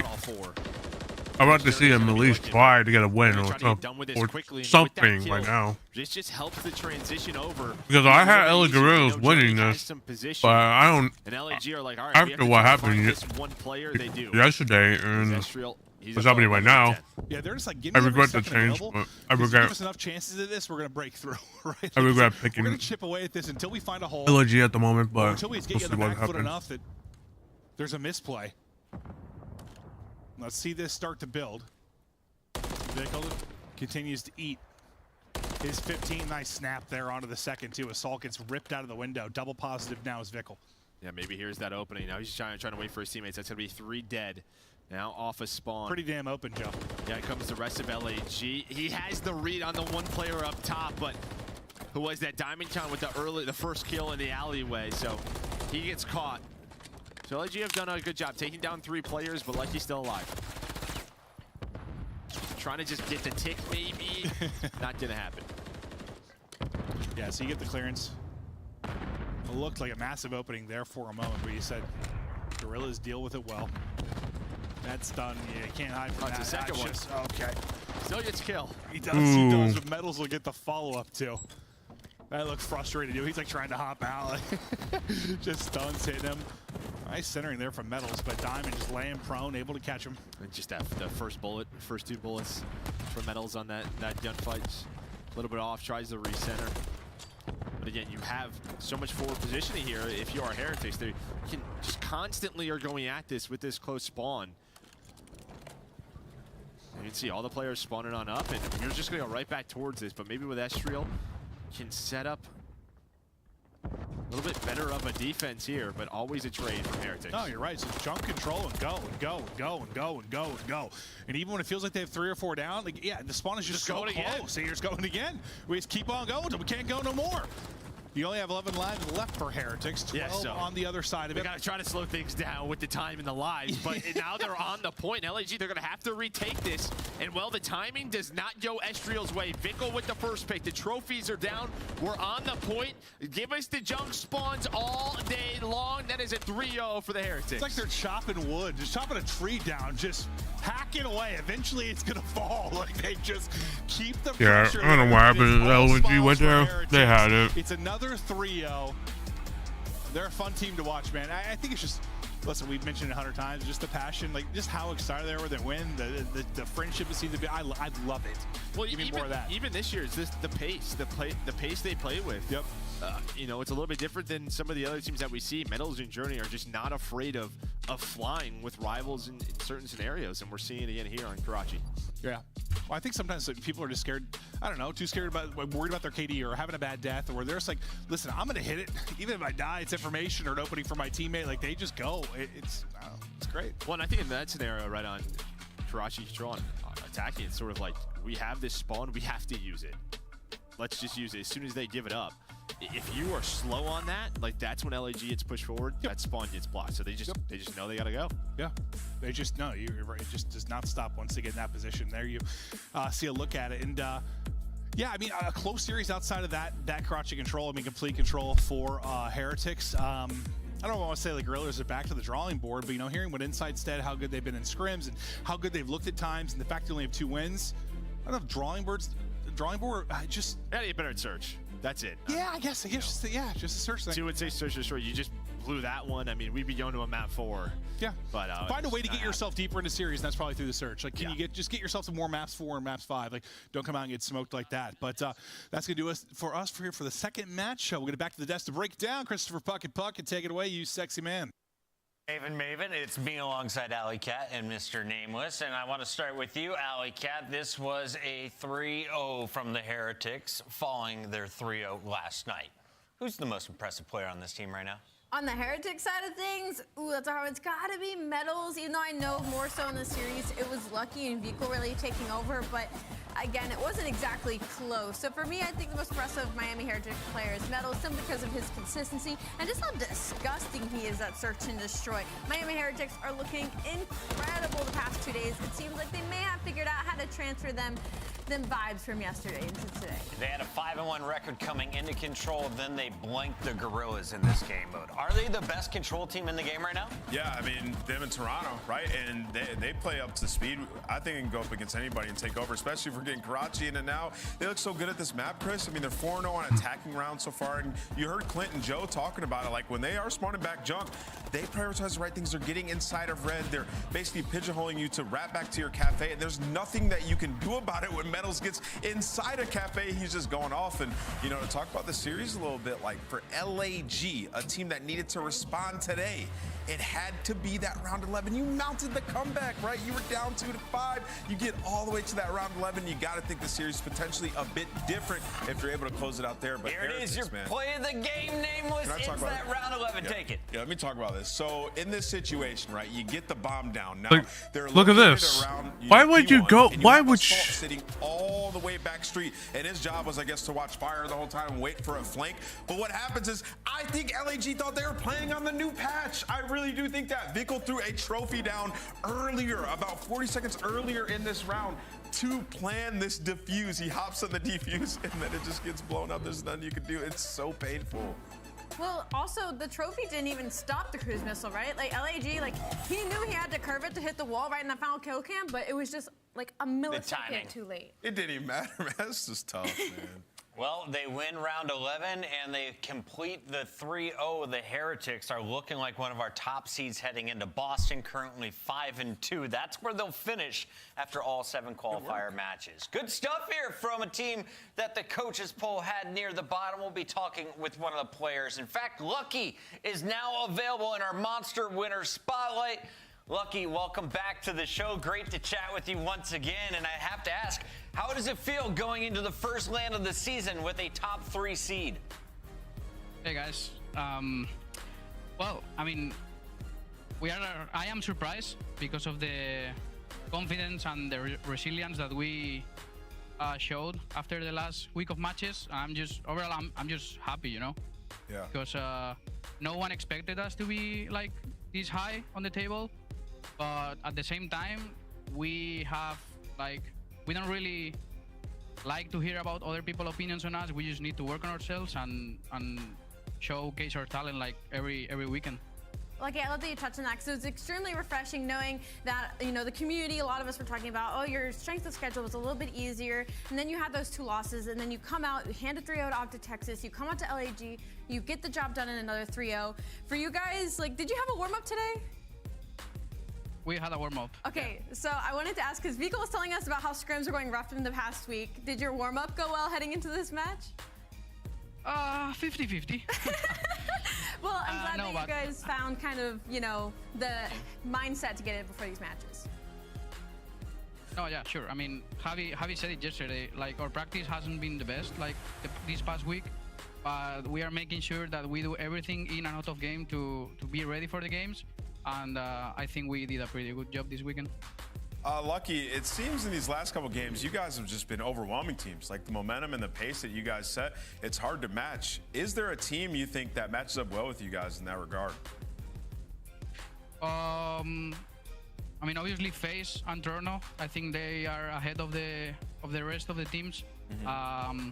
They are teams that it's hard to play against because of how well they play together and how well they know what to do in the map. I mean, I think every team in the league is like competitive enough to play against any team, you know?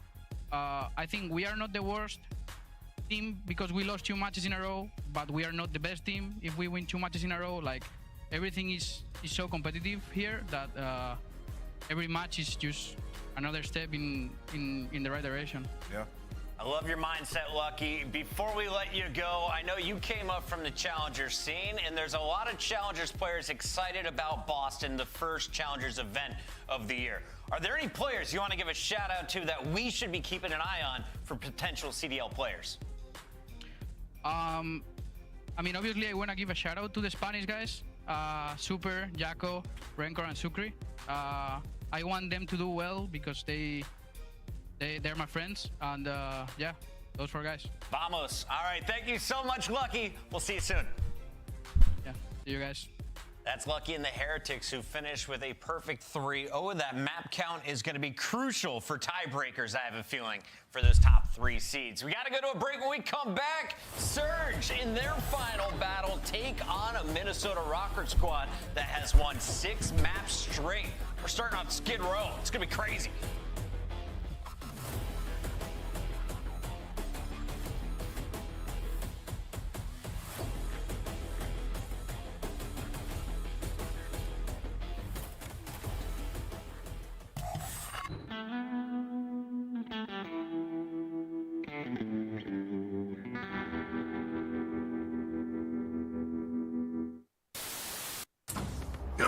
Miami versus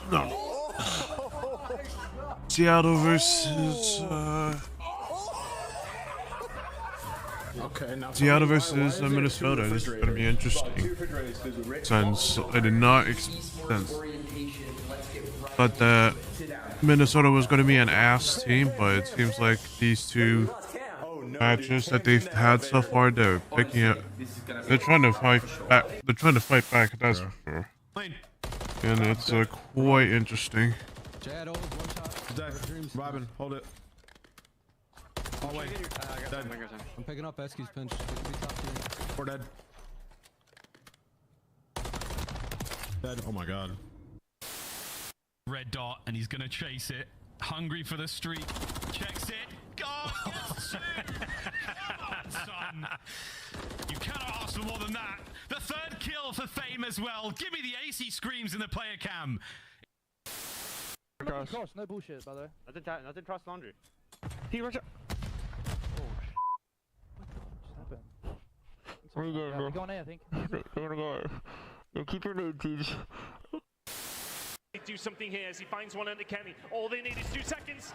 Too real. 2 seconds. Draws a must hold against these players. They play against him. Clayton will find 2. And that's going to be it.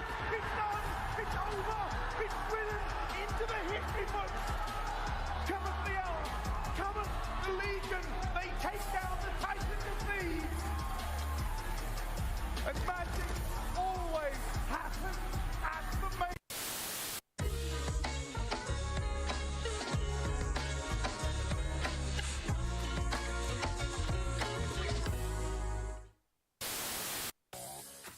Welcome to the Esports Report. On this week's show, we cover the current COD League standings. Do you agree with Smokes not being in respawn? I do personally, yeah. You do personally? I do too. I think it would make the viewing experience worse. What did I just see on my screen? Who was that guy? Did you see that? No. Who the fuck was that guy? I don't know. Welcome Wait, to the citizens over there on YouTube. There was some random guy, like, see how they have the quad box? Like, there was some random guy just like in the all 4 boxes, and he looked like he was going crazy. Yeah? Yeah. The start of the year to the end, I actually don't know. If I had to guess, quad box. I think it would make the viewing experience worse. What did I just see on my screen? Personally, I do too. I agree with Smokes not being in respawn. I do personally, yeah. You do personally? I do.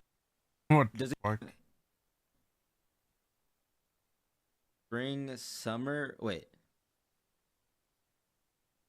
Nut, baby. The diamond nut, excuse me.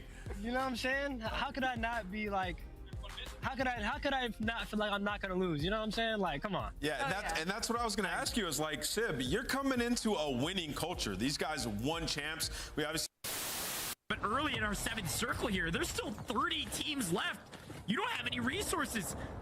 Get to the zone if you can. Win your gunfight. Maze somehow sneaks through. You see a lone Nubu Spartan running around like a chicken with his head cut off. There are so many squads. This is unprecedented. Being able to see this from the Codcaster is so special. There's our first moving zone. I mean, this is like what you would typically see in an Apex.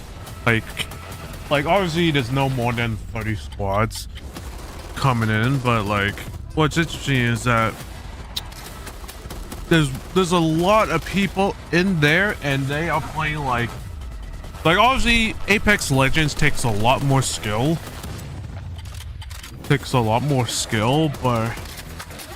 But like seeing that definitely reminds me of Apex and like just any other BRs, any other competitive BRs out there. Ready to kick it off in the city of Boston, where champions are born.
Push up. You have 3 players off at spawn. Maybe a chance here. Accuracy. The best. Linz is ripping Boston apart. Boston to close this lead. And Linz is going to just continue to push space for the Zawolabob's team. Maybe come straight through as well. Awakening versus the world, and he's coming up with the dub. But if you can transition this to New Hill, Awakening is trying to put in absolute work. Slashes up next. He gets the ball. The whole team is even shot.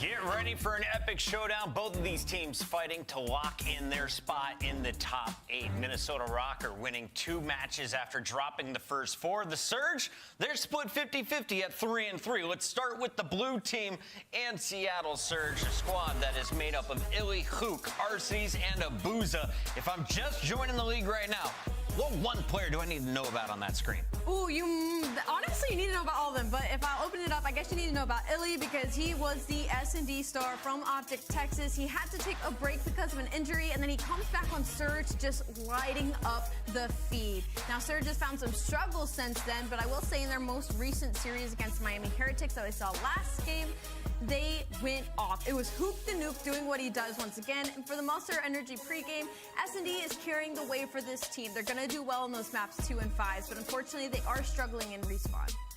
Gotta see them win a hard point if they want to get to that game 5. That was the troubles in their 3 losses. On the other side for Minnesota, you won 6 games in a row. Yep. How did Minnesota right this ship, and what have you seen from them recently? Well, one, I'm going to give some love here to Linz. I think through the last 2 weeks, he's been absolutely unbelievable, giving himself, a foot in the race for Rookie of the Year, and then as well as Vivid. I mean, they just had some really good search and destroy yesterday, some great adjustments, picking up streaks out of Linz, Vivid dropping 15 kills. Those are things that you want to see. And then actually stepping up to the plate. People give him a lot of flack, but he's really picked up. Awakening has dropped off, and you can see Monster Energy pregame. gaining momentum. 6-0 last 2 series, 89% chance of winner's bracket after 2 win streak. That's actually massive. And then Vivid Insane versus LAG set the S&D kill record on High Rise, 1.29 overall KD. That's actually ridiculous. Allie, you ready for a pop quiz?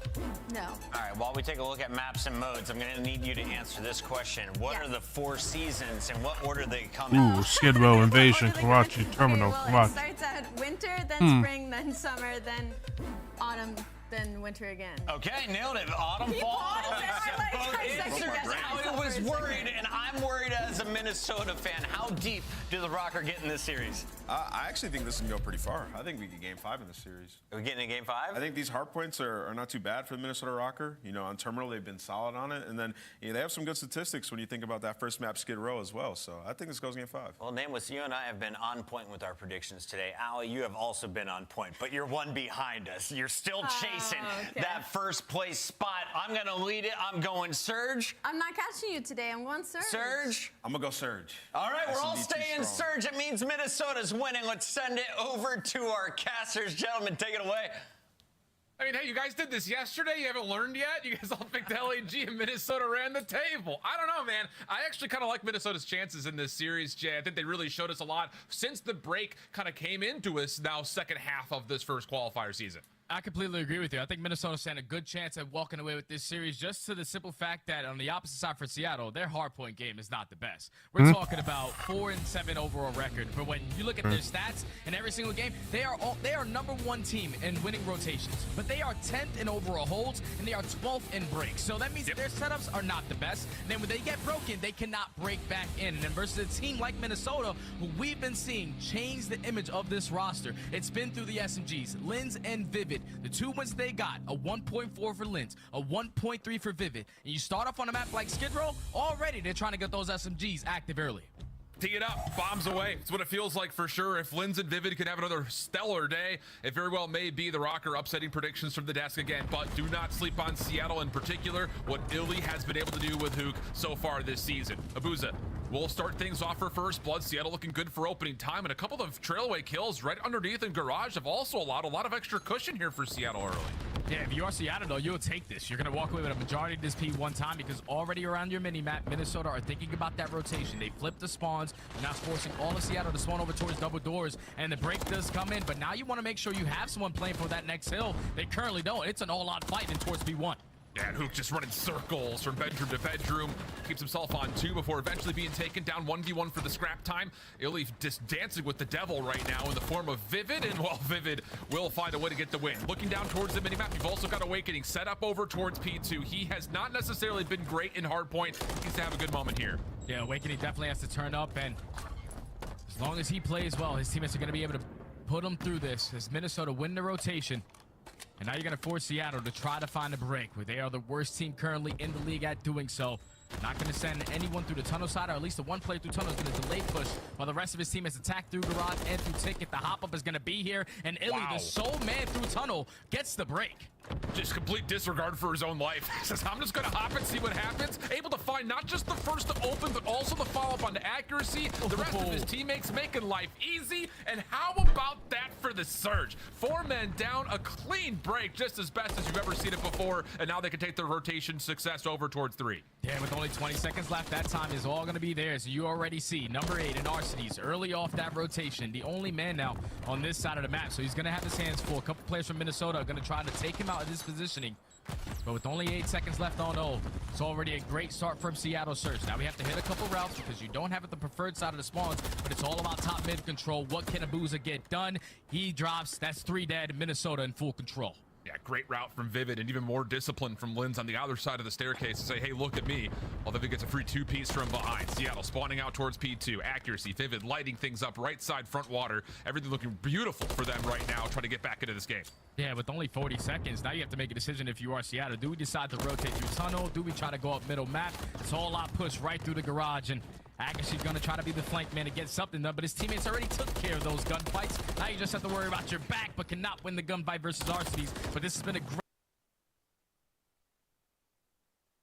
great hold, a great response from Minnesota Rocker to get themselves back into this game. They're going to be the team all year off the rotation, but Seattle, they get this final 20. Yeah, good success to the middle of the map. It wasn't really discerned whether or not Seattle was going to try to play for the old time at 3 or rotate to 4. It's kind of like fight the war on 2 fronts and then over-invest into the side that seems to be most successful, and that would be over towards the old time. So just when we thought for sure Rocker was going to pull away maybe 45 plus seconds, it's the Surge who find themselves with great success, now working their way through old on their way over towards this backside Barber. Yeah, in Seattle, they're putting themselves in a great position. You have players are already top mid, but you're working towards back apartments. This does take a lot of time, and if you don't find these gunfights, it's gonna hurt you, because then you're definitely spawning all towards top middle, but they trade the player out towards back apartments. Now they have multiple angles to attack from. Illy does get cut down, and now you have the conga line up to the God Steps. Oh, tough position for Hook, but just mantles over the cinder blocks to find the kill over towards God Stairs. One more player down low, getting hit by a multitude of Surge members, but Accuracy stay is alive. Little help from a stun that comes through, and then Lamar pushing a little bit further forward, just gets one bullet needed from Awakening to confirm the kill, and now Minnesota take the lead. Yeah, Minnesota going to be able to walk away with this final 30, but it's going to be Seattle fully set up off the rotation. Only player you have to take down is going to be Lentz, just causing problems around towards the garage area. Hook takes care of him, so going to be fully set up. Now you just can't allow an opening kill in a crucial position to happen. So right now it's going to be Illy towards the top back crates. You also have the assistance from Abuza. He's going to fall, so now it's all on Illy to watch this ticket side by himself. He's gonna have a lot of different rocket rifles staring at him, and a nade also lands on in. Arseny's last one alive, just inside the interior of the fences, just looking for whatever recovery he could possibly find. But Minnesota, again, from every single angle, they're starting to find success. Another break starts to come through. The last one left would be Illy through P2 side. He gets a little bit of assistance from Hook, who is trying to make a mess of the front side of this, but no one's picked up ticket. Rocker's still able to reinforce, and we've got a 50-50 battle for the remaining time. Yeah, they all started with Illy finding that 2-piece through top P2. Once he gets those 2 kills, it's now 3 dead. The last player on the point. We trade him. This junk time is now going to be ours. So Seattle going to be able to take the lead for a little bit, but now Minnesota have the opportunity to set up properly in towards P1. How does Seattle Surge decide to break on in? You have one player already at God Steps, one trying to hit a playground route. He does get sniffed out, but now it's on Hook. Can he slip on by, find the timing? At least he plays his life, but position is now known. Yeah, gets seen, but not a lot of help nearby, so just finessing his life and just staring him down the entire time was Vivid. Eventually gets the kill, frag cooked up, makes its way into the window. That will eventually confirm a trade, but damage had already been dealt. Vivid for 2. Now puts Minnesota in a pretty controlling spot to open up this first hard point. Abuza tried to change that. The rest of his team spawning on the other side of the map, and these trophy systems are not allowing any utility to get through, but it doesn't make a difference. Hook just mantles through the window and finds an opening. Now a chance for the Surge to contest. Yeah, Hook is just trying to contest. His teammates are already setting up for that P2. So if we can keep this a little bit more scrappy, we can definitely grow up a nice little comfortable lead, and the nuke is shooting. Give him 3 in a row. There's another one around the corner. Can he find the 4th? Nope, just gonna jump out the window. We do not want to challenge this guy. He's one off for cruise missile. Cannot give him that, and a big kill right there comes in from Vivid to shut him down. Final 15 to Minnesota, but full rotation set up for Seattle now. There are a couple of members that have kind of split spawn, though, for the Surge. So every big gunfight around P2 is massive for Seattle's ability to hold, and they do clean up the couple of the stray members of Minnesota. So the Surge down just a small margin, but set up perfectly. Prime time to take a look to see what their comms are sounding like. No, take it. Yeah, Lynch is under already. Yeah, I'm watching my push. On my jump if you can. He's up. I'm good. One more step. Reach. He's in. Now one tap, top on me, jump top. He's on time, he's on the barrel, I'm one shot, guys. I'll stun time for you guys. Go. One shot. I'm one shot. I got blown by a fire exchange. Nice. One ticket. I'm one shot. I'm getting naded. Go. I'm getting you. Take your time with this. I'm gonna flank blue down with you, okay? Flank blue. Yeah. One back up to man, bottom mid. See them. I'm getting through. I got through. I spawn behind them, give me a sec. See them. Kill me, bottom mid. Lama, see them. Intermid play. Dead bottom mid, see them. I'm on see them. Watch me top mid. Nice. One time mid for sure, bro. Let's play close. Yeah. I have nothing for you. Nice. I'm going mid. I'm blocking. Fucking see them. Two time mid, 1 is 1 HP. Yeah, there's just one top mid. I'm waiting. At 6 back P2, guys. Yeah. Take your time. Up down. You guys want to push this shit? Top left. Nice. I'm pushing front. I'm gonna push. I'll tell you, the energy and the tempo definitely seem like it's there for Seattle, especially when it comes to them on rotation. But once again, that stat line you pulled up, they're just not quite able to hold when they get Illy on these quick rotates. Yeah, they had Illy on a rotation already. They found the final 25 seconds at P2. They were nice and early towards P3. They start off with the initial 2 kills, but then they're just too spread apart in their setup, and they get broken to keep this game basically even. Only up by 10 points currently in Seattle, and now they put themselves in a position to basically almost call game. You win the rotation, you get into junk time, you're forcing Minnesota all the way across the map. Do they decide to sprint through tunnel? Do they decide to go through bottom middle? It's looking like the pressure's going to be through back apartments, and this might be the push. If you get shut down here, Seattle might win it. There we go. There is the breakthrough playground side. Everything now focused right on this hit through checkers. On the back alley, here come 3 Rocker members. First defender falls. Ooh, wow. Do so much, and That's a shit ton of Rocker teammates there. Watching for this rotation. Illy's not even worried about this whatsoever, but he should be. Stun comes through. Accuracy almost able to double down, but the rest of Rocker push on out. Find the bump from the hard point, and the last 2 Rocker members will get over the 200-point mark, which is one more contestant to deal with. It's Arcitys playing inside a kitchen, and he gets cut down. Rocker a chance to reclaim the lead. Oh, and Vivid with a big one-on-one versus Illy off the rotation. Now you're going to be the team early off on this side of the map. Vivid, you just have to play your life. He picks up that AR, trying to cut off this ticket side, finds another one, finally gets some assistance, but now there's 2 players from Seattle contesting from that P2 area. You take care of these 2 players, you can basically call game because they're going to spawn all the way across the map. Arcitys gets sniffed, but now it's all on Hook. What play can he make so Seattle can have a chance? They have no idea that Hook is here. Can he be the X Factor? Accuracy the first one to drop. Awakening up top. Can't quite find a peak, but still takes down 2 third ticket. Now Hook is completely trapped, and it's a 4-man feed. One more chance, and look at Accuracy. He's going to try to cut off this entire rotation from topside water. He finds the first, no problem. And oh, what a thorn in the side Accuracy has been. There's 245. No one's going to touch this hard point in time. And again, Seattle looking good on rotation, but unable to put together a sizable hold, in Minnesota stay chef's kiss perfect when it comes to their map 1 records. What's that? Yeah, Minnesota worst.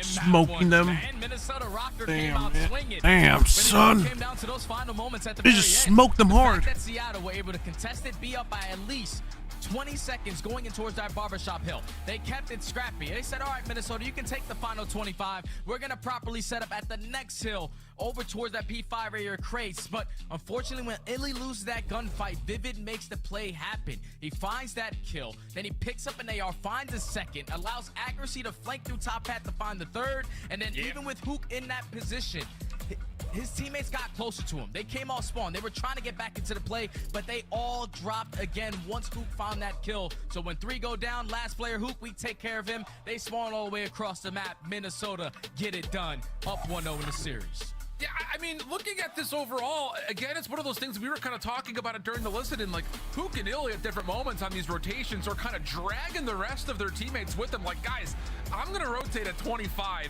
win a couple of key gunfights. Can you please get here? But the ARs are just not quite giving them the support that they need. I mean, Arcitys in particular just never felt like he was in a position to help lock down lanes after either Hook or Illy went absolutely bananas on new hardpoint setups. Yeah, it's just tough, man. It's just tough, especially on a map like Skid Row, because all these gunfights, especially towards the top middles and towards the barbershop, even towards P3, they're all up close and personal. So the ARs are not going to have a good time on those sides of the map. But when you get towards the P5s, when you get towards the P2s, where these ARs have to hold down the lanes, just pre-aim down the line of sight, and you should be okay. That's when we saw them start the fight back into this game. But when it got a little bit scrappy, it was just too much for Seattle to handle. And Minnesota do exactly what they do best, man. You get led by your SMG and Vivid, 27 and 20, 29 traded kills. Reese's has been having himself a nice couple of days here. Yeah, I'll say. And I think that's one of I think the biggest component of this Rocker team. I mean, before we got to the break, it was all about the Linz story. Even with Rocker not having won a single series, Linz was still putting up top half percentages, KDs, and things of the nature, statistically speaking. But now all of a sudden, everyone's starting to step up a little bit. Accuracy and Awakening are still kind of on the bottom side when it comes to overall KDs. But hey, in this particular map, they were very much so participating when needed to. And it again helps players like Linz and Vivid game 4 right there was pain at the end. Unfortunate for Seattle. They had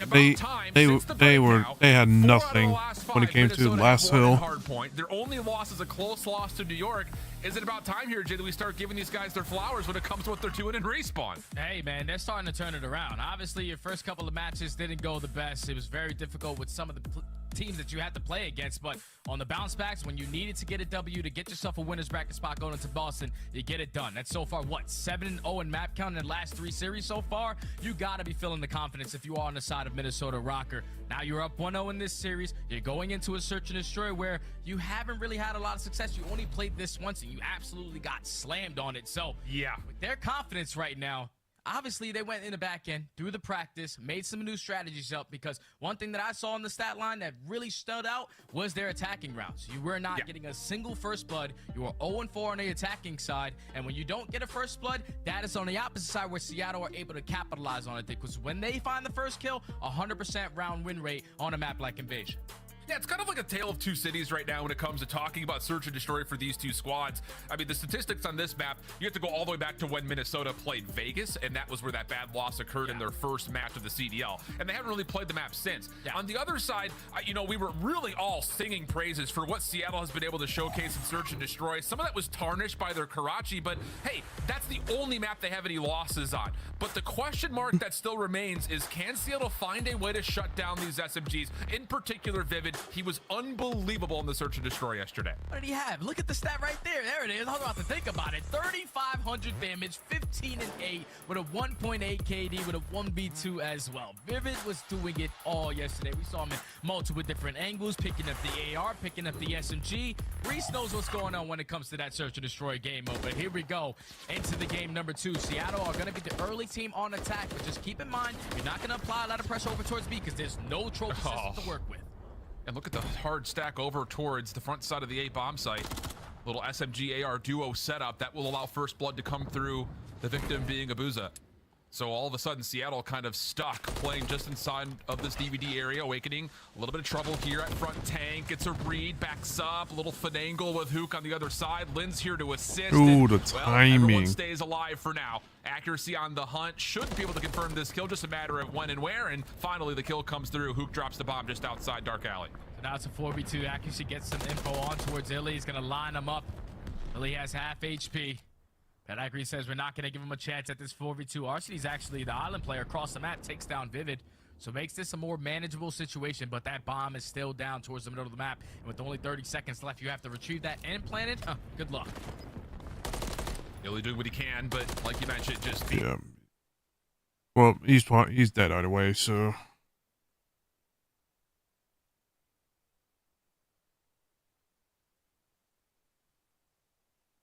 Looked at from every single angle. Nice shots on the accuracy, but tagged up so heavily does not make much of a difference towards the Rocker defense. Pretty good, and I think a lot of it was a lot of free first bloods, not just first bloods. It was long crossing angle first bloods that Rocker were able to reap. Yeah, I think it was just Rocker applying pressure in towards Cafe. They send multiple players in towards Red. He's lining them up, watching them cross over towards B. Awakening gets that first blood, and at that point, you put Seattle at a position where we have to now try to even up the numbers. Someone has to take a risk, and unfortunately, those risks did not pay off. Minnesota take the first round. To the attacking side they go. And I don't know if Seattle even had enough players alive or enough kills. Illy might be the only player to potentially have earned a trophy system, so he has to potentially be the guy going to be. Yeah. A little double stack front side. Abuza this time will tally first blood. Vivid trying to find the trade, but not going to be allowed to give it a look. So 4v3 early. Hook sitting just inside this back kind of freezer closet area. Vivid with the bomb, just looking for someone to overpeak through mid, but no one's home. And Seattle just absolutely just playing their numbers at this point. Yeah, you don't got to give nothing up. They have to plant the bomb to win the damn round. So let's just make sure we hold our angles, and Abuza finds another on the round to now make it a 4v2. Awakening and accuracy. The ARs for the Rocker. Left the clutch on up. They're trying to solo out Illy. He's hurt. We're going to apply the pressure on him, see if we can take him down. But the stuns, the cover fire, the cover attacks from his teammates. Oh, he shot his tootsies off. Oh, wells. Nice round, Surge. Defense over their own. Clean stuff to this point. Defense finding early first bloods, a lot of it free. Numbers holding. That's been the story of the entirety of the year to this point. In particular, I think on this map especially. So Would be interested, I think, to see if there's going to be any adjustment or modification towards what these ARs are doing, because right now it has been long-range AR fights over the middle of the map that has determined the first 2 rounds. Yeah, you just can't give it those gunnies. You can't be getting first blood across the map. And even when they're putting them in aggressive positions towards red, we know that that's most likely what we got to be prepared for. It's just monkey see, monkey do. They both did the same exact thing in round number 1 on both their defensive side. But into round number 3 we go. Seattle going to change it up this time around. Bomb's not going to go towards middle. We're going to attack towards A Street. But keep your eye defensively also at number 4 in Vivid. He is already pushed up closer towards Treehouse, and Accuracy seems to want to maybe just take over B Street. The more information they gain, the more that these defenders at A will imminently know that there's going to be a threat here at the A site. Trophy system gets placed, and now it's just down to when do Surge want to try to barge through these doors and try to hit. Yeah, Vivid gets all the info. They're not going B, so just falls into the hands of Lens and Awakening. Come on, stupid fucking internet. And they trade this properly. Can Hoop not be in a position to potentially sniff him out? But no nade from Awakening.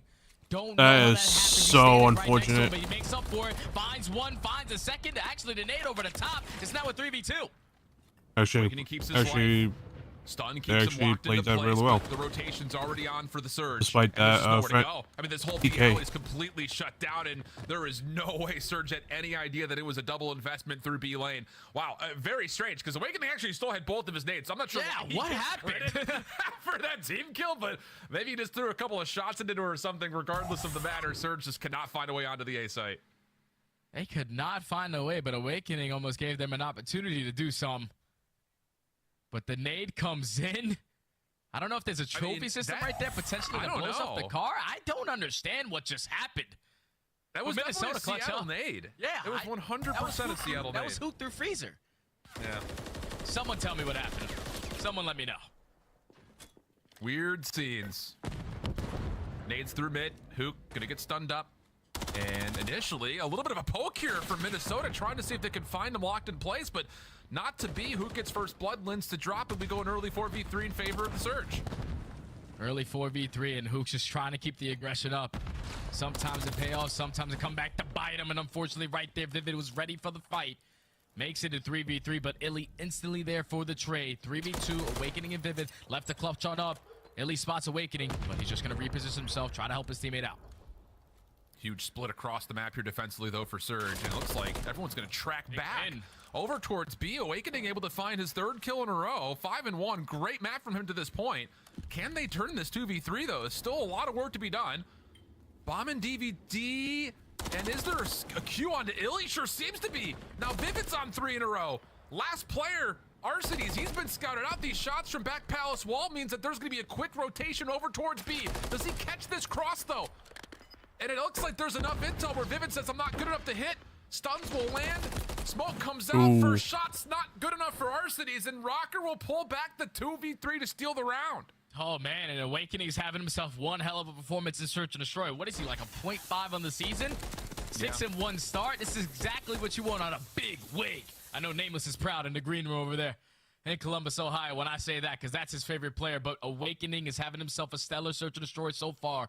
Great clutch in the 3v2. He finds the first to make it a 2v2, and then once it turns into a 2v1, you see how he keeps the information on the last player. We're throwing shoulders towards mid-tank. We're just letting Vivid know we can go B, we can go A, but once he's in that position, we'll make sure we're soloing him out together, and Awakening finds the final. Minnesota, 2 rounds in a row.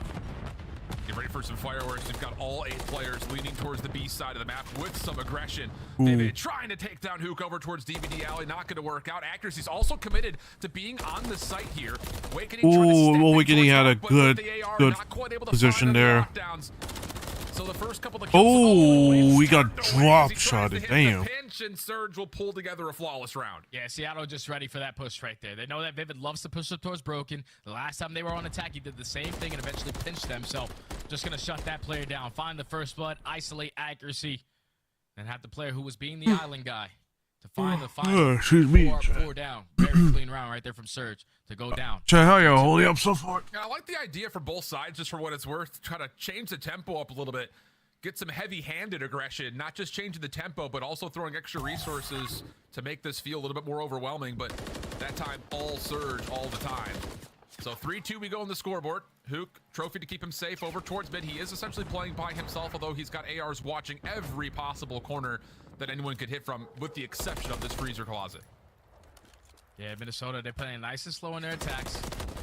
Multiple players watching over this B point. They shoot out the trophy systems. Trying to save their attacks to try to isolate Illy. He's just repositioning every chance that he gets. We're going tractor, we're going cages, we're going tank. Making it very difficult for his teammates to try to help him. But Hook with the smoke grenade, he's just going to run right through mid-cut, and now he's here to help Illy. Is this just a little sleight of hand here from Rocker saying, look at us, we're throwing all of our nades over towards B, but not fully committing to it. They do pull the defense over towards the B side of the map, but now that the smoke has dissipated, everyone's off the regen, the defense will reset. Only problem is they've given up any forward defensive pressure over towards A, so Vivid could technically plant here. First couple of shots going over towards the opposite side of the map will land, going to a 3v3. Going into a 3v3, but Illy, he spots him. Vivid, unfortunately, trying to go for the bomb plant. Illy finds him. Illy finds a third on the Nice round. play from Illy. What a read by Ender. Can he potentially find the ace? No, he cannot, but the trade is going to be there instantly. Seattle Surge, no panic. When it comes to their defensive setup, even with the repositioning out of Hook, they still applied pressure over towards Illy, and he made him pay for it. Seattle tied up at 3. Yeah, really good composure, without question. Like we said, Surge got pulled to that B side of the map. And Minnesota were showing all force over towards the B side, including smokes, but after they got rid of that position forward at A, it was a blink of the eye, and they were right back where they needed to be. Really beautiful stuff in terms of reclaiming ground. So now all of a sudden, the patterns have shifted just a touch. Rocker tried getting heavy-handed in their last offense. Doesn't quite work out. Their previous defense, kind of the same situation. Didn't fully work out with the aggression, and now we kind of reset as Seattle looked to head over towards A early, opening nades and opening gunshots all through mid-map. Going to keep us in a 4v4. You can already see the difference in Minnesota's setup. Vivid is no longer pushing up the B side. We're going to have accuracy on that side of the map because Seattle, they've only went there once, and that was a full-on bone rush. So if they're not doing that, they're most likely going to commit towards A. Vivid trying to be the player to watch right street, but Awakening is in a crucial position towards mid-tank. Nades, everything is coming at him. He still manages to play his life, but the smoke is going to be here. Now you have to figure out what you want to do as accuracy finds the first. That's a huge rogue route being hit by accuracy. Again, just aggression through the B side of the map. Awakening able to scout out one just in front of what will eventually be our new P1. Shots tag, but Awakening stays, at least for now, alive. And Illy has snuck through. No one has any idea that Illy's here. He's able to get the first. Now you'd have to think they need to try to isolate onto accuracy, but they can't find him. Lynn's getting aggression. That's going to be good for another elimination, favoring Minnesota in the 3v2. Illy stuck at mid-map, just hoping he can lock down a gunfight, but there's none to be found. Arseny's last one left, only able to take 2 of the final 3, and Minnesota finally able to find themselves a response. Man, that was a whole lot of dancing in towards B, Dom. I'll say. So everybody was having a fiesta around the tank, but you saw once Illy was able to get out with his life, he actually got out with 0 HP as well, Alan. That's insane. That guy was eating bullets. But he comes back to life. Eventually, he sets up his teammate in RCDs to find 2. But in the perfect position is Minnesota on that setup to trade efficiently. They respond with the defense. Back up 4-3. And now they're going on the attacking round. And I would love them to do the same exact thing that they did in the previous. But this time, let's actually commit towards the bomb plant. Because if you get Hook to reposition from red, it's a free A plant. Yeah, getting a little anxious about the call. Long-range shots again coming through. Lynn's just trying to see if anyone's playing. Right in the front. There we go. He does see Hook, but can't do too much about it outside of call the comms. Not really a good look to isolate him either, although Minnesota are really trying to. Smoke in hand, that will be spent. And is there actually going to be a play through this? No, it's team shots to RCDs instead, who just essentially keeps himself safe backside Palace Wall. Slowly but surely, Accuracy is working his way up to try to isolate Illy again, but on the opposite side of the map, Vivid takes down Hook, and an unfortunate team nade from RCDs now makes it a 4v2, 3v2. That is so unfortunate. Bomb will be planted. Accuracy still just going on his own hero route. Nice shots come through for Vivid. Trade immediately by way of the... Wait a minute. Okay. Abuza now 1v1 to Awakening. Long range shots first will land. Oh, both players have to be a single bullet. Pop up from Abuza. Stun starts to come through. Dealt with that range, and Abuza, you can see it in the cam. What a clutch kill. About it, and that takes us to a 4-4 tie. That's a 2v4, Allen, with Abuza finding an ace on the round. He won the first gunfight towards A Street. He lines up the second with a frag and then reads accuracy on the deep flank to find the third. And at that opportunity right there, Awakening has every advantage. You're using a fire truck. Heady, you got it all. You can shoulder. He has to sprint at you at the street, but Abuza was not nervous in the moment. He was ready to gun him out of his shoes. And that's exactly what he does to tie the game up at 4 with an ace in hand. Abuza, the young man, the rookie, makes it happen. Unreal stuff.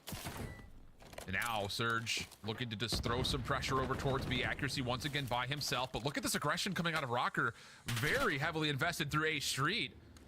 And Arsene is the only one close. He's at Laundry. Linz is already on a really good angle for this cross. Can't quite find the kill. The stun locks him up. Is there enough help to keep him alive? He decides instead just to push with a pistol, you madman.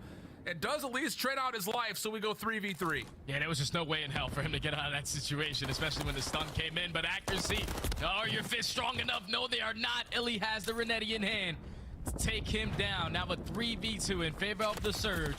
All out pressure up towards B, but Illy has 6 HP. This guy is tanking bullets. If sets up Abuza to find one, and now he earns himself a cruise missile. 1v3 for Awakening. And he gets the information on where Wake's positioned at. A couple attacks come through, but the bomb still gets stuck, and it's Silly who finds him. No worries. Wow, what a bounce back this has been for the Surge. I mean, heroics from Abuza, and then here it's just a messy opening that eventually gets manipulated towards Surge finding success at B. They're not hesitant right now on their place. And whenever it comes down to an ISO gunfight between Illy and Accuracy, we've seen a lot of them so far on this map. Illy comes out on top. We kill Accuracy, the sole man over towards that B point. We can commit towards this site. But Abuza has really taken over in these final couple of rounds. That cruise missile is going to play a really big part. If he decides to use it here, they're going to be on defense. Yup, we're going to camp right back street. If you decide to go B, that cruise missile is going to be ready for you.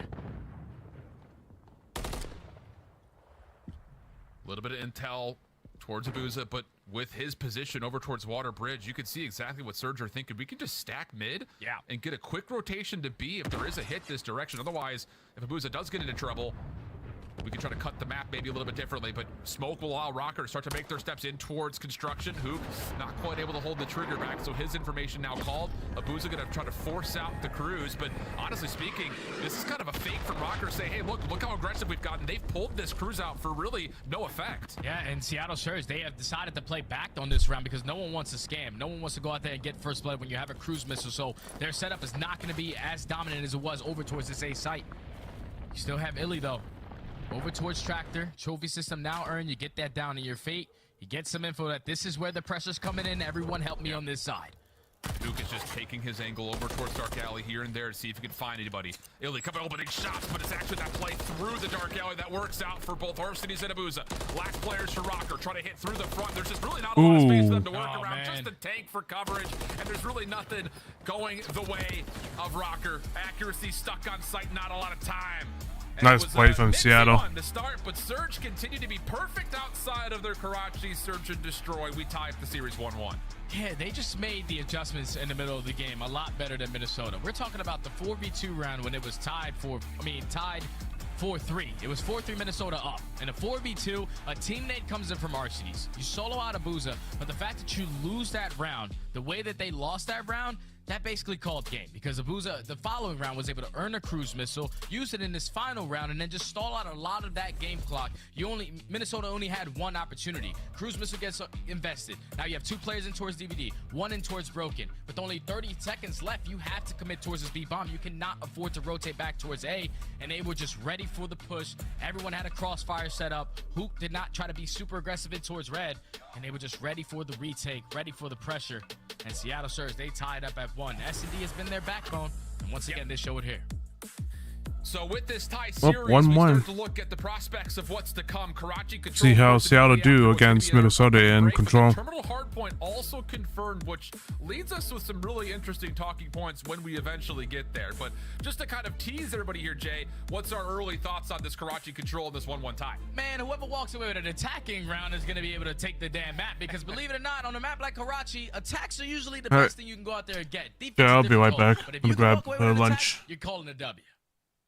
Little bit to look forward to. Both teams have, as you would figure, been great defensively, but will there be any offensive recovery from both of these two squads to take an edge in the series? Rocker started off hot, but surged with a big bounce back, keep us locked in at 1 in what is a huge pivotal match for potential upper bracket considerations. We'll come back and head into the Karachi Control after this.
The Call of Duty Week is brought to you by Monster Energy, the official energy drink of the CDL.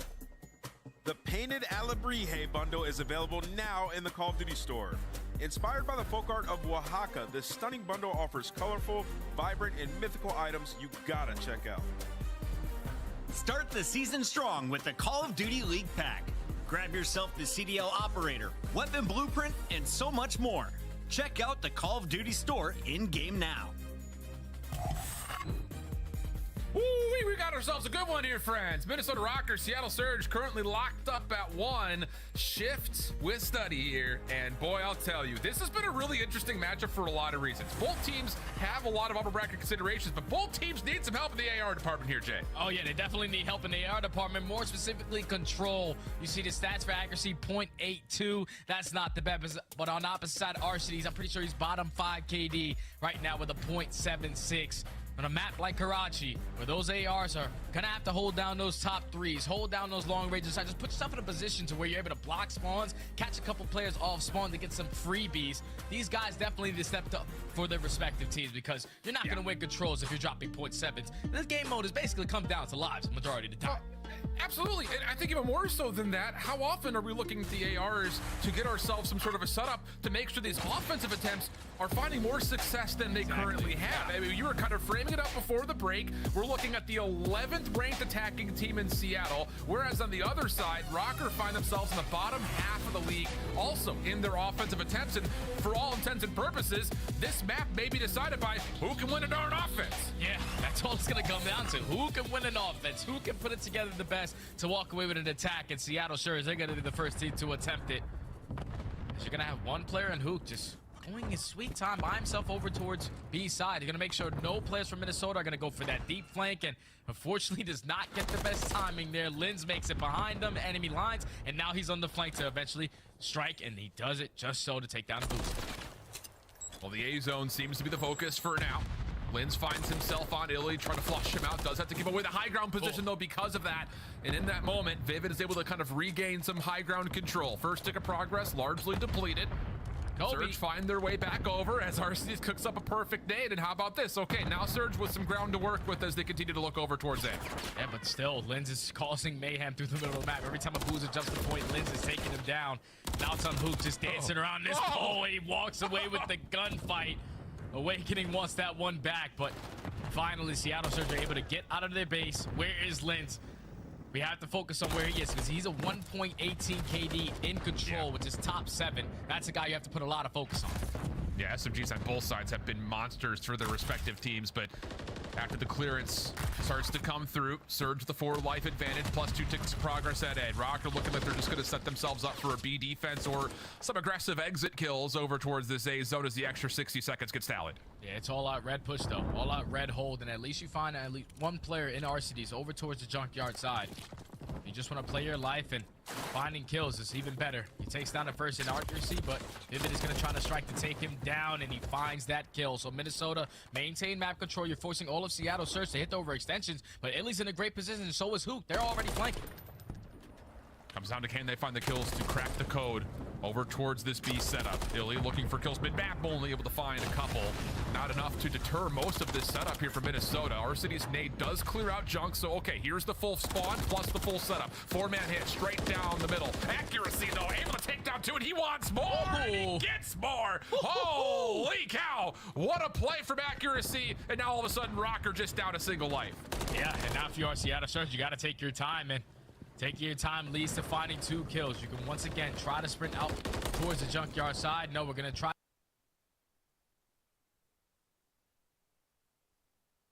to attack through middle, because we don't know where Vivid is, and he's the guy that's blocking the spawn. So the overextension is coming in again. Now Awakening off spawn is now going to let his teammates know that one person is going to be pinching, but Hook finds the timing. Hook is already in, and now this is where Seattle can make something shake. Hook is just an absolute menace on the map right now, all over the place. Hard to track him down as now Rocker are going to give up the play, trying to go over the top of Dumpster and is trying to hit this through red. Awakening able to confirm 1 elimination. To a 3v3 we go. First tick of progress looks pretty imminent. Illy, nice crossing angle, but still traded back and forth.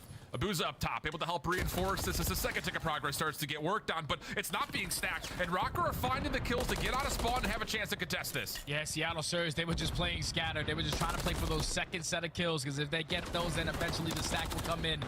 But it's still Hook. It's still Hook the nuke in towards the cafeteria.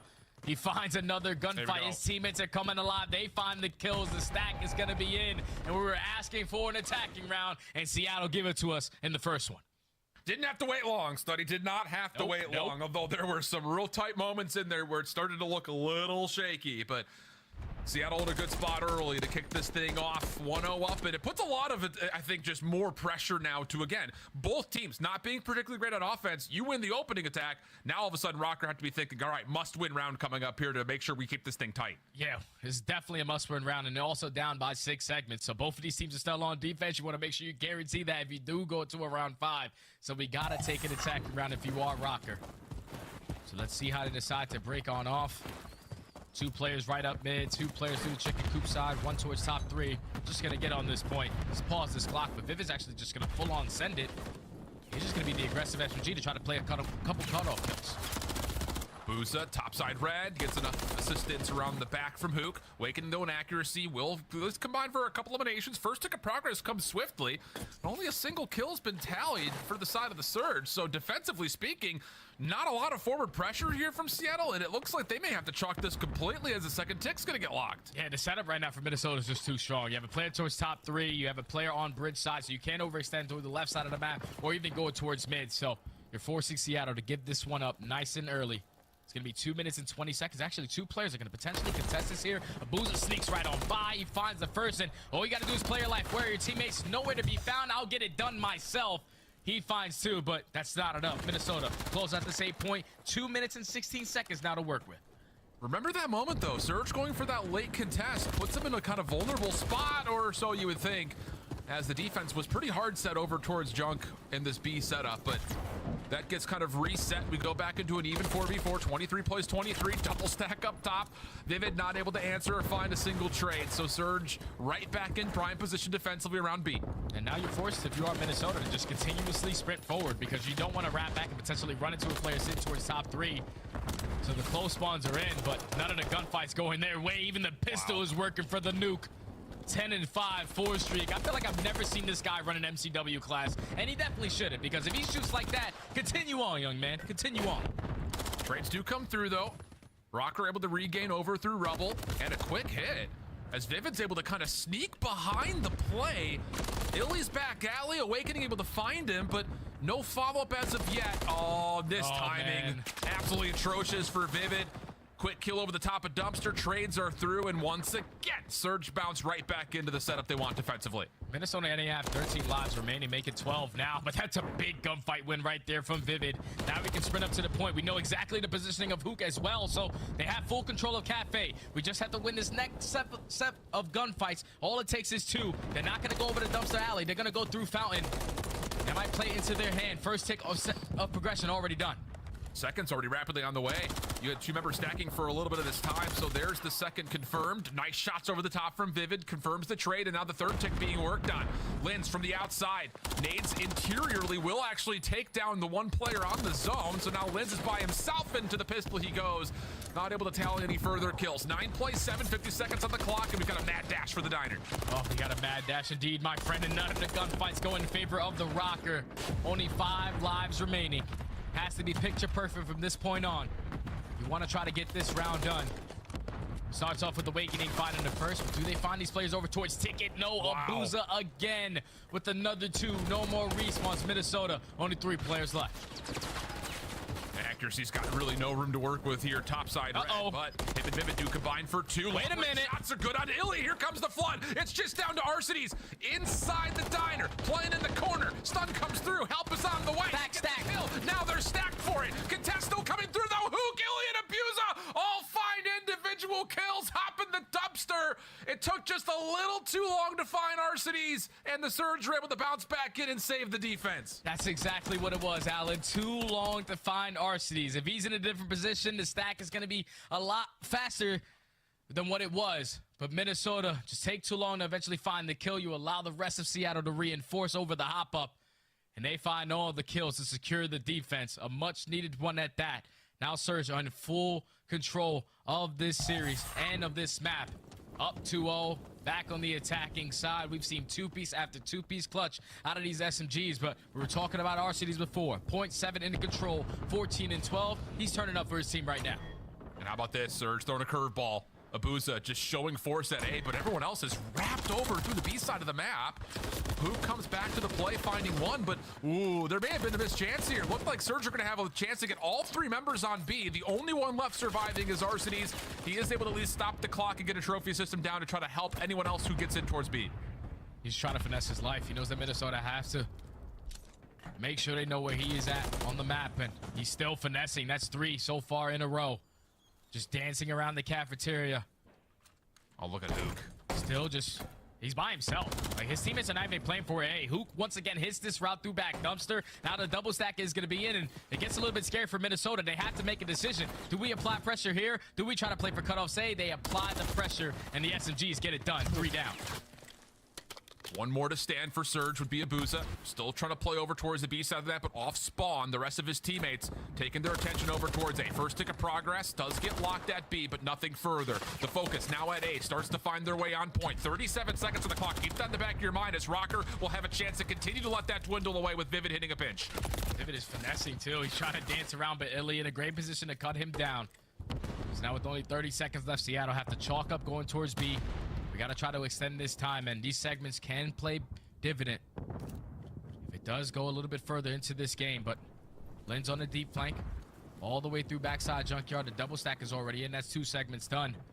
A's going to be over with. 1:30. Seattle are going to have to now attack towards B.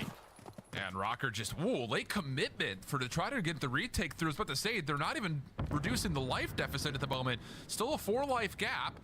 Surge will find a bit of an easy exit here off the A zone. I mean, Rocker are giving away a ton of space. They've got Vivid watching to make sure no one can come through spawn. And then Lynn's trying to be a nuisance over towards Drunk, but the players on the point are kind of by themselves.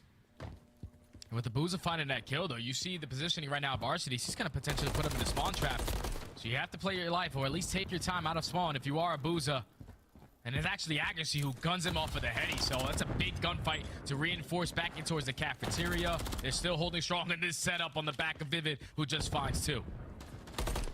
Rocker still trying to fight to get a little bit in front of this control zone, though, and they will, with those eliminations, get control at red and the bottom side of the hotel desk. But look at the route from Surge. All of it coming around the back. Awakening just on the backside of Alley would have to be the one you would think to look over towards dumpster side, but wait a second, Surge are going to double hit through this, and Awakening gets the first, not quite the second. Arsenes provides the trade. 27 seconds on the clock. Time to here if you're Surge, and they're finding the agents. Last one left alive inside the point is Vivid.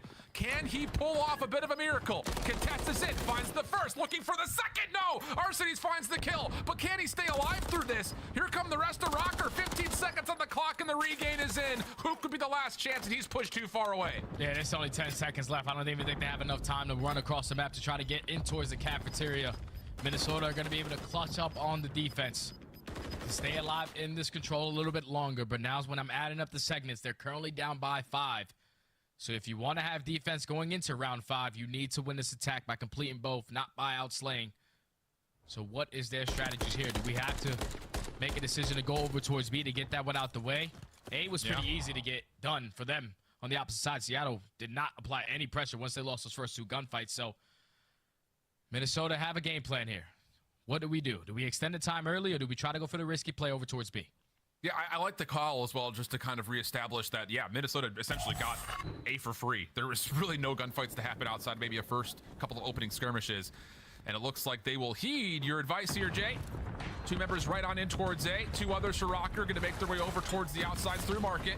First tick rapidly making progress as 2 members on for the stack. Will confirm it immediately. Over the top, accuracy keeps everyone down low, nice and safe. Over the back, Abuza can find absolutely nothing. And once again, Rocker clean through the A zone, and they're already stretching through Soda to get over to B. Yeah, both the SMGs on the side of Seattle, they love hitting the same exact routes. Abuza did it both on his defenses, trying to play through junkyard, and then Hook every time he lives at that dumpster.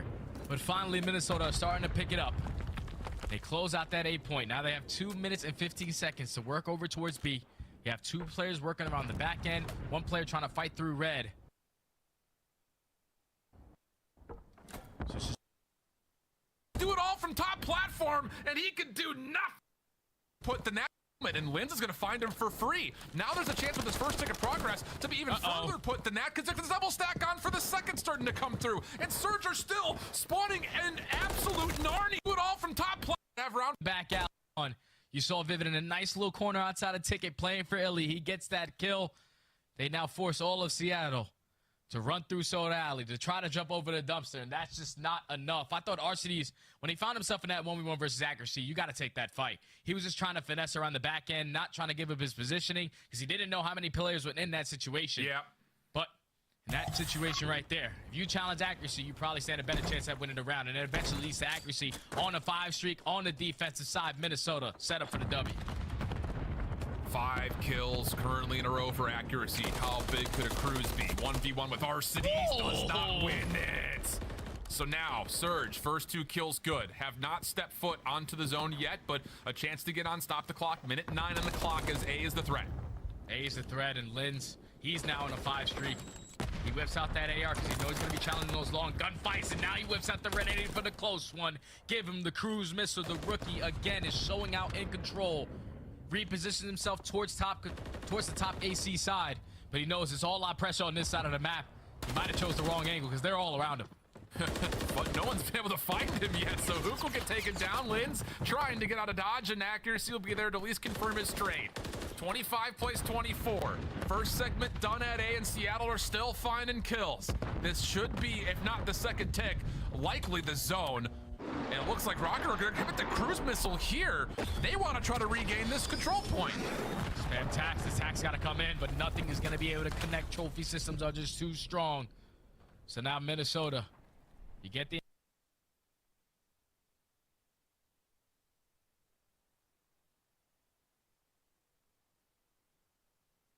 investment with the cruise missile, but nothing earned from it. I have to set up map. I'm gonna force Seattle off that rotation to overextend, to try to push out through Fountain, try to push out through Chicken Coop, because they have to check every single corner, and Big makes him pay right there. Big gunfight winning towards Red. Rocker just putting themselves in very challenging individual gunfight positions. Arcides on the hunt, not able to find anybody as of yet. Rocker still very, very cautious of what could potentially be trying to spawn trap them.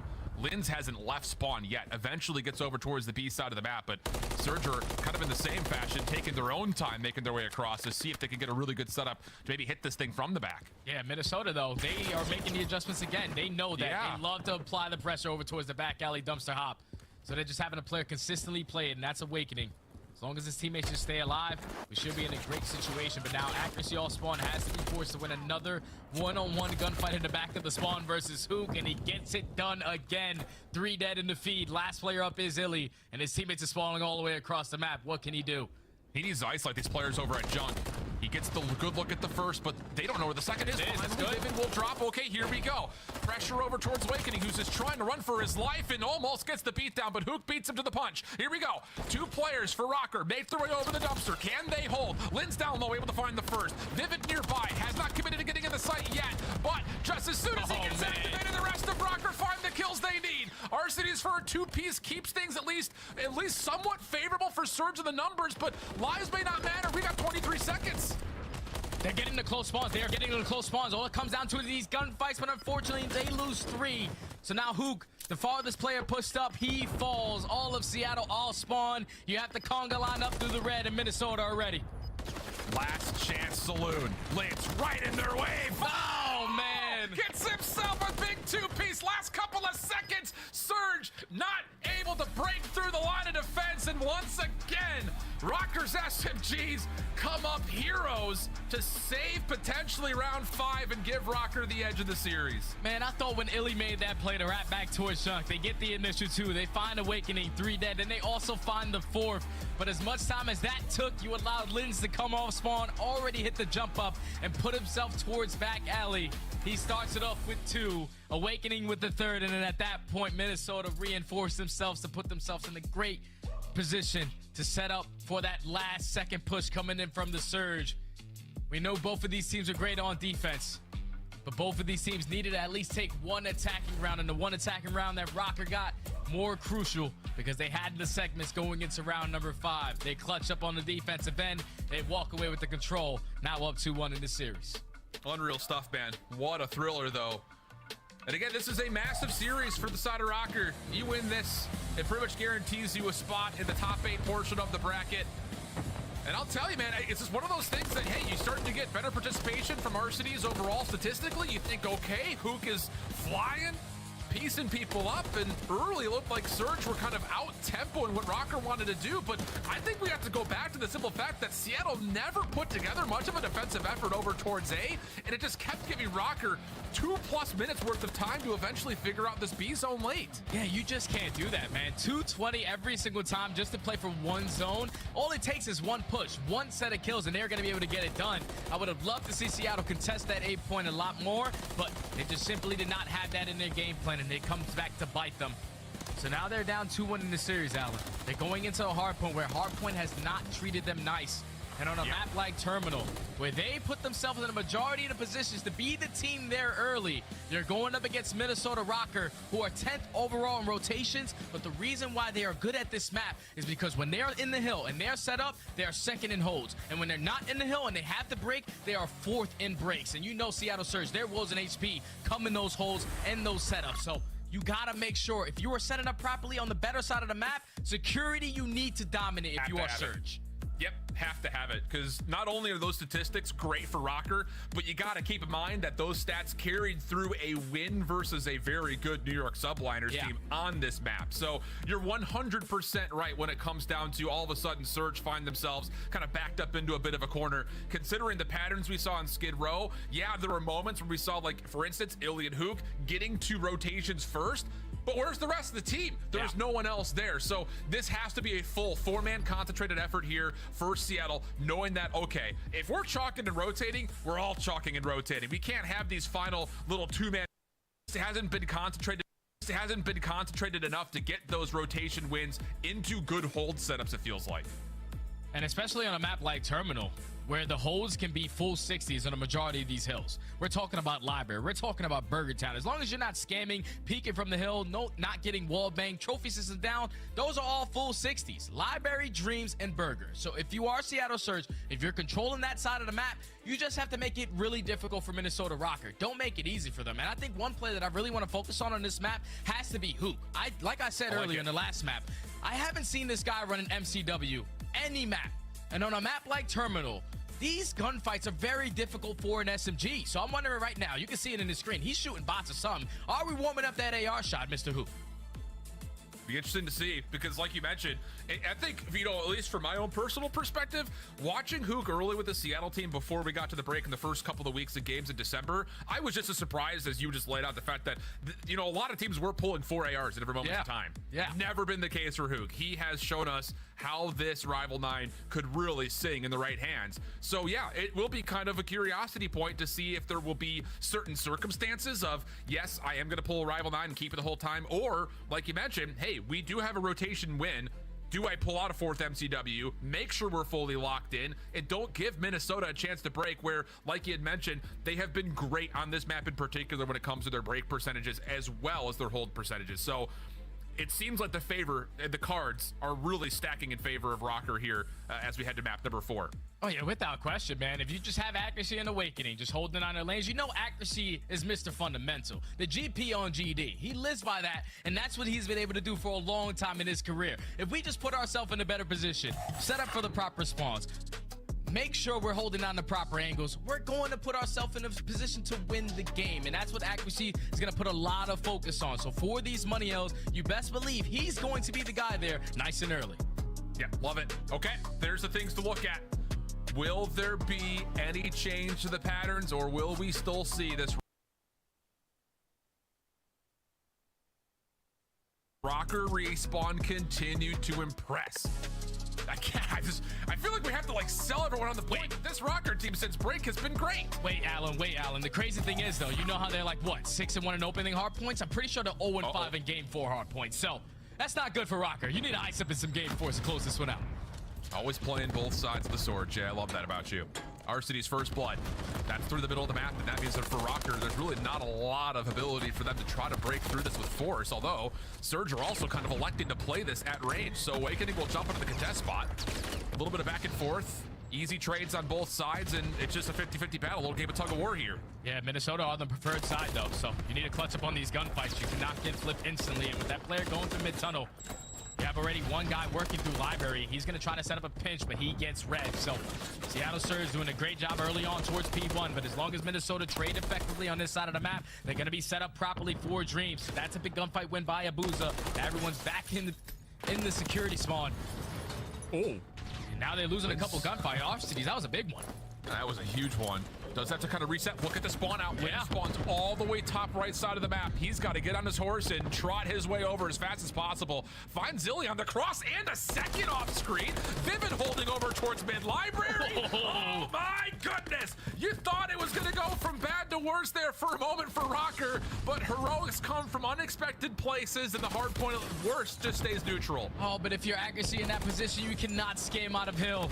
You got to put yourself in a position to where you don't die to that gunfight in Illy. You lose a couple seconds there, but you're able to reinforce, take back control of this Dreams AP, and you're going to be able to take the lead for now.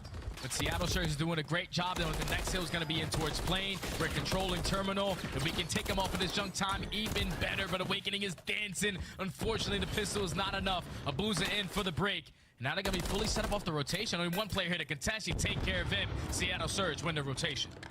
Looking good for now. 38-30. Very tight game. 50-50s pretty much across both our first two hard points. We get into Plane and there are trophy systems whirling and ready to go. And in front of the hard point, for a second it looked like Awakening was just going to get completely pushed out, but Illy will hold his ground and just watch this from the bridge. Shot back against. Has to dance a little bit deeper into the hard point. Here comes the double hit. One from the front, two from the side doors. Tags are decent. Rocker trying to fight back, and after all the chaos, it's accuracy. Last man standing as Rocker get the break. That's big stuff right there from accuracy to win that one-on-one. Now you're going to force a couple players from Seattle Surge to apply pressure still in towards the plane, and accuracy is cutting him down. He's staying alive for his teammates to get back into the play, and that's already 3 dead. But at least if you are the Surge, you still have one player in towards the backside of security. RC's already off the rotation towards Burger. We win these next sets of gunfights. We're going to be in a position to lock down a full 60. 2 dead. Wait, hold on. Look at the spawn right there from Awakening. Yep. Hold hard point still active. Awake is sitting to his teammates like, boys, look, I'm here. A second. Oh, sneaky. Saw at least one. I thought for sure he saw it.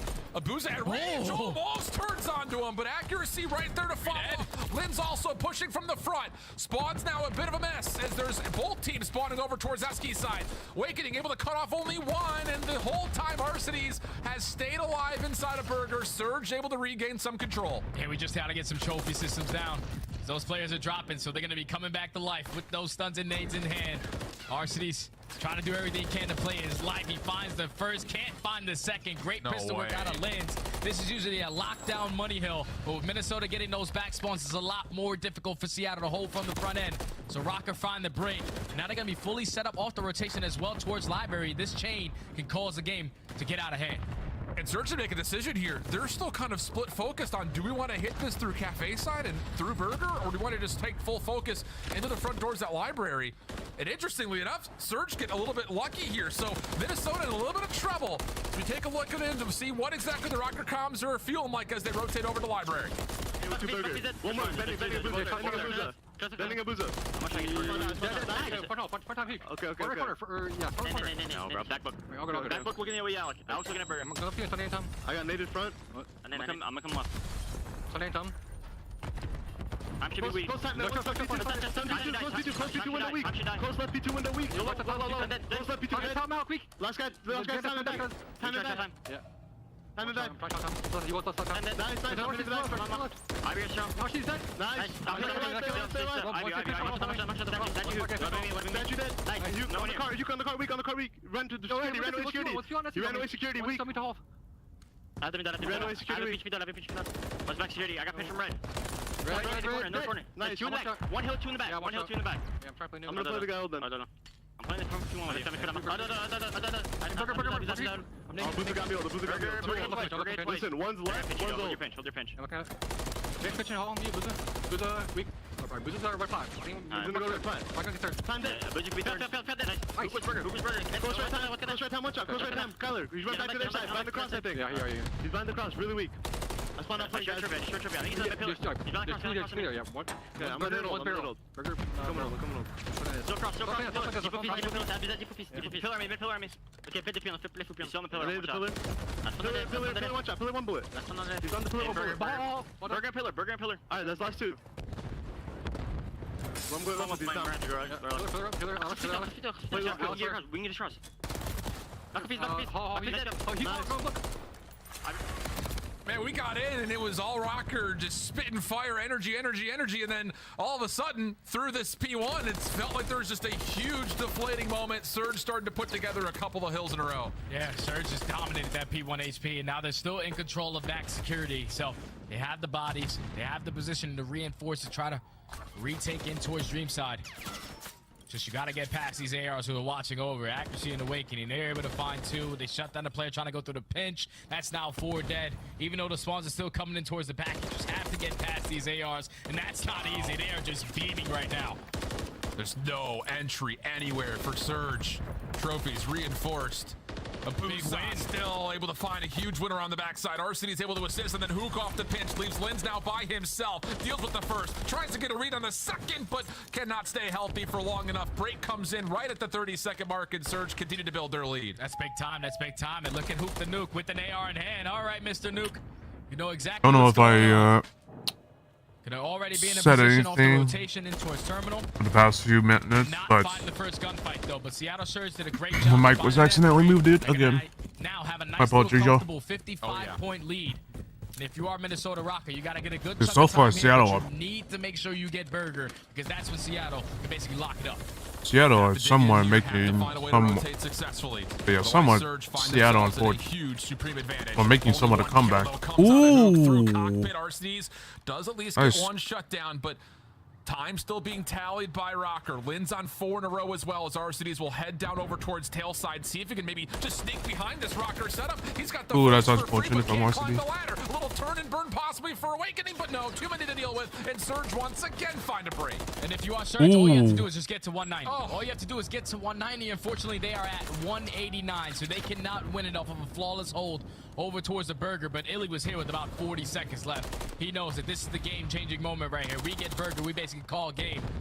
So it's just holding down these lanes, making sure no one slips on by. They got the crossfire set up. No one through Dreams, no one through Library. Minnesota are going to have to break from the front. 3 members from Esky side. Accuracy, the one holding down the old time. Illy staying safe, taking orders, backside Burger. Here comes the hit from Rocker. Splitting their attention now all of a sudden. Illy's gonna get caught on the wall bang. Hook's not in a position to jump into the hill. He's looking for these players on the cross. Vivid just slinks in into his line of sight, but it doesn't matter. A pinstripe kill feed still has Surge spawning close and reasserting the hill. And now we have a trophy system. If you are Elite, let's just sit in this corner. Watch my cross. I'm going to eat as many nades as I possibly can. We need to get a good chunk of time here. Try to close it out in towards Library to force this game number 5. Great shots from both teams. Trades are abound. Lens finds 2, but it's still Illy finessing inside of the HP. Him and Hook combined for 3. Minnesota Rocker all spalling out towards the Esky side. Seattle are going to be able to have the opportunity to chain it towards the Library. Hook's holding it down. And you've also got an aggressive angle being taken by Arcitys outside playing, and that's going to work out to stop Rocker from rotating in early. We're going to get about 232 to 176. Rocker spawning all the way down to the tarmac. It's not looking good for Minnesota here. Arcitys on 3, and he's having himself a whale of a game, by the way. 24 and 12 for him, as there will be Surge in the hard point. Only 10 seconds needed, and Rocker is still trying to formulate some sort of a setup. 1 kill around the back, but you got to get in from the front. Here's the contest. Clearance comes through. Abuza trying to get it done himself. Only able to find I don't think Minnesota have time to be able to make a comeback. Yeah, Accuracy just got to stay alive. He's got to wait for his teammates to get back to him. He knows that all of Seattle are going to try to fight this to win this game here. They start off with the first 2, make it 3. Oh, yep, 4 it's over. in the feed. Seattle Surge. Well, game 5, y'all. Ooh, baby. Wow. And it really came down to that moment in the Rocker listen-in. Between 5 and 1 again. Could not find a way to gain control over Library, and then it just kind of, you pull on one thread of the sweater and it comes completely unraveled. And it looked like for a moment on top of that, when things got dire, Rocker were making the right plays. They were able to get Illy out of the hard point at Burger, not just once, but twice, but not quite enough to dig into a very large deficit that Surge was able to build halfway through that map. Yeah, it just came down to the second half of that game. Once you hit the second rotation of hard point, Seattle Surge did not lose security once.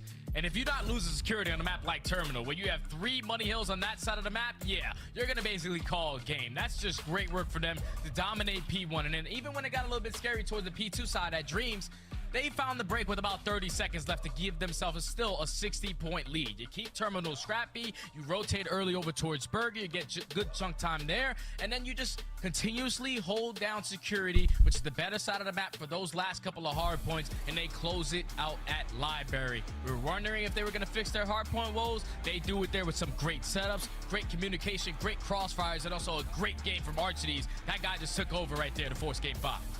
And 4 ARs still a part of the picture. We're not going to be able to say that for long, friends. So, wow, unbelievable map number 4. But here's the fun part about this series. We head to a map 5. We've talked time and time again about how Seattle Search and Destroy has been great. Well, everywhere but Karachi. On the other side, Minnesota 1-1 on the map so far. What are your early thoughts before we send ourselves to a break, Jay? I think it all comes down to the SMGs, man. How aggressive do they want to play? How much of a game changer they want to be? We saw Hook do it in map number 1 when he was just being aggressive map number 2 when he was aggressive up through the middle alley. And then the opposite side, Vivid, his takes, his risky takes, going on late flanks, is getting more information for his team. That's going to be very crucial on a map like Karachi. Going to be a big one. All the players that we've pointed to this point will have to step up in one way or the other, whether that's the SMGs continuing to find success or the ARs that have not been able to statistically put together the showcases that, let's be candid, we're used to seeing, have not been able to provide, at least not consistently to this point. That has to be, I think, the other side of the coin here when you talk about the ARs in particular. You have to see players like Awakening, Accuracy, Arcides really start to step up. But for all intents and purposes, friends, it is a deadpan, no advantage to either team on this map in a lot of people's minds. So Karachi Search, Minnesota win it, they find themselves a guaranteed spot in the top 8. Otherwise, they'll have to take it to the mathematicians. We'll see what happens when we come back after the break. Shotzi is tearing apart everyone. Ghosty out here making plays. You know Afro, you don't know about Joe, so you get the first kill, but there's the full flank coming through. Joe deceives. Only does the damage. Just a 1v1. Insight versus Ghosty in 1 HP is all he needs. Not in the P2. They have to deal with Nero, though. In this position, he's reading the pushes. And let's take down Shotzi.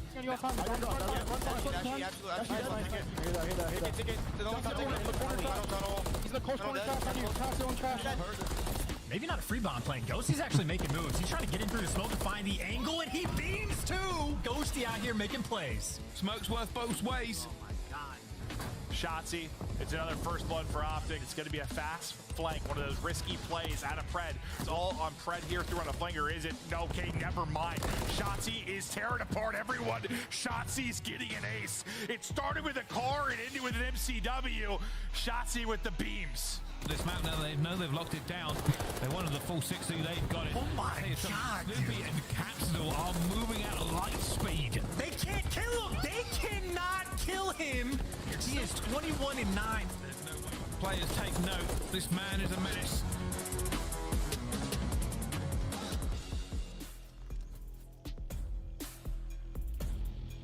Yeah, that match was definitely insane. Like, that match was like definitely Snoopy just took it literally against the Spaniards. Like, it's so interesting that it's so interesting.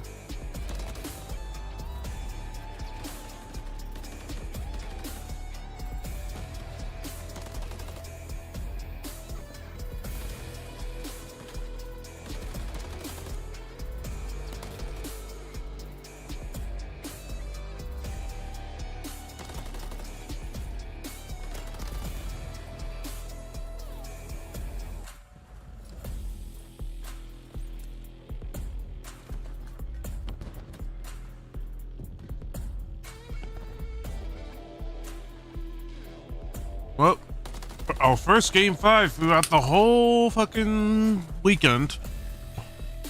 Like, finally, we get some sort of game 5.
Yeah, I think they're probably gonna play the new patch, the new update, and the pros are probably gonna play the new update next major.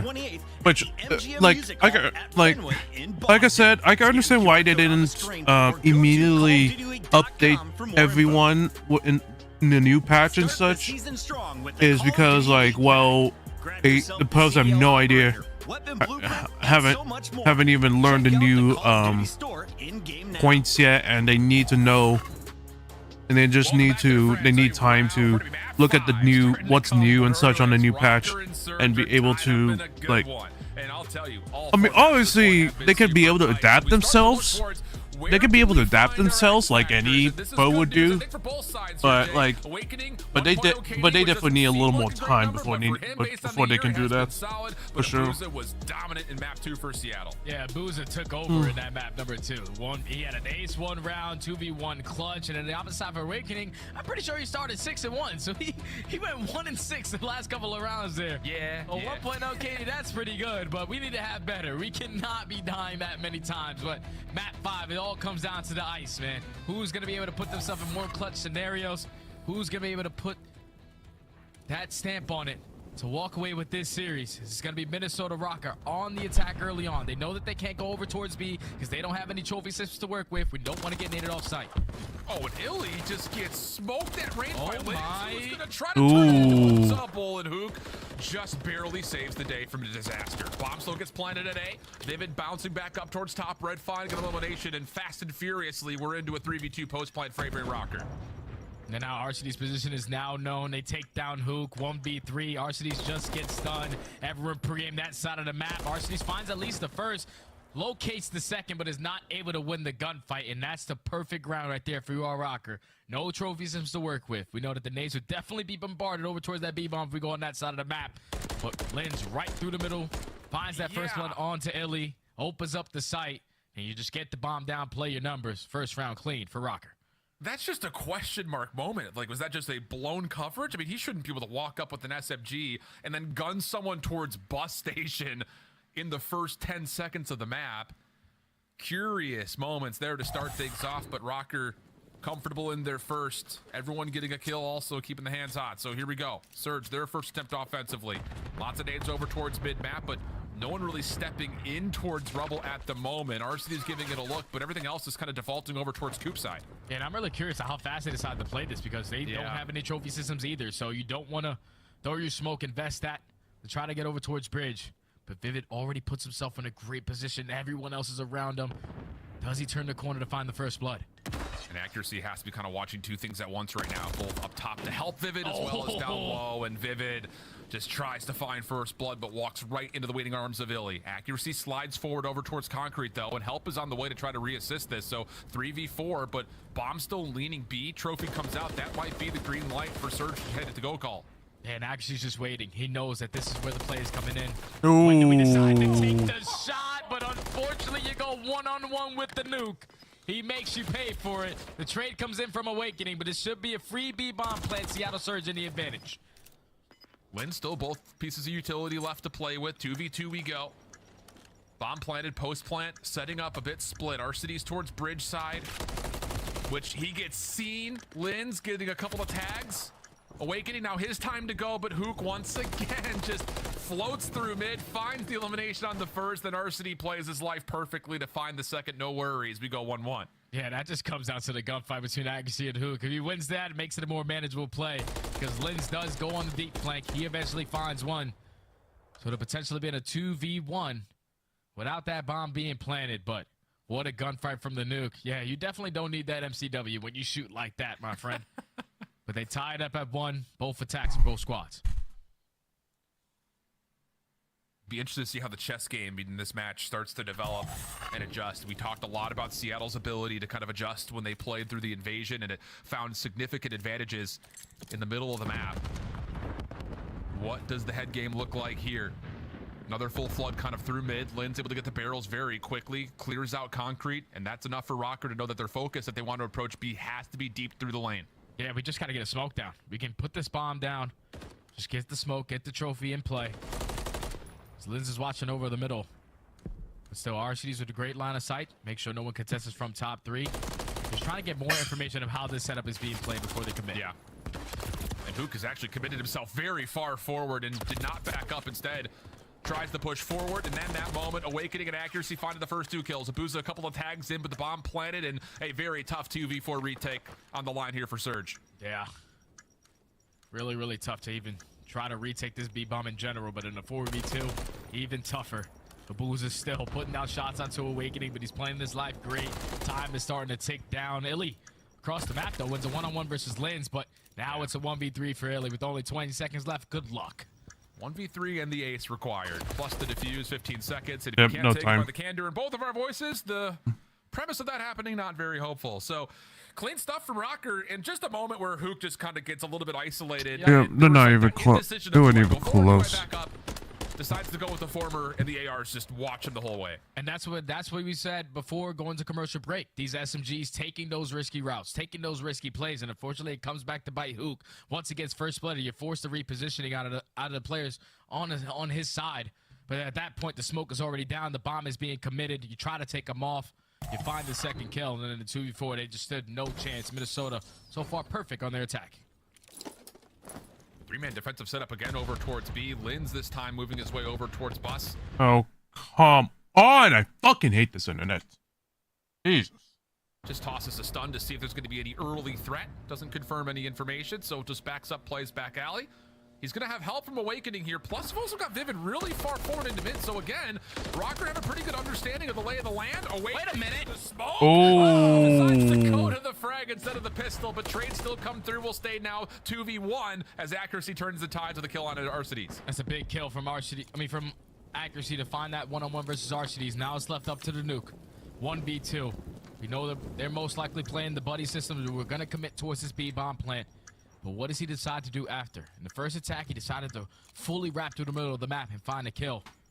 But he cannot play that timing here. Nice little spot to check bomb. Accuracy does hop it, though. Hook didn't see him on the cross. This thing gets to more than halfway. It's just going to get full add-on defuse. Just literally a fraction of a second difference. Hook looks for that early cross to see if there's going to be a hop. Doesn't quite see Accuracy, though. And then the quick call to hop on for the defuse never gets tested. That's just what Accuracy does, man. He makes the game easy. I need to stick a defuse, I'm going to get it done. I need to clutch up around, I'm going to get it done. Just watch over me, my friend. You got me, Liz. I'm not even stressing. I'll stick to this bomb defuse, and it works out perfectly because Hook did not check it a second time. So now it's 2 rounds in a row for Rocker. Accuracy having himself a nice little S&D so far. 4-1 on a 3 streak. Play is going to be over towards B again. Nearly a chance where all 8 players are going to be here. This time, Lins hits the same route, and he will find Hook for free. So the SMGs, again, kind of squaring up a bit early in these rounds. 4v3. Bomb making its way on towards B. Illy trying to get towards sandbags. No way, no how. And RCD's once again stuck by himself for a 1v4 and a defuse required again. Yeah, GG, man. How was your day, Alan? Yeah, we could just not talk about this round. How's your day, Alan? Your day's great? Your day's been good? All I'm going to say is this series has provided in... I don't know if that's good news or bad news. Is it good news that this is as close as it is for 2 teams that are going to be the top 8, or did we assume that one of these 2 teams are going to be better than the other? That's my only lingering thought right now. I just think it's good news for us because we at least got a game 5 for the first time, so that's great. You know, RCDs in a 1v4, yeah, you stood no chance. Minnesota Rocker get it done. Another attacking round, and it's just simply the battle between Lins and Hook. Hook, every single time so far on that defensive side, has tried to take a risk over towards the B-bomb, and Lins has made him pay for it. Another first blood. Once you take down that player, smoke gets down, you can commit towards the bomb plant. We know that that's the closest guy towards the site, and eventually the numbers just fall in their favor. 3 rounds in a row now for Rocker. Accuracy on a 5, 1 off of a cruise. Another aggressive hit coming through. Uh-oh, Accuracy. Seriously, out of the picture, brother. Uh-oh, no. That was supposed to be a very forward B defense, but now all of a sudden, Rocker kind of scrambling. There is no one nearby to assist that long range, so Awakening has to rotate late over. Illy's going to get a look at him, and there's a lot of advantages here early for Surge in a 4v3. A lot of advantages, but they're not really taking anything on the map right now. You have one player in Abuza who's being the island player, slowly trying to work his way up through red, and Lids potentially has snuffed him out. He's waiting. He's just waiting for him to attack. The rest of his teammates are just calling out the information over towards B. Awakening spots him. Lins now hits the rotation. It's time for Abuza to start moving.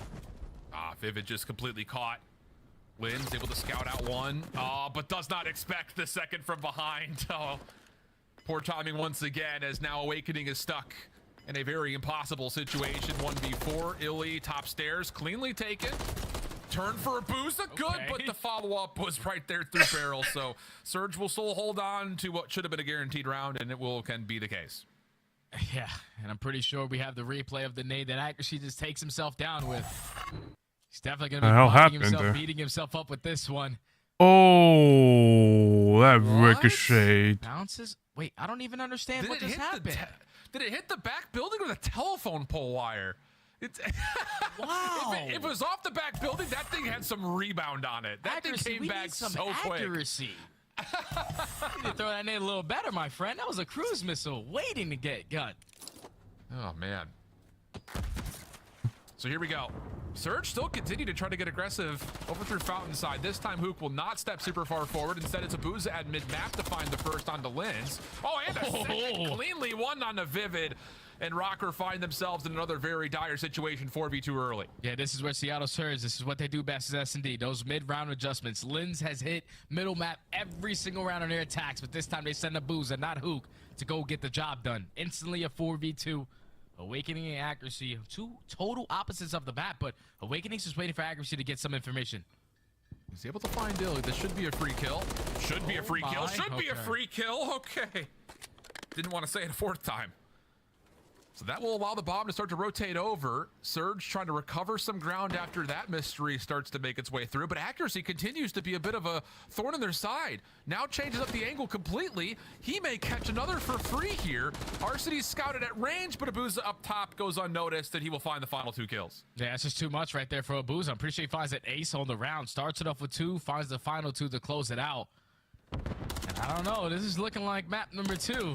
One of those rounds, he had an ace.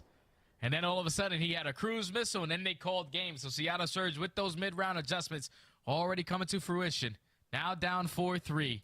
Back to the attack they go. And if I'm a Booza, I'm just a guy going to go to that island play again. Just slowly work up towards red. It worked last time. And it's like these moments of both subs on both sides have wanted to try to pull something off early, sometimes punished, sometimes not. And this time, both teams kind of playing a little bit more reserve, with the exception of Abuza, who does get quickly towards top red. Shuts the door, doesn't want to give any intel away. Does also not see anybody, though. Top over towards red. Does he get a look at Awakening? Yeah, he at least saw him top AC. Doesn't have a good look at the gunfight, but it's enough for Surge to commit off that intel to rotate in towards A.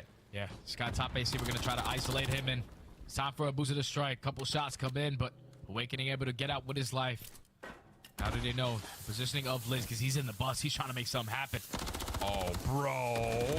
Oh, the timing. Stuff. Awakening saves his life, though. Hook also traded away. Holy smokes. Talk about, again, a cat that has 9 lives. Abuza, the last one left. All goes to the pistol almost too soon. Shots on the backside, not able to connect, so Abuza gets to 5. And still the prospects of a possible 1v3.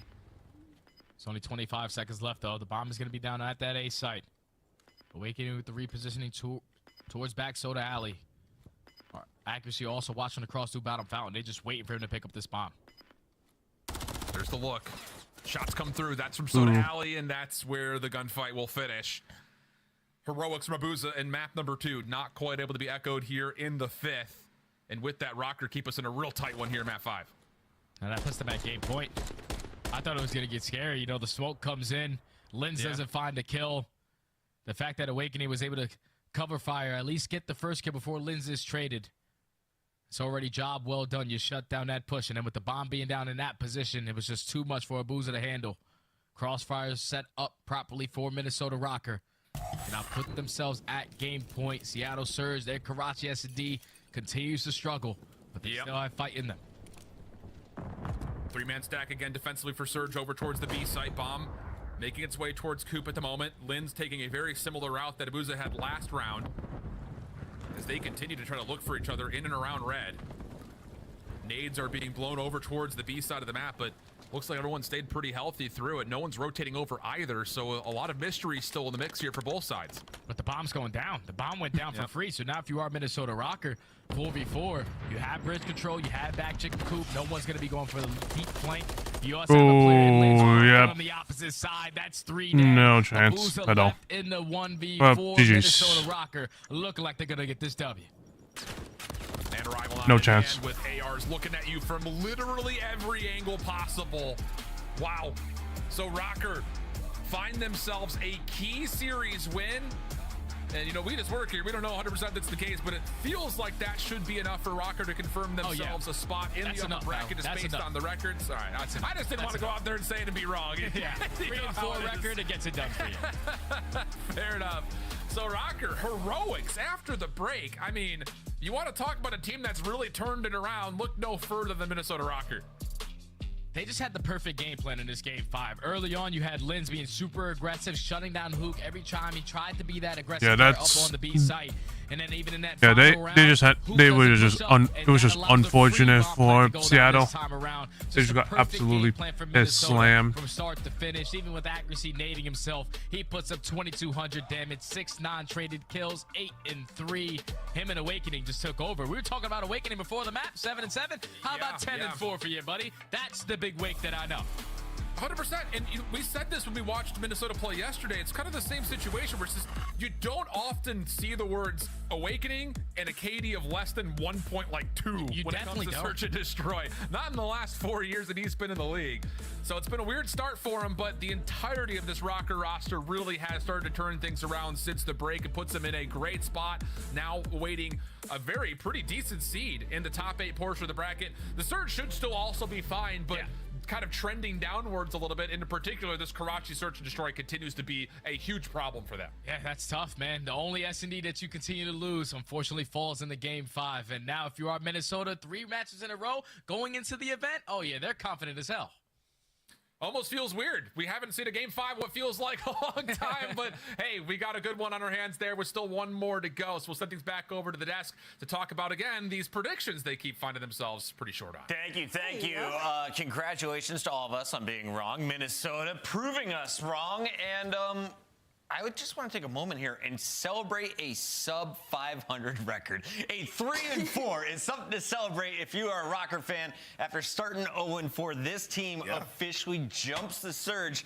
And right now, according to the Puckett math, that's a 6th seed going into Boston. And that's incredible. I mean, this turnaround has been ridiculous. Like, these guys get back-to-back 3-0s and they get a hard-fought series versus one of the better teams in our league. And honestly, like, the way that they did it, think back to that map 1 in a situation where you should lose that 10 out of 10 times. Vivid makes an incredible play winning a gunfight on rotation, and then they just win the war back and forth to get the final time. And then the game plan, Chris, like, they clearly are in practice going over VOD. This game 5 was beautiful. I love sort of taking the chains off Linz and letting him be the playmaker mid-map. We saw it so many times on offense, and it worked out wonderful. It felt like we were kind of watching Atlanta FaZe Light. It was like a Beezy going. He didn't have as much support, but Linz still getting equal success. And then Awakening, 10-4 in the final game. He also put in 1,700 damage. The AR is back. Absolutely. And when it comes to Minnesota Rocker, Linz is going, it seems as so, to be consistent throughout all of these series. All he needs is for his teammates to be on the same page with him. And I feel like that's what it's been for these past 3 games for Minnesota Rocker. I've enjoyed what we've seen so far, but we do have to highlight some of the mistakes from the Surge here. This is a series that they could have won, a series that a lot of people are saying they should have won. Where did the team fall short? Because Abuza seemed to have some key moments in Surge. He had some aces, but the team just couldn't get it done tonight. I mean, I think the game plan from Minnesota was fantastic, especially in that game 5. I think that's the one where you want to go back and fix. Like, you're giving up uncontested bomb plants. That can't happen. That happened 3 rounds. Same exact strat. Linz goes up the middle, takes a different route, plays his life, and then they sneak up Coop and plant it. You have to apply some sort of pressure there. And then on that map number 1, on P5, you have to have help on the cross. If you go back and watch the end of that game, a guy top P2 needs to help out in the back. Just these little mistakes that these guys are making costing them games. They should be a lot better. Can't Coach Rambo Ray gonna allow that come Boston? If I'm him, I'm pretty infuriated. Okay. Right now, to be honest. All right, S&D coaches are going to be livid there in Seattle, at least for now. We're trying to get to Minnesota Rockers players to chat with them about the dubs, and I just got to ask you guys, who do you want to chat with most? It's got to mean a ton to accuracy. It's got to mean a lot to Linz, the new rookie. I mean, because it's a tough situation. You come in as a rookie, and a lot of these times, these rookie players are brought in on teams that aren't very good, right? So they don't get to really showcase their talents. Well, these guys have clearly dug deep. They've turned it around, and he has been the guy that got them out of it last week, right? Like they win 2 back-to-back 3-0s. That's huge for confidence purposes, and now they trust him, and it's translating to wins. All right, Minnesota is busy, so we're going to hang up the phone and hopefully catch them on the other side of the break. Thank you all for your patience, and reminder, we still got 3 more matches to go tomorrow and a big one here tonight as we find out, will our friends remain perfect, or will the Carolina Royal Ravens cause chaos? This is the CDL.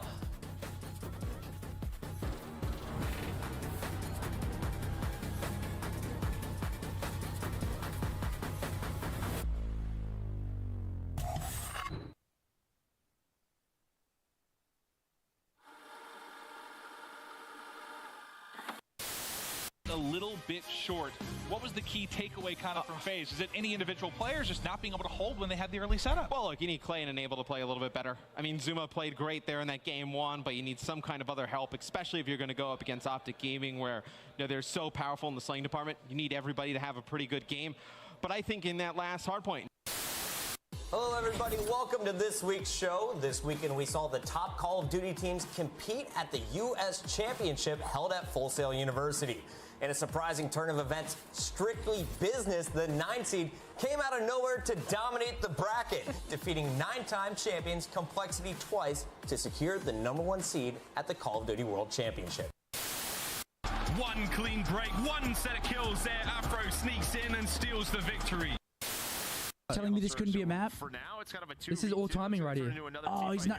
Oh, he stayed alive. Oh. Oh. Reinforcements as well. Oh. God. And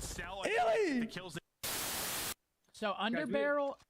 My chat's saying use the hand stop for underbarrel for the sub. BR6? Yeah.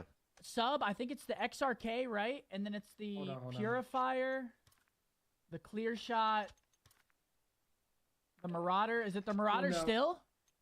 And then I think it's the Vice Assault. That is true. That looks right to me.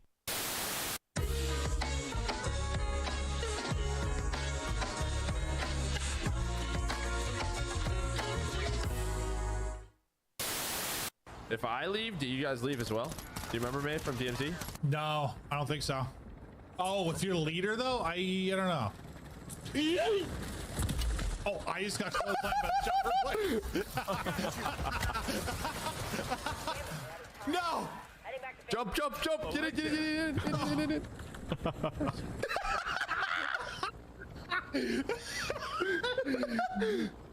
I'll be honest, that didn't cross my mind. I was trying to send it in, boys. Time, man. Like when you have the Slayers, when you have the talent there, it's all about putting it together.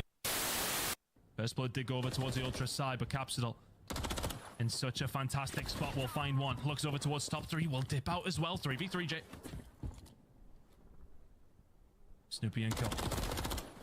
Trying to find something. Capsidal will find another, though. He's been an absolute menace over towards the market side. 3 versus 2 now. Toronto Ultra, not much they can do. We'll find another. 2 versus 2.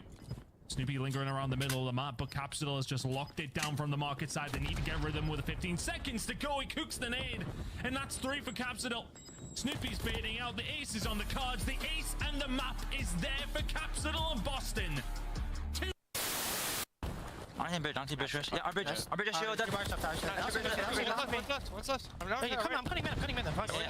I'm not sure if I'm getting old, but I swear to God, Joe, sometimes when Celium talks, all I hear is...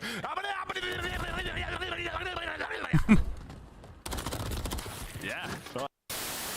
We were hyping this up, right? It's the 4th matchup. We've seen you guys constantly in grand finals. You guys came out and made that look easy. Yeah, I mean, like I said, we've been saying it online the whole time. Online respawns are different. No sound EQ, we're a way different team, and we just showed it right there. Also, people seem to forget who built that camp. I know how they play. I taught those kids how to play Call of Duty, so don't forget that. All right, let's.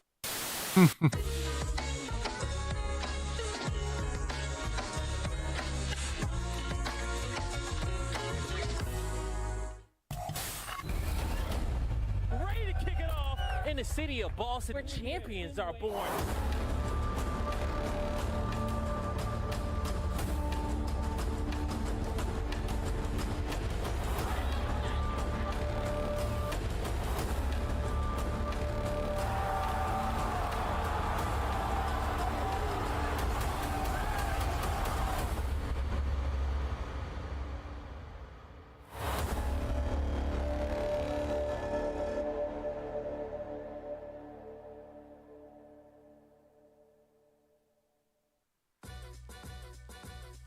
We're here at Helix Esports. Absolutely. So this is the Service Academy skirmish, and obviously with the tradition of Army-Navy next door happening at Gillette Stadium. We're so excited that we got to bring this Army-Navy buzz.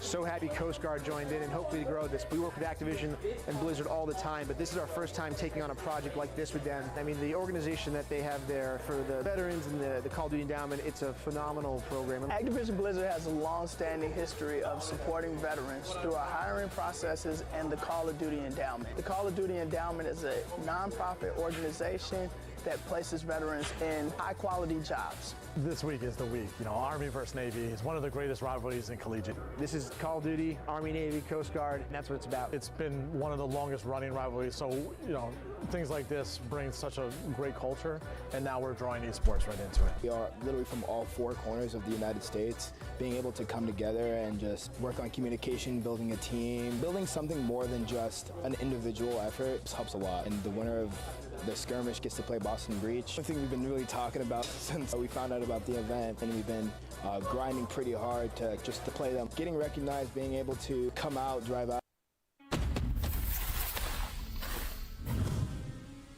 I have a plan. Crazy with the rage, dangerous and rage. Captain, never been afraid. Jelly with the aim. I ain't wanna take light. Look into my eyes. I'm a killer inside, coming for the prize. Do you really want these problems? I put you in that coffin. But I'm never Johnson. You quit this ain't stop it. Hungry for the beef, leave you obsolete. See my lines deep. See me in the streets if you want the heat. Yeah.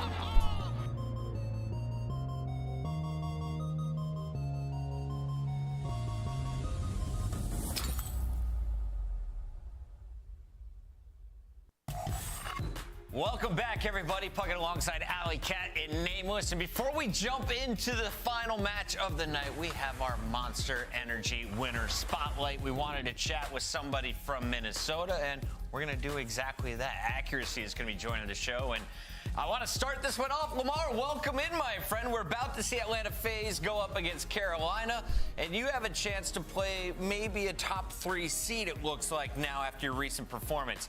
How do you feel about your guys' run after winning back-to-back-to-back matches?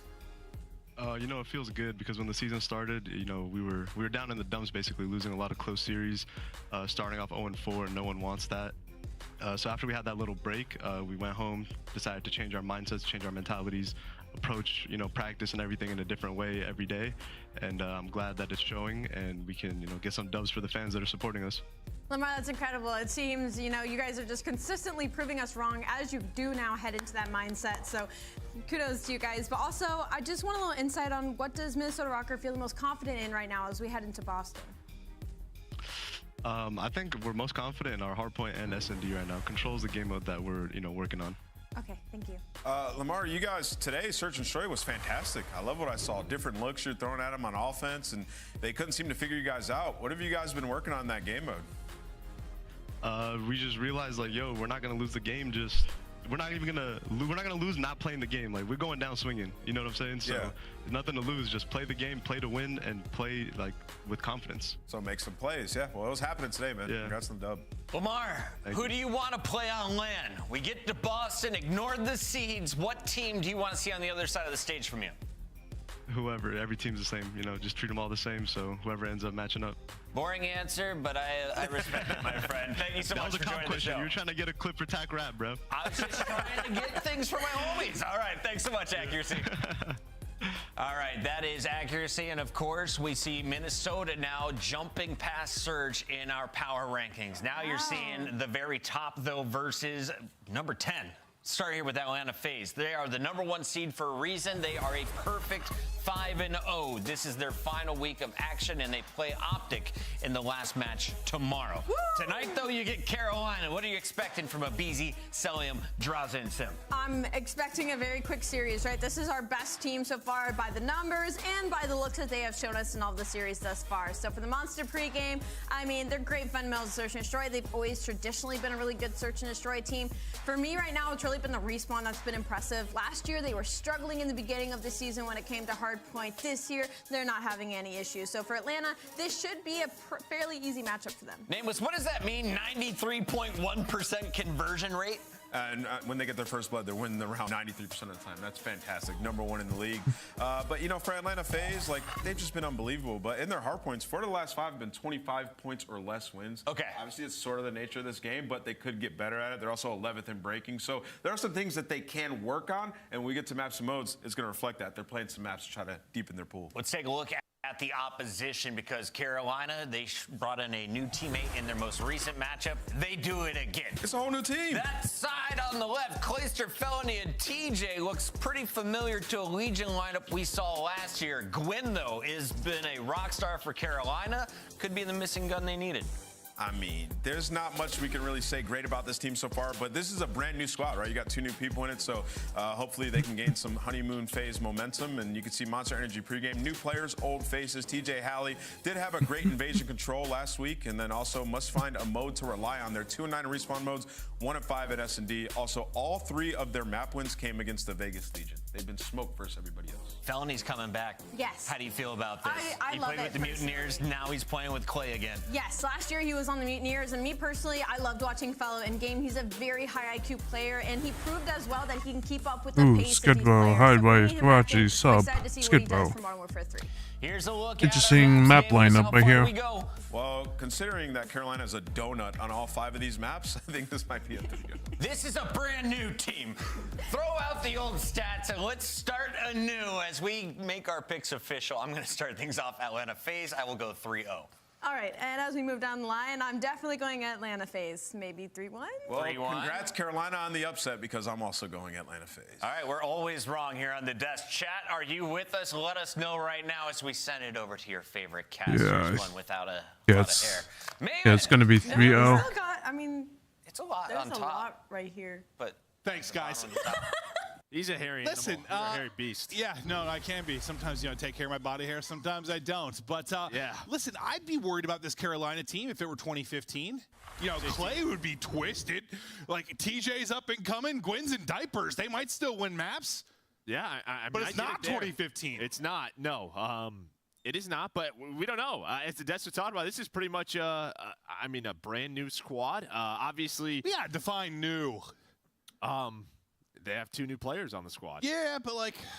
Anyways, I mean, on one side, you have a team that has 3 map wins versus a team on the year who has 3 map losses. This is just, sure. I mean, the complete opposite when it comes to it. You hear the desk talk about it. FaZe. They're testing out some new maps. Skid Row, Hardpoint, they have not played. They've played everything else. So, of course, we know the way they like to play. Pretty much everything going into an event. So didn't see them for the first time on Skid Row Hardpoint. But let's be honest, right, for this Carolina team, we're not expecting much. No, but true. Maybe, you know, I know there were a lot of people that wanted to see GalRX on LAN. His online stats just weren't good enough. This is just a team. I know it's an early, you know, roster change, but we saw last year, it is difficult when you are down in a hole in CDL points trying to make it back. So they're just going for it. Yep.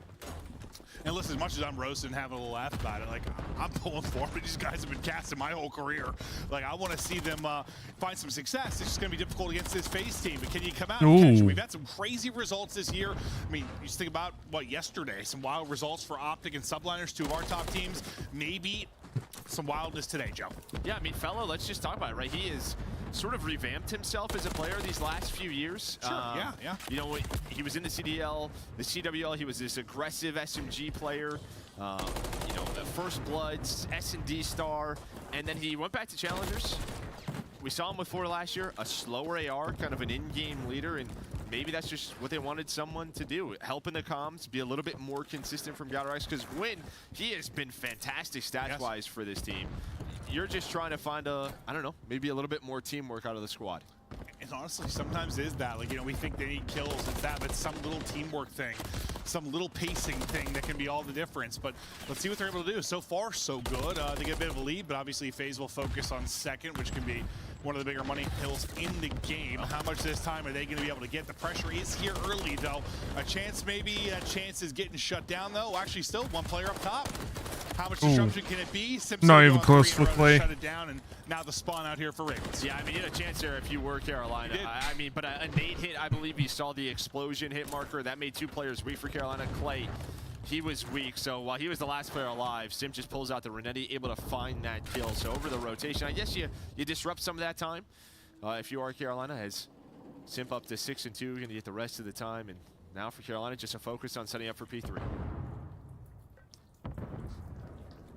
Couple seconds left, and now we'll focus on the early fights here at our next hard point. You still already have 3 players rotated over here, FaZe. Last player in Simp, rotating at a hard point, will work to get there and work on the pinch. Great stuff from TJ, tucks away in a corner, able to take down 2 immediately before BZ can answer. Simp on the other side, that BZ turns and burns, puts Clayster in the dumpster nearby. Into the point go FaZe, and that's a frustrating one. Yeah, I mean, you kind of just saw the slide kind of just mess up, maybe a little bit for Clay, the timing mess up, and then that turns into a kill, a 2-piece for a BZ. And what that does is it leaves a one-on-one on the hill, which I believe it was Simp who was able to win the one-on-one, and then you're on it, right? So you've already done a great job here if you are Atlanta FaZe. Just, again, disrupting the setup, contesting this, keeping that lead, and getting some hill time. So, let's hold the box heavy for a second. Pops the shot and drops a BZ next up. Can't quite take 2, so back into the point go Ravens. But yeah, great job from FaZe. Just breaking in early, disrupting that time. But it will be a lead change now, back into the Ravens' favor. At least they recover, right? You don't turn into a full break. You have the closer alley spawns. You're able to get right back onto the hill and contest some yourself. So it doesn't turn into a lot of positive time for Atlanta FaZe. So now set up here at P4 are the Ravens. A little bit more comfortable, but here comes the first push behind Draw's nade. Trophy's gonna go down, and again, TJ in a bit of a that's so unfortunate from TJ. He could have had a 2 or pinch. 3. Instead, Draw's able to find him. All the rivals are out, and FaZe on the hill. Yeah, and I think you heard sort of chatting through the FaZe team. They'll often want to play some different maps, try to widen that map pool a bit. Something they've struggled in a bit has been the breaking percentage, how good they're holding. We'll see if they can continue that. They've had some really nice breaks here early on, but as the league goes back to FaZe, Ravens have played them tough thus far. Let's get to a listen here. Royal Ravens. Split out, Abe. After one shot. One just bottom mid on me. One bottom mid. I'm back left of you. Back left. I signed him back left. I can't hold my garage. He's back left. Trying to hold him. He's close left. Right corner, I think. And one more garage or dumpster on your half health.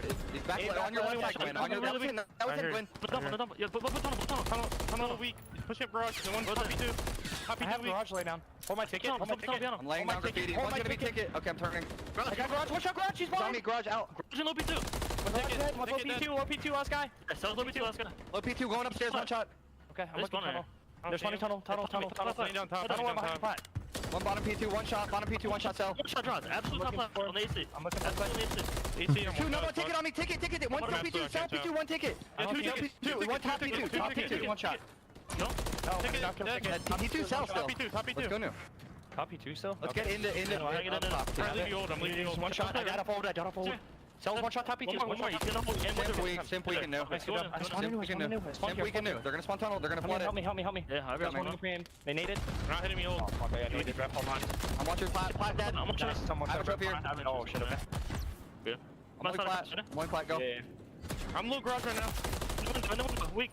In window. I'm flanking them. In window still. In window. 2 on fire. Oh my god. Cell's weak. There's 2 on fire, guys. Cell 1. Weak. We're not ammo.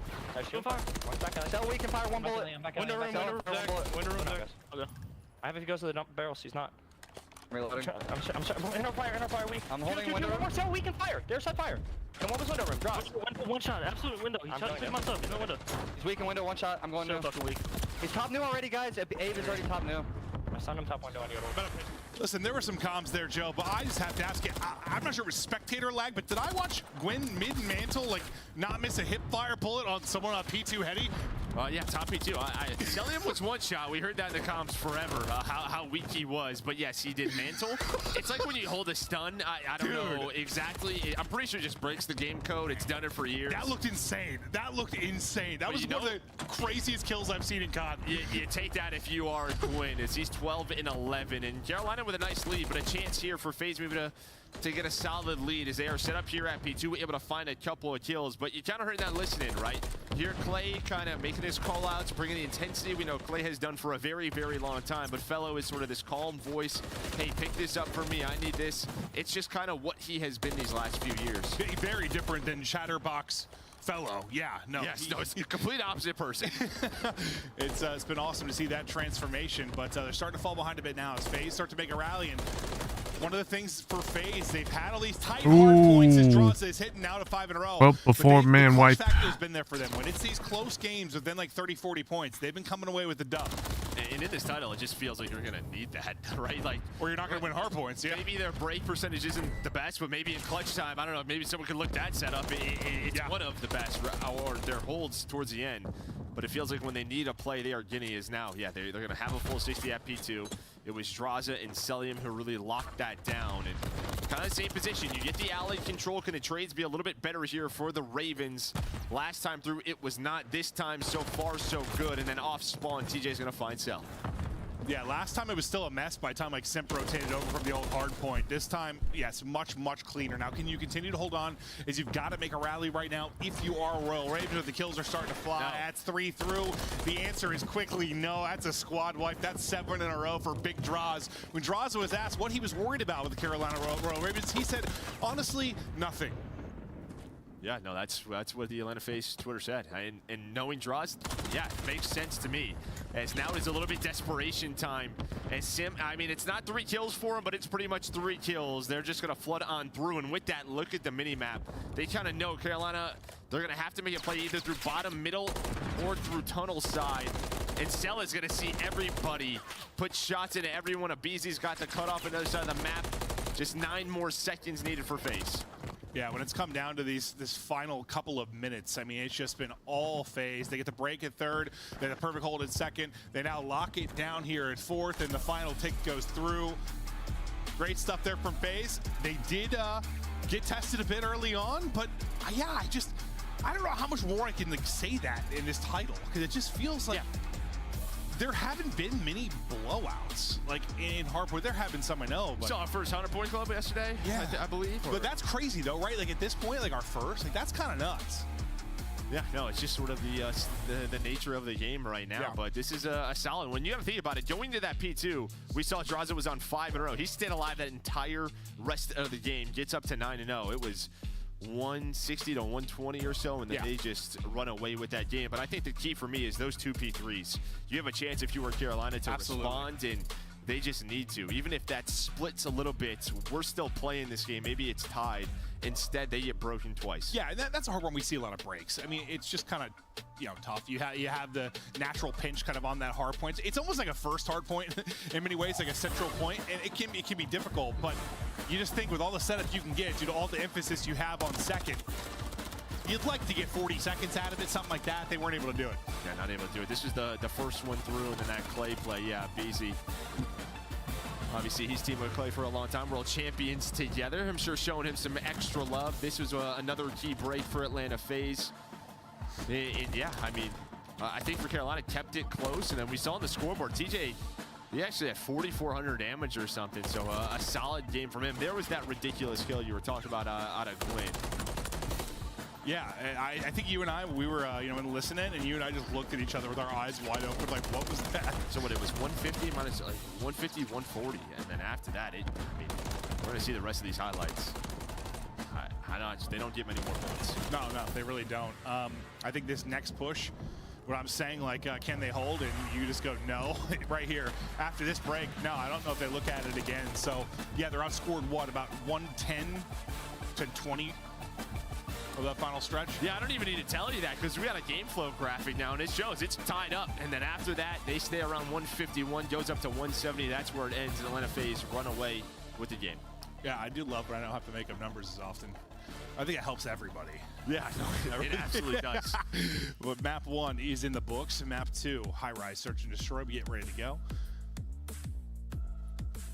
And as much as this is a tough series to come into, just excited to see Fellow back in the mix of things. He's always been one of my, I don't know, favorite players. Like he's just a great dude. He's been competing forever. You know, him and Clay have had long-time chemistry, and a big reason he's coming right into this roster. But on the other side of us, talk about the Tiny Tears and their search and destroy stats.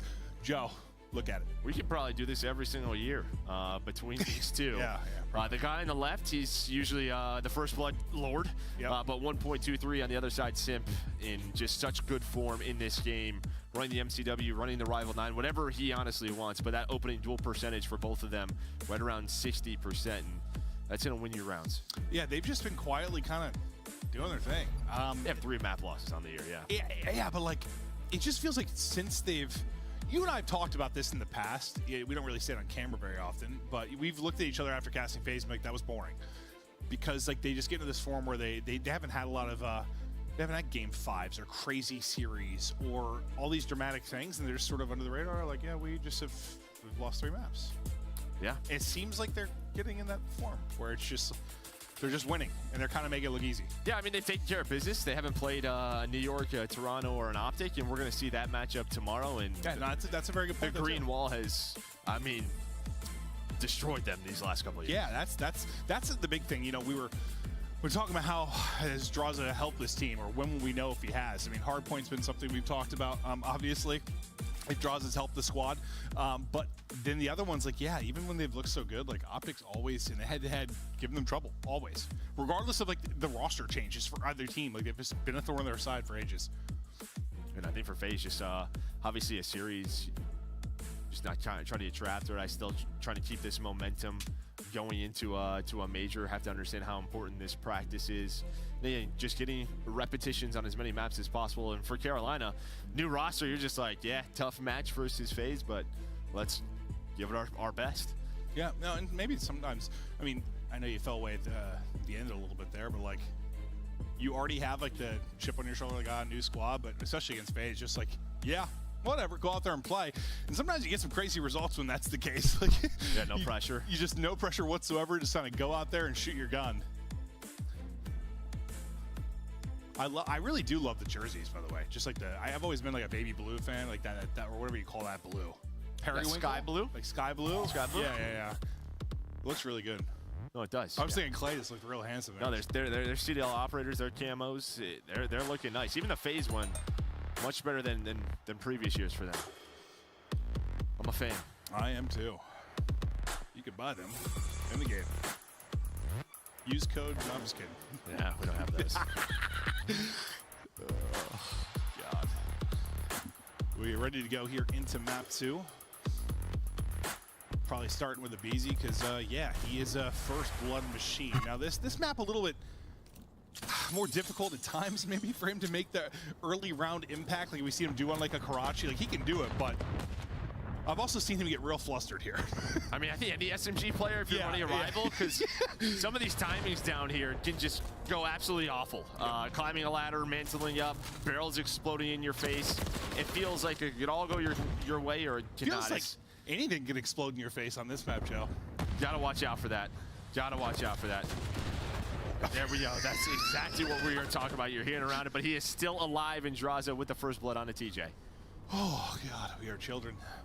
With the 4v3 now. Ooh, little peek. Chance to double chow, but the hold for now. Looking for Clay's size 13s, but gonna be laying prone on the other side of it. Felony. Just lurking near B-bomb with the MCW in hand, but FaZe now with 30 seconds on the clock. You gotta make a move. Yeah, and Fellow can really be the playmaker here. There's no one there for a trade with the bomb planter, but does he need a trade? He will, as he's gonna find it, but Simp made him so weak. Everybody collapse on the bomb site. They go for the bomb peak. BZ is there, and again, just baiting the bomb. Is he on it? Is he not? Clay now with a chance at a 1-on-3. Makes it a 1-on-2. Cell is, I was gonna say, didn't go for the very quick trade, but just enough time. Yeah, the whole time I was sort of wondering, like, is he up there? Is he coming? Is he there? I was like, I'm pretty sure he's above him. Did Cell fall asleep above him? Well, he's like looking for him. He thought he was on the stairs. He's got a weird timing. Got a very weird timing there, but yeah, BZ. New cell was in the area as they're gonna win the first round. Can you hear me fine? Yeah. Okay. My audio is going out. I'm okay. No. Good now? I think I stepped on my cable. I'm a big boy. Just walking around everywhere. Yeah. I'm always moving. Always getting moving. antsy. That's why I'm so thin and fit, Joe. Again, athlete. Yep. Round 1 to face, 2 for big draws. Do I think of him saying something cocky and just look at his face? I'm like, everyone slap him a little bit. No. Oh. Seems like a great guy is Quinn and Fellow are gonna find the first 2 kills. He is. Oh, but yes, great stuff here from Ravens. As Gwen looks to get this ball planted, the BZ's like, no, sir. Now it's all down to a BZ, and he is ripped off the map. Nice round there from Carolina. And again, just very similar to the round we saw before. Man advantage for the attacking team. Start to work the bomb site. There's one player in the bomb, but quickly traded out as Abizi tries to get away from it. Play with some nice shots. Gets 2 kills in the round. All tied up. Well, good round from Carolina. All right, let's see if Clay can keep so far. Let's see what happens. 3-1.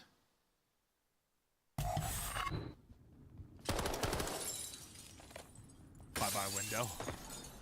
Just in case you shoulder it. At that angle, we saw this fight. Just the last round draws it in Clay. 3 players from Ravens just on this B street. BZ not with the bomb this time. Just gonna climb on up. Try to find anything. And he's gonna find all 3 players. Somehow he's still alive and gets a kill. I have no idea. Elevator, hello? Protection, please. Down. But they're still up. Semp working the plant. 4 versus 2. The BZ danced with death throughout the early going in this round, but he's still up. Now a little bit of a chest bump. Some damage in will lead to the kills. And after a quick round win for Carolina, answered by a quick win there from FaZe. And however the hell, BZ stayed up early.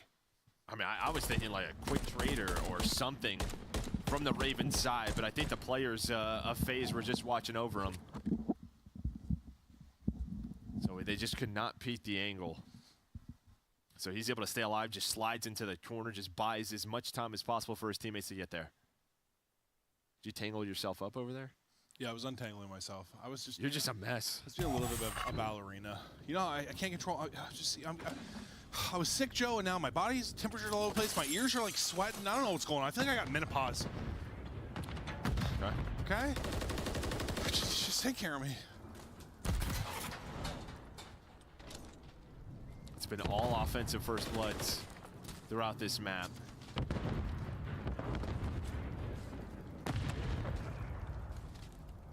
A little bit of a different round here. Looks like what a BZ trying to get aggressive. Doesn't find the kill, maybe loses some aim assist, but able to take down TJ. Now up to 4-2, another fight to take, and yeah, BZ looking to get aggressive, you don't say. He's always trying. Some maps can be a little bit trickier than others, but so far so good for him here at 4-2. Easy pick now for Cell, 1 by 1. The Ravens have been falling, getting closer to a 3-1 edge now if you are FaZe. We'll see if Felony and Gwyn can now try to work. Only real positive is they have the bomb in their hands, but Abizi is looking for another kill. It's Draza that's going to get it through on the cross. And Felony's just going to maybe try to make an individual play, but not a lot of time. Unfortunately, one more player there. He was trying to lurk. Unfortunately, one more lurking behind him.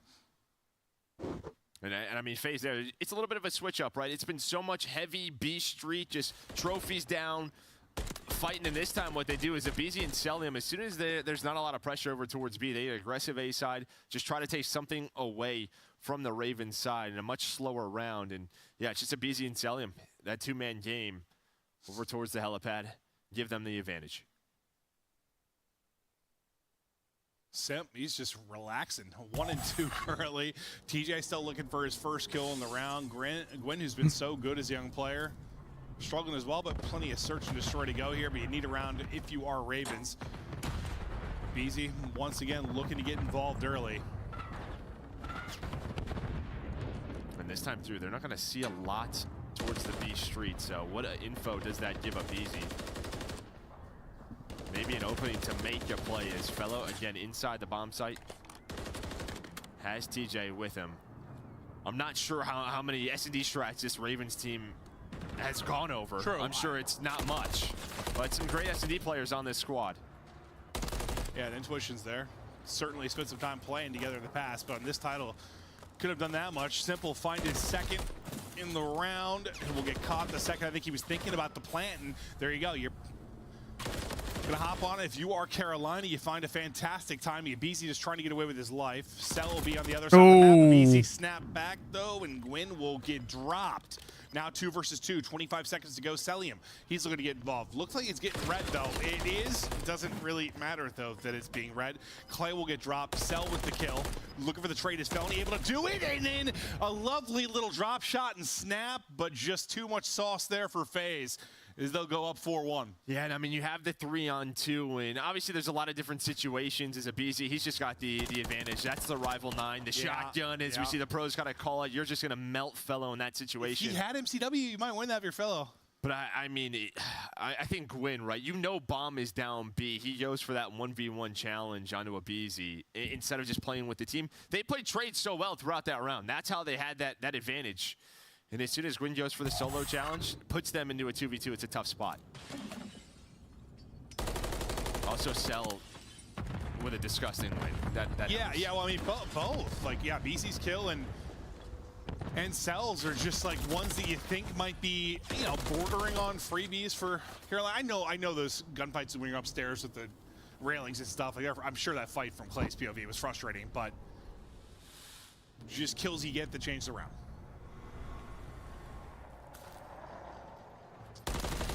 Nice one there from Gwyn. Trying to get back into it after the frustrating death to Abizi, but he will not get out of harm's way. Celium with a pretty quick and efficient trade. Now to another 2 versus 2. Clay, though, revenge onto Celium. Now onto Draws. Draws gets a tag or two, but that's it. Carolina answer back. It's just sort of the sort of same answer, right? The man advantage on the attacking team. Gwyn's able to put them in a 3-on-2 and just buys time. Obviously, he doesn't get out with his life, but gives his teammates some info. And as you said, Clay with a nice one-on-one versus Cell. I think all the headshots just kind of connect. Cell's prone. Obviously, you know, you can kind of switch things up. But if you're prone like that and they aim on your face, you die pretty quick. Yeah, no, he got zapped. Absolutely zapped.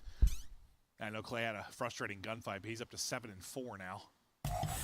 Leading all players outside of Abizi. Him and Abizi both at 7-4. TJ still looking for that first. Back in we go. Atlanta fighting for this 5th round, but it's a first blood there for Gwyn. Once again, he's able to pick one up early. This time, though, he's able to stay alive, Joe. And again, different look here from Carolina, getting aggressive up the B street this time through. Where are those trades? Make sure they stay intact, and they do. So now you're into a 1-on-2 for Simp. He has been an absolute freak so far this year. Does he have a clutch in him? He's got both weapons. Did Fellow spot him there? That's the question. I think he did. 8. Gwyn turns around right away, and yeah, I saw the mini-map. I saw Gwyn get into that spot. I was like, did he spot him? Did he spot him? As soon as you see that arrow turn, the comm was given. Oh, so yeah. nice teamwork out of Carolina just throughout that round. Getting aggressive up B street, but just making sure they have those trades, keeping the numbers. Yeah, he gets one, maybe puts in a 1v1, a good shot, but good spot there from Fellow. Nice round win from Carolina. They bring it back within a round, so playing him tough here, considering very few search and destroy reps. Well, it's like 75% of map number 1. That's what, you know, they were played face tough. In the last 25%, they really let it go, so we'll see if they can keep that up here. So they tie us up now at 4-4. Everyone catches that stun. Yeah, that stun just gets down right before the trophy. And then I think a nade blows up like middle of the air, so the trophy doesn't catch it, so Cell's able to find the first butt onto Clay. It was probably weak from the stun in the nade. Yeah, I imagine. It just looked like hell as they first pounced out. Tags on another.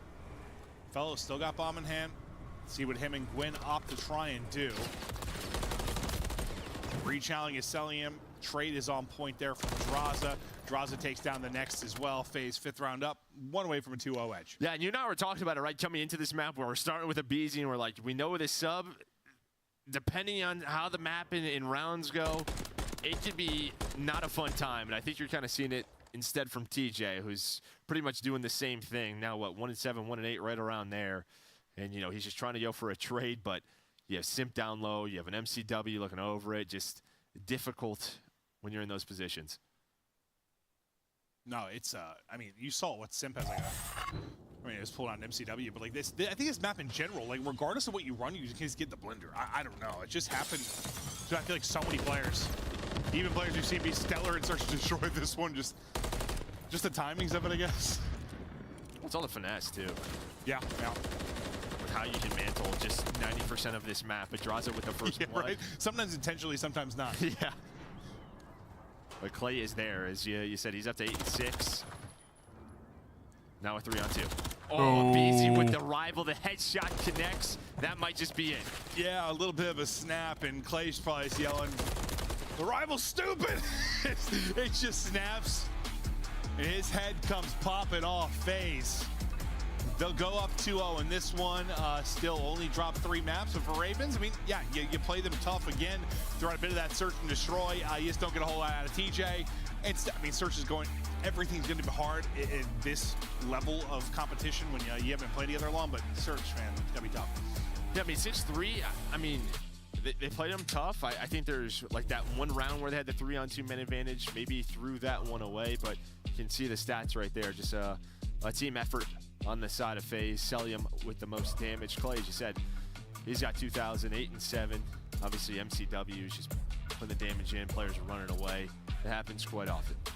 Yeah, I don't think a ton you can take away from this right now. Just if you are Carolina coming out, battle them tough, but in a difficult position when it comes to the roster. FaZe, you're still just cruising.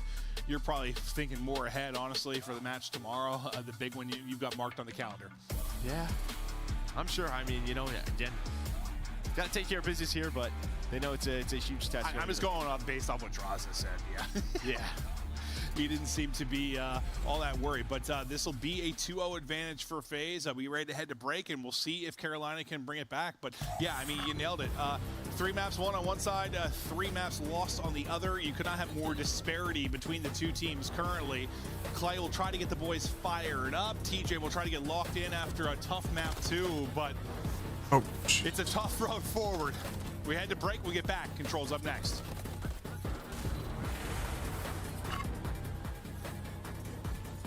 Yeah, this is tough for Carolina.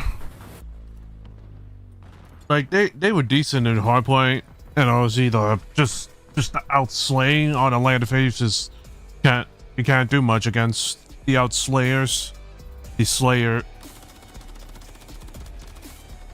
And then S&D, they were decent, but then you know, of course, now FaZe, they are great at S&D, so it's nothing new, honestly.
Well, control, Karachi control.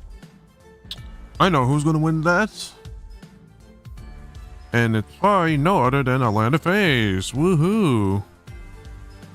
Like, this is just a really bad matchup. Carolina is just really badly matched up with a top team like FaZe. They should have matched up with the bottom teams, but you know, whatever they get matched up against, they can't do much. So it is a good luck for them, anyways.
Don't miss out on all the action at the first Call of Duty League Major, hosted by the Boston Breach, this January 25th to the 28th at the MGM Music Hall at Fenway in Boston. Scan the QR code on the screen or go to callofdutyleague.com for more info.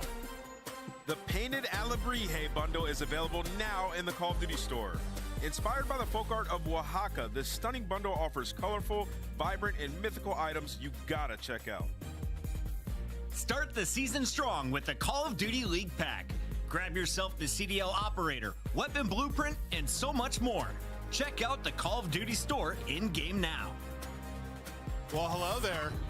How are we doing today, sexy viewers? We've got potentially one more map, maybe three. We'll see if Carolina can bring it back, but FaZe have looked strong. Carolina are in the midst of, I don't want to call it turmoil, just they're figuring stuff out. It's a rebuild. Yeah. It's an early rebuild, right? We're not even it's a major one. Well, I did say, I've asked you multiple times on broadcast, like when is your sort of change time, but you said, you know, maybe after the first major, but it's a little bit different here with everything that's going on with the team. Yeah, like, this you is know, not these good issues and stats stuff, for, like, this is not good control stats for you know, Carolina. We'll see what happens with Real. Yeah, Back on the starting lineup, but you know, with God Rice, some of the stats, it just has been great. We look at the control metrics here, 1-4 for the Carolina side.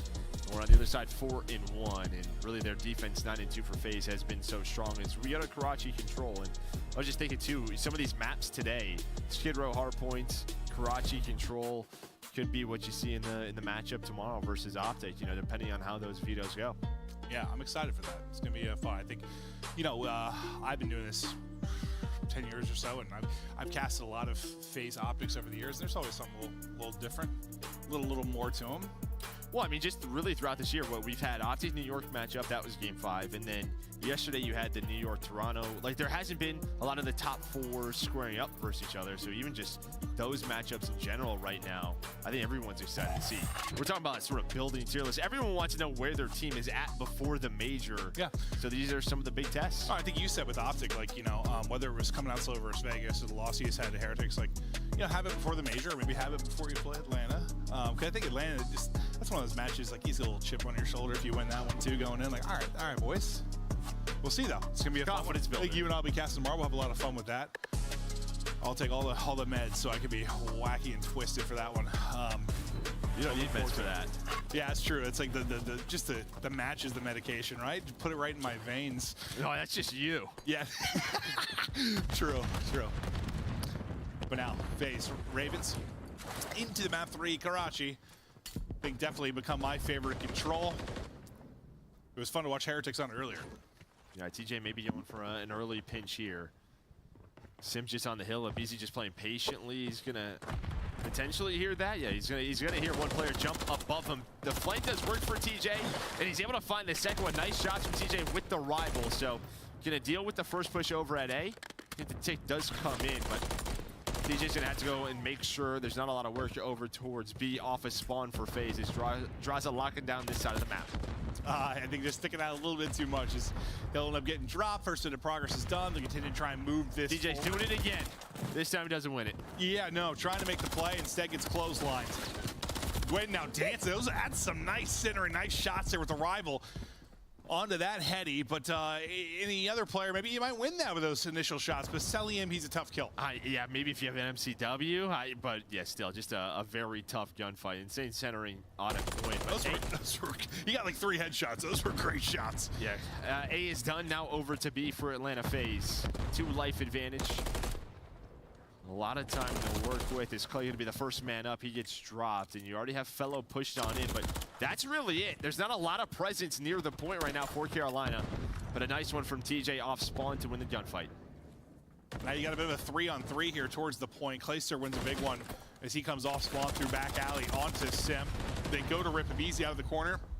It takes 2 players to do it, but they're able to do that. So the tiny tears are his sons. It's Clay's able to take him out. Yeah, and what we talked about with that Miami match, right, was the close B spawn, You just saw where number 2 Abizi spawned all the way towards bottom market. It's just going to take a very long time. Already a minute left on the game clock. Is FaZe, they haven't gotten too aggressive on the point. Here comes another push. The Ravens locking it down, at least trading the way they should right now.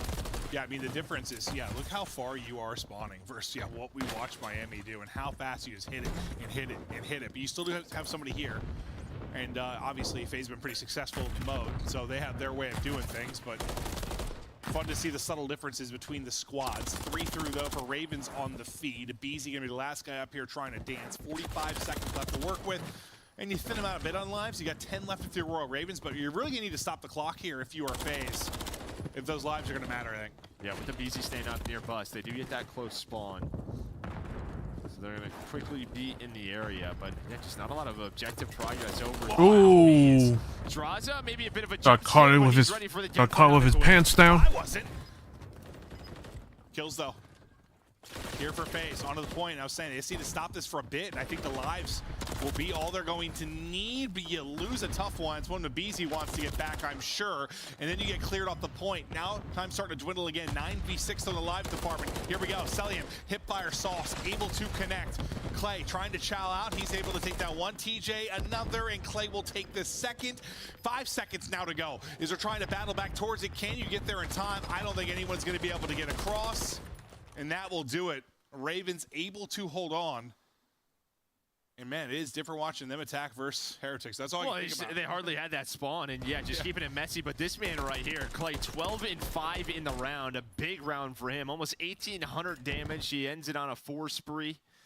Just locking down that B point. But it almost felt like it wasn't even really the aggression. It was just kind of the push, right? You know, watching the Heretics, they always try to have someone alive near Cafe, just finessing. Where like FaZe were just trying to find a pick or two and then start it, kind of just waiting for that perfect set and go. Yeah. Just never really got it. Clay's like, dude, fella, I just picked you up, man. Give me more than one. Well, maybe he's getting great comps. Yeah, maybe that's why he's 12-5. No, but Clay, I was impressed because he I think I saw him roll his eyes or throw his head back after I think when they first got A and went to rotate out, he had a bad death or got stunned or something. I thought he was really frustrated. I was going to make a point about it, but then he bounced back and was. He's an emotional guy. Always has been. I mean, true. Bit of a roller coaster with him. He's able to pick up another one on 5 in a row. So now 1 off that cruise is. Yeah, Dwin just staying alive on the point. Trophy is down, but Draza is there quickly for the trade. And I think he gets number 6. He does. So he gets the cruise before he gets taken down. We'll see when that cruise gets thrown into the mix. As Ravens continue to try to battle towards A. Fellow just looking to find some kills. I mean, he's just shooting his gun at this point. He's 1-8. He's struggling, but now he'll get it going here. Draza, though, able to pick up 2. Draza has had a great series thus far. He's at 11-7, 3 in a row. Trying to make sure they bring this back. I think just since we've gotten back from holiday break, obviously they were still undefeated, but you know, there was just, you didn't have the best stats. Obviously someone's gonna have to give up a bit on this team, but since break coming back from it, he has been unreal for this squad. and pretty much everything. As it looks like Ace finally going to get done. So now, Carolina 20 lives at minute 30 to work with. You know how hungry he is, how much he plays. Like, he's just a guy that usually improves as the year goes on. Like, he's just never going to put down the toy. But now you get ready for this attack on the B. Lives just about easy. Even Cell with the first slide out. Chow not going to go his way. That's 3 kills through for Royal Ravens. A chance maybe to get a tick of progress or get a threat here. Sim just shooting nukes right out of his rival, though. Picks one off the edge. Second up to bat. Hello. Awkward little chest bump. And can't get anything behind that. Yeah, you heard the door open, the door closed for Sim. He knew the pressure was coming, able to stay alive. Does get traded out, but buys enough time as Clay continues to have a game 17-7. Able to find 4th in a row, stays alive. Back to Simp, has a little bit of help. Up, down, not snaking. Take me back to 2015, baby! Just doing his thing. 5 in a row. Another cruise? Yeah. Let's stack him up, Clay. Maybe. Dude, his face, he's calming. He's at war right now. Is everyone pushing? 2 takes done, though. A chance to get it done here. You're so close. Nobody's getting over there for FaZe. Bang, Clay goes big. He's fired up, and that's a huge round win there for Ravens. And the difference, right, between those 2 attacking rounds, just once Clay was able to get into that spot, once Carolina was into that spot, there was always one more up. Finessing, playing their life, playing the angle. Nice round from Carolina. See how they keep up. Peek something, into a deep spot or whatever, a pocket where you're just buying enough time for your teammates to come off a spawn, and that's when it gets messy. Clay's face, I can't hear what he's saying, but his face tells everything. Yeah. He's locked. Him and I have some expressional eyebrows. Yeah, you do. Little caterpillars. They're pretty big. 19-7. 5 in a row out of Clay. Down and back and frying. I wouldn't count FaZe out of it yet, though. Obviously haven't looked strong so far. Their offense, they never really got too much rolling last time through. They were a threat at times, but mostly just great defense from Royal Ravens. You see just kind of him locked in right now, but while this is going on, it looks like Abizi trying to find a pinch. He's going to shoot. Well, that player, who was that fellow, is just like, be careful in mid-alley, be careful off spawn. They know where FaZe is trying to push, but FaZe is just going to take all the time. Nobody's died, so they have everything they want to attack B. Now they get a chance to do just that. We'll see how they build up this first push. They're going to take Clayster out of it. Ooh. They're going to take TJ out of it. Just continue to try and take numbers. A little like 2-on-1s, but Gwen's going to be the one to maybe put it back into their favor. Clay off spawn is able to take out Draza. Gwen now through on the flank. He's going to get heard, though. Abizi able to back up and take him out. Now you kind of restart this push, but seems like right now they're sort of like okay to like kind of play TDM a little bit over mid-map, just find the kills, but now they're starting to get forward. Abizi in an aggressive position here with Draza. Yeah, you're maybe just hoping Cell can lock 1 or 2 in, maybe give you a 3-on-2 on the point. That's kind of what you have right now. Is Abizi's gonna take down 2, but then Clay just somehow lines them up. Cell the last player here. Clay continues as he finds another triple. The multi-kills are coming in numbers for him, but there is that close spawn for FaZe, so the pressure going to be right back on for the Ravens. Yeah, you know he loves playing Simp and Abizi. He's got some history with these guys. He's always going to be a little more fired up, but the multi-kill king is here right now. He has been a beast within this map 3. Now can he hold for another minute? Extend this into a map 4, and then who knows? Maybe get a little fire up off of that momentum with some lovely movement there from Simp. The slide, the chow, so smooth. Abizi can't quite win the one back alley. He's got to get Clayster out of this right now with how hot he has been. 3 through, though, for FaZe. Now you're onto the point, a chance maybe to win an offensive round here. One did get through behind enemy lines, though. Do they pick this up? They do. Simp picks it up with his fist. Yeah, Simp's able to take him down, so you'll only have 1 on this. So Carolina doesn't have to freak out quite yet, but maybe now they do. Is Abizi and Simp going to take them down? But again, Clay with another objective kill. Well, once again, responded. The close spawns are here for FaZe. They continue to just put pressure on this back alley, put pressure on the point, and now you only have 3 lives remaining. A dominant round here from FaZe. Yeah, and this is what they're trying to do, just choke you out. Like 15-3, like that was a massive advantage in the lives department. And now you win an offense, you get to a D, you got a chance to start bringing this back if you are FaZe. See if Clayster has any more heroics in him, just get these guys to a map 4. Yeah, and I mean, obviously, you know, there's give and take with kind of the way they're playing that, but you saw just trying to set up that spawn kill. We saw, you know, selling him in the spawn. The problem is like if your teammates die around B, it's kind of what we saw in round 1. If there's a player that near the defensive spawn, you're going to be spawning so far away. So the timing's just got to be perfect for FaZe. And they're probably working on that, honestly. Like they're always trying to improve things. Talk to Crowder a lot about it, and just even in league matches sometimes trying out different stuff, trying to perfect it. In that particular round, looked damn good. And the others, they're getting pieced up by Clay. Clay, we'll see when he gets involved. His Felony, he started to come alive. Felony was, what was he, 1-9?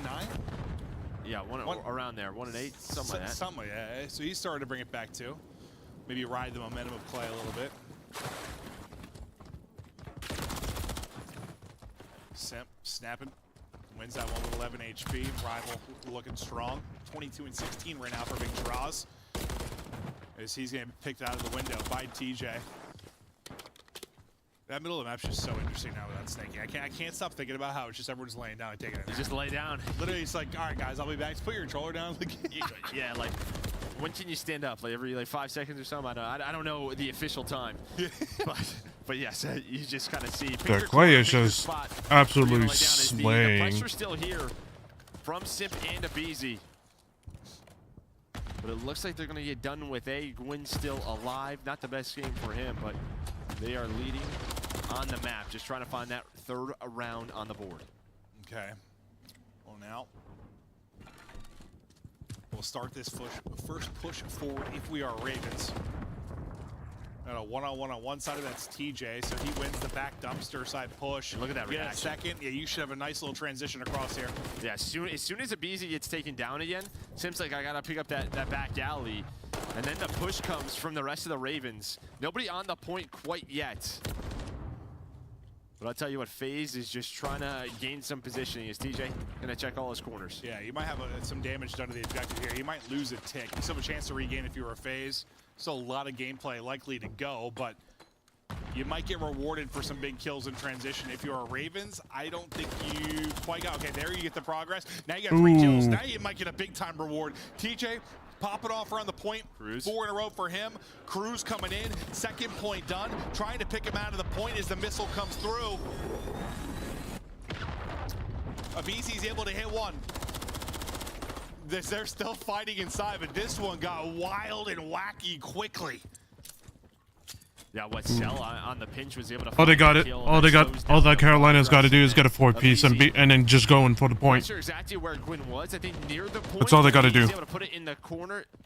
Gives them another shot at winning this round. Oh, that's 4-piece. That 4-piece. They gotta go. They gotta go right now. They're just finding them in waves. That might be it. That should be far spawn. You're spawning out so far. Carolina come in with a big control win. Hot damn. This series is a monster map from Clay. All the boys stepping up though in that last round, and wow. I mean, Felony's up off his feet. TJ standing too. These guys are fired up. Yeah, I think TJ's barking like a dog right now. Yeah, that's him. Yeah. Thank you for that listening. But Carolina, get us to a map number 4. You know, we saw this earlier in the day with Ultra in Vegas, sort of their map 3. I think Scrap said he fell asleep top crane and they lost that map. Well, I think in Scrap fashion. As much as he's trolling, I'm sure sometimes, like, you know, you're in control of a series. You're in control of a series. You maybe take your foot off the gas a little bit in online matches. Sometimes you just get caught. I think that was more a testament to Carolina coming alive. Like Clay was just getting really fired up. Felony started to bring it back. Yeah, maybe you caught them slipping at times, but like their kills just came in flurries, man. It was in 3 or 4 man waves pretty much every time. I felt like in that last round. It's the Clay effect. But you got 4,800 damage. Dude, maybe Fellow just brings out the best in Clay. That's what I'm thinking right now. Yeah. 27 and 18 from Clay. Draza had the most damage on the FaZe side. But I don't know, just the attack for FaZe and really just what Carolina was able to do every single time a rival got onto that B point. Just couldn't get him out of it. Just props to TJ and Gwyn there towards the end. Even Clay in this position. It's like sometimes FaZe and offense are trying to be too perfect. Yes, too perfect. Like they're trying to set stuff up instead of just getting kills and going sometimes, right? Yeah, I think one team. Like playing it like it's Invasion or something. I don't know. Like, well, I think there was always a team, who was it that always was like that? Was Thieves, right? Like the World Championship roster. Yeah. Sometimes they were like that, where they had to find specific kills and that sort of set up their process, their system. Yeah. But if those didn't come in, you're like, it just looks sort of like, what are you doing? Yeah. Right? Like your watch is like, what are you doing? But when it works, it worked damn well. Yeah. So, I mean, it's partially probably working on stuff, and just Ravens were able to make it messy at times, get onto the point, just apply way too much pressure. They weren't ready to deal with it or react in time. They got spawning out so deep. And I mean, once you get spawning out that far, too, it's just hard to bring it back. Like, it just really is. The FaZe maybe a bit flustered. Clay's got to be a bit fired up. He had a hell of a map. He is. You love to see that. Father Time still out there battling. That base hard point. He really is, isn't That is going to be very interesting. I saw the average age. And then like Skidbo S&D. Packers, bro, and I was like, probably younger than the Carolina Royal Ravens. Going to be. Oh, you're not That wrong. one is going to be a shit show for FaZe, but we'll see what Carolina can pull 7 or 8. out from them. It's wild. But him and I were playing COD 4. Now I'm hanging out with you, and he's still gaming. Yeah, true. Still out there getting that paycheck. We'll take a look at the hardpoint metrics now for Atlanta FaZe and the Carolina Royal Ravens. Yeah, 1-5. That's not. Atlanta That FaZe. is. They're only their second control Like, loss. that is not what you this want. Is, coming into today. That is not what you want 7-1. when you But, play Carolina Spawn. Royal Ravens, obviously they've been struggling this, but they looked solid in map 1 up to a certain point, and then FaZe ran away with it. I think that average margin, though, for FaZe, like that really shows kind of that clutch margin I was talking about. All their hardpoint wins have been so close, man. They've been 30, 40-point games, which I guess we'll see if they can continue to do that. I know we keep saying part of that's the nature of the game, but can you keep on winning these close ones? Can you win the close ones when it comes to be tournament time? When you're on land, it's probably a little bit different. Not that these guys haven't done it all. I know, It even just sort of the hold versus break percentage for them, just historically, it's not the opposite. Like 87% hold. I'm sure they probably would rather have that. Like back to like MW or something might be the opposite. Dude, they could just never hold on. Maybe you're starting to win a little bit more rotations, and maybe you prefer that. But their break, down to 12%. I'm sure, again, it depends on the map. Like, terminal, you're not going to get that many breaks. No, I mean, we're used to watching them with like a perfect setup get smashed. Yeah. Then they go against a perfect setup and walk through it, and I'm like, all right, that's FaZe hardpoint. But yeah, no, not this year. Been a little bit different, but the guys look like they're looking into their futures right now. They're thinking deep on what's to come. I'm thinking they need to lock in a little bit. Yeah, lock in for this map 4 because just a little bit of momentum there, a little something to get gassed about. I just like that for Royal Ravens. Like, even if you end up losing the series, like, you're trying something new right now. You come into a very hard test right away. Just something to feel positive about. Get a control win under your belt.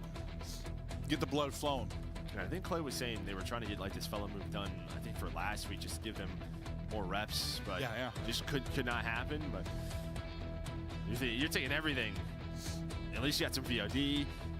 Everything you're going to be practicing on. Yeah, that's a good point. Like, just getting another map, yes, getting a little something extra here. Because you already got to make a tough run in Major 1 if you're going to do anything, but get some reps. And you got to a map 4. Can you push this to a map 5? To sub-base we go. A strong one for FaZe, even though we've only seen it once in actual competition, right? What was it against Gorillas, right? It was the map 1 against Gorillas, I believe, that we casted. Just talking to Crowder before and after the update, they've been a very, very good sub-base team. It's one of their favorite hard points, so expect to see them here battling. Yeah, again, it's going to be a little bit different than what we saw before the break.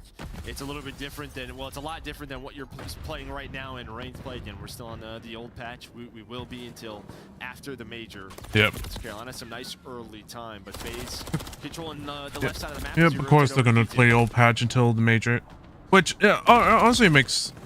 I always said it before, twice actually, but it makes sense why they're not going to play the new patch immediately because, well, it's a new update. Why would they play on the new update when they have no time to study the new rotations and such? Like, why would they go into the match immediately? Through the steps. Why would they want to play on the new patch immediately? And then all the nerfs and buffs that have been going on on the weapons. That's a nice little hold here from the front for Carolina. Before the update, like, this is kind of the preferred setup, forcing them through that back ramp. To have to break on through it is not easy with those top barrels, all the different angles. That is going to be 3 dead, 4 in a row for Good TJ. shit. Hot start for him. And now you're going to see the spawns flip. Abizi, the last player alive on this side of the map, does find a kill.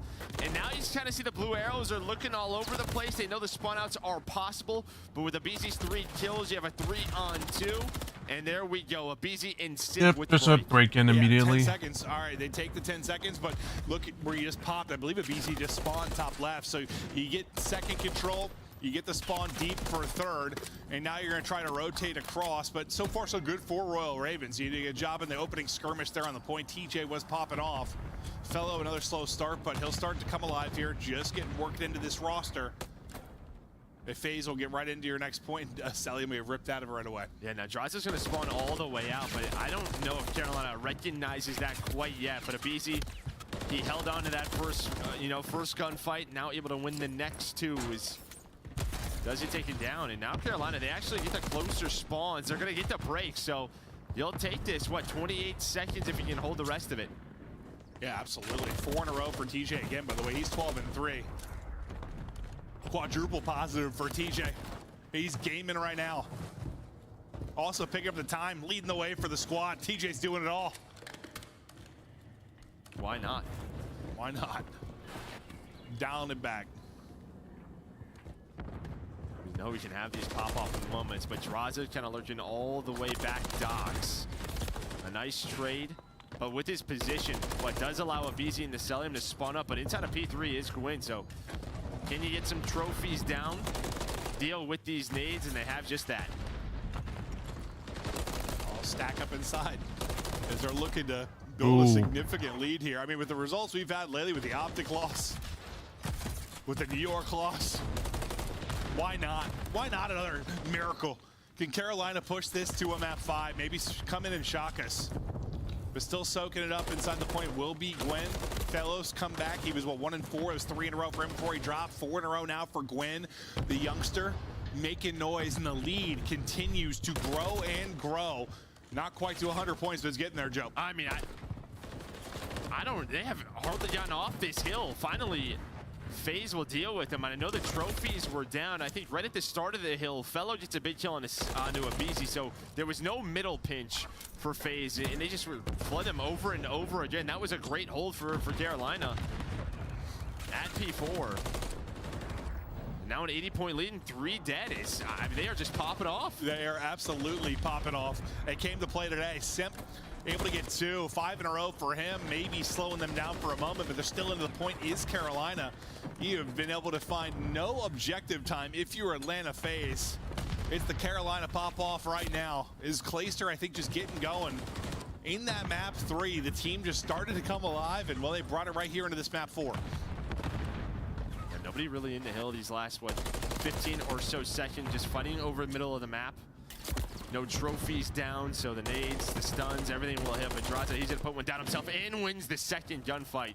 The problem for them, though, it's only going to be 10 seconds, but they're trying to flip spawns for P1 and P2, but does not happen. TJ wins another one up to 16-7. So him and Clay, 32 kills through our first rotation of hills. Let's see if FaZe can start to make a rally here. Simp once again with the multi-kill. I mean, Simp's doing it all for them right now. Okay, maybe not the objective, but he's 18-9. Nobody else really slaying. He's double positive. The rest of the team is basically like double negative. Like, it has been the Simp show on the FaZe front.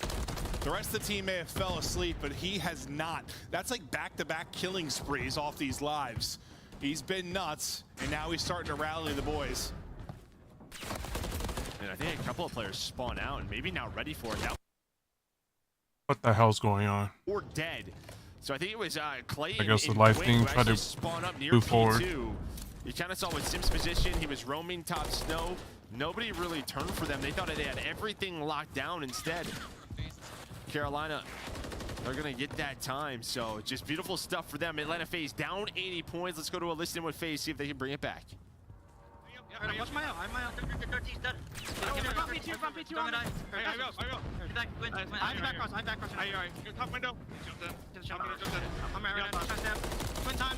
One shot time and one time. Three time. One's right, one time. Right, another one in the back. I also in the back on me. Here. How many trophies? One happy pair. Play on here. On the forklift then. Nice, too. Mid lane. I didn't hit him. High window. Window. Nice. Shoot. I'm jumping on time. Yeah. P5 spawns, I think. They're spawning out. I think. Someone's to help us turn them. One's in the back, though. One's in the back coming. Almost. P5 fellow. Nice. P5 fellow. Should be spawning. I spawned out deep. Both sides. Let's hit the P2 spawn. Hell's old week. Take your time. I'm going to see. Take your time. It's a break for the game right here. We're good. Oh, one's already fucking P2 on me. I'm taking a comms route. I'm taking a comms route. Nice, good. Nice, I'm taking a comms route. One might be out the right shower. I'm doing the back left stairs, Teddy. Top secret. Stairs does. See that guy. Nice. Swing up. Good shit. In the back window. Back window, missing Clay. Nice, pass in the back. Spawning out now. I'm pushing. Well, Draws kind of said this is the break for the game. If they get a break here and get time, he feels like they can start to rally back. If not, we'll see. It's a 100-point advantage basically for Royal Ravens. You do get the breakthrough. So he kind of says, calm down, we're good. Let's get the break for the win. They did that. Now see if they can actually follow through. I mean, I don't know if it'll be for the win, but it keeps them in the game, absolutely. Maybe it gives them a chance. Clayster here is still there, does get traded out. That's what he said, right? No, I mean, yeah, for the pretty much, if we don't break this, maybe we lose. Yeah. But that would have put Carolina around, what, 230 or so. So, yeah, it was a much-needed break, but here at P4 last time through, it was just all Ravens. This time, it's going to be phased through the middle of the map. But the trade's going the Ravens' way, and, well, now you have a fellow on the hill. Try to get those trophies down. About to jump over that 200-point mark. 50 points away from the win is Ravens, and that takes us to a map 5. Getting closer and closer. The guys have been battling. Clay and TJ have been putting up some numbers as all the boys have been battling. BC, though, through 6 in a row for him before he drops. Is actually a teammate that takes him out, but Simp still doing his thing. 26 in 17. Back into the point. And listen, I've said it a couple times, but their clutch factor has been nuts so far for FaZe and Hardpoint. When it's been a 30 or 40-point game, they have won every single time. You saw they're what, 6-1? Their margin of victory was 16 points. Like, they have been nail biters. Last time we casted them on this against Gorillas, what was it? It was a comeback and a very narrow win. So they're no strangers to this, Joe. They're not. Yeah, and I think you kind of heard just sort of in the listening, a little bit more intensity. Like, hey, we are in not a great spot here. We have to start picking it up. Carolina is sort of frying us. Yeah, they have them. And now they are up to 220, but continue to win some key gunfights, maybe to lead to breaks. As Celium's towards the P2 window, but Clay with a massive one-on-one win. And it may not lead to hill time, but it won't allow FaZe to get to the hill. It's easy going to offer the cruise. Slows him down. It slows him down 100%. But you'll hop right back into the point. You're 20 points away from victory now if you were Royal Ravens. Not going to connect with anything. Hits the roof. Tries to hopefully get a player. Not going to happen. Clay gets right back to the point. And now you break in. Is it going to be too little too late for FaZe? Pistol up popping again for Felony. Unfortunately, a teammate comes through. I'd take that trade all day, right? I mean, we just talked about it earlier today. That cruise missile, that animation, it takes a while. Yeah. So it turned into about another 10 seconds. They continue to trade for this scrap time. And I think the lead may have just been a little bit too large from earlier in the game. As Clay almost up to 30. TJ did not slow down either, as you said. Looks like a BZ did start to pick it up. But when was the last time we said Celium was -9? I couldn't tell you. Yeah, right? Looks like we are headed to a different. Now we got there. The music cues too. I even tricked him. They tricked us all, but well, to a map game 5. I did not expect this to go. I did not expect this to go to game 5. Let's see how Carolina do in the to the #1 S&D team. Passion was flowing. I think you kind of heard. I mean, This is very interesting so far. You could hear him sort of be like, oh, come on, we can do it now. We need to. You need to turn that on a minute and a half before that, really, if you were going to bring it back. But yeah, Celium negative is, that's a rare one. He has the lowest damage, really, across the board as well, as you didn't see a lot there out of Cell. Yeah, I mean, that's just a rare one from Cell, yeah. Not say it's all on him, but you don't see it very often where he's like low in damage, kills.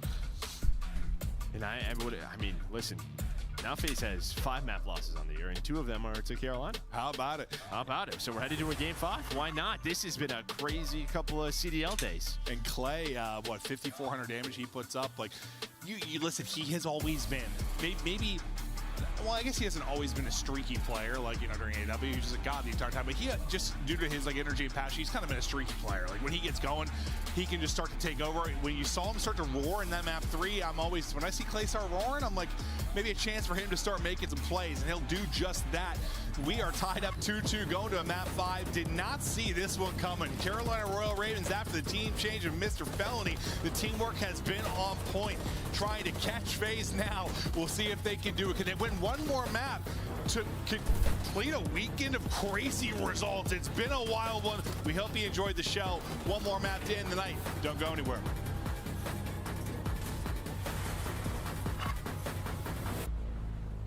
Well, another game 5, and at this unexpected event, turn of events, with the number 10. Let me look at the stand. Let me look at the standings again.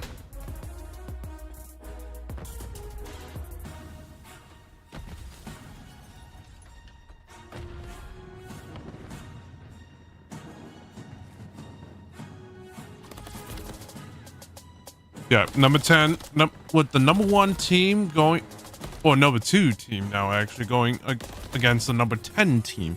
It's quite interesting so far.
Let's get about S&D. Let's see how Carolina do. Don't miss out on all the action at the first Call I of Duty League I still Major, think that they're not gonna be able Boston to Breach. win, This January but 25th to the 28th at the MGM maybe Music Hall at Carolina has Fenway something up in their sleeves Boston. that Scan we the QR don't code know on the yet. screen or go to callofdutyleague.com for more info. Start the season strong with the Call of Duty League Pack. Grab yourself the CDL operator, weapon blueprint, and so much more. Check out the Call of Duty store in-game now. Here we go. We are back. The Royal Ravens making a run. Caw-caw!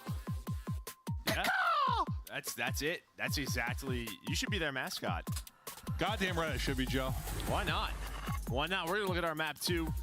Top performers, Clay versus Draza. Clay, after map 2, he has just been destroying. Did it in control. Did it in that game number 4. This guy's like LeBron, 38 out there looking 20. Very similar. Not 38 yet, though. He's still got a few more years for that one. That would be quite impressive. But already, I think this is impressive. Props to Carolina getting phased to a game 5. And now when you're here, let's hit it. Let's get crazy. Yeah, absolutely. It's been a crazy weekend of results. Give me more madness. Put FaZe in the dirt. You saw Draza talking shit. Said, honestly, I'm not worried about anything. Come in here and smash him. I know Draza had an accent. I didn't either, but I got fired up, Joe, and I created one. Okay. Let's get it, Carolina. Look at you. Want to lose a guy with that haircut? Look at him. MacArthur. Yeah, that's a cool name. You're just jealous. Your name's Clint. Bro. Map 5. Here we go.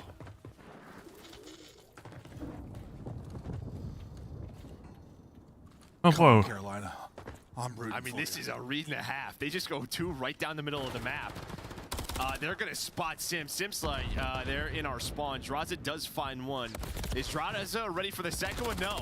They hit you with the old 2-man right down middle of the map, but didn't work out that well. There was a chance it could have been great. That's what happens when you add Mr. Mid-Map and Felony. Oh, he wasn't there. That used to be his name. Yeah, no, he wasn't there. Yeah. Well, he's changed. That's right. He's That's Mr. right. I'm all the way in the back of the map now.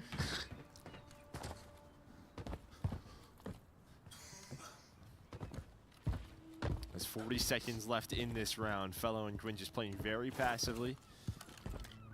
I knew that the initial push was through tunnels, so maybe they're thinking we're going to hit the top side of the map, but Sim's just trying to find anything. 30 seconds left. It is time to go.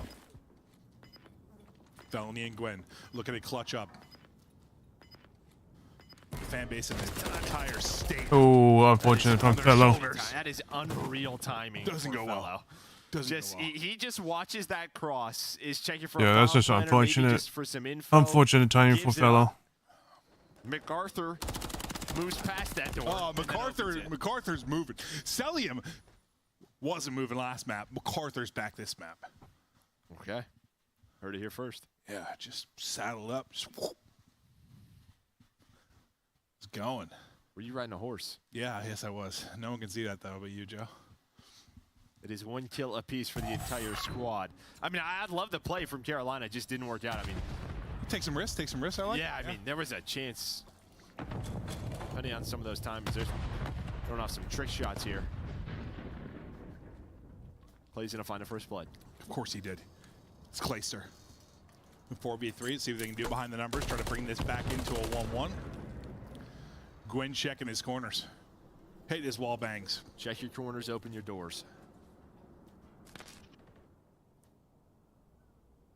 And Clay is playing it slow. Seeing if he can follow that up. 50 seconds now left to go. A Beezy. Just changing the light bulb. Yep. He's a maintenance man. You ever see him on TaskRabbit? One time I was trying to get somebody to put a mounted television. Saw Beezy there. Ooh, yep, that's not. That wasn't gonna happen. That was not gonna work. They got a trade though. That's They good. Ladders, so yeah. Good point, Joe.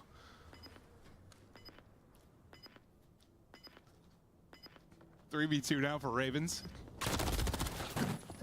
TJ with the big kill. Gonna be Celium now by himself. MacArthur, here we go.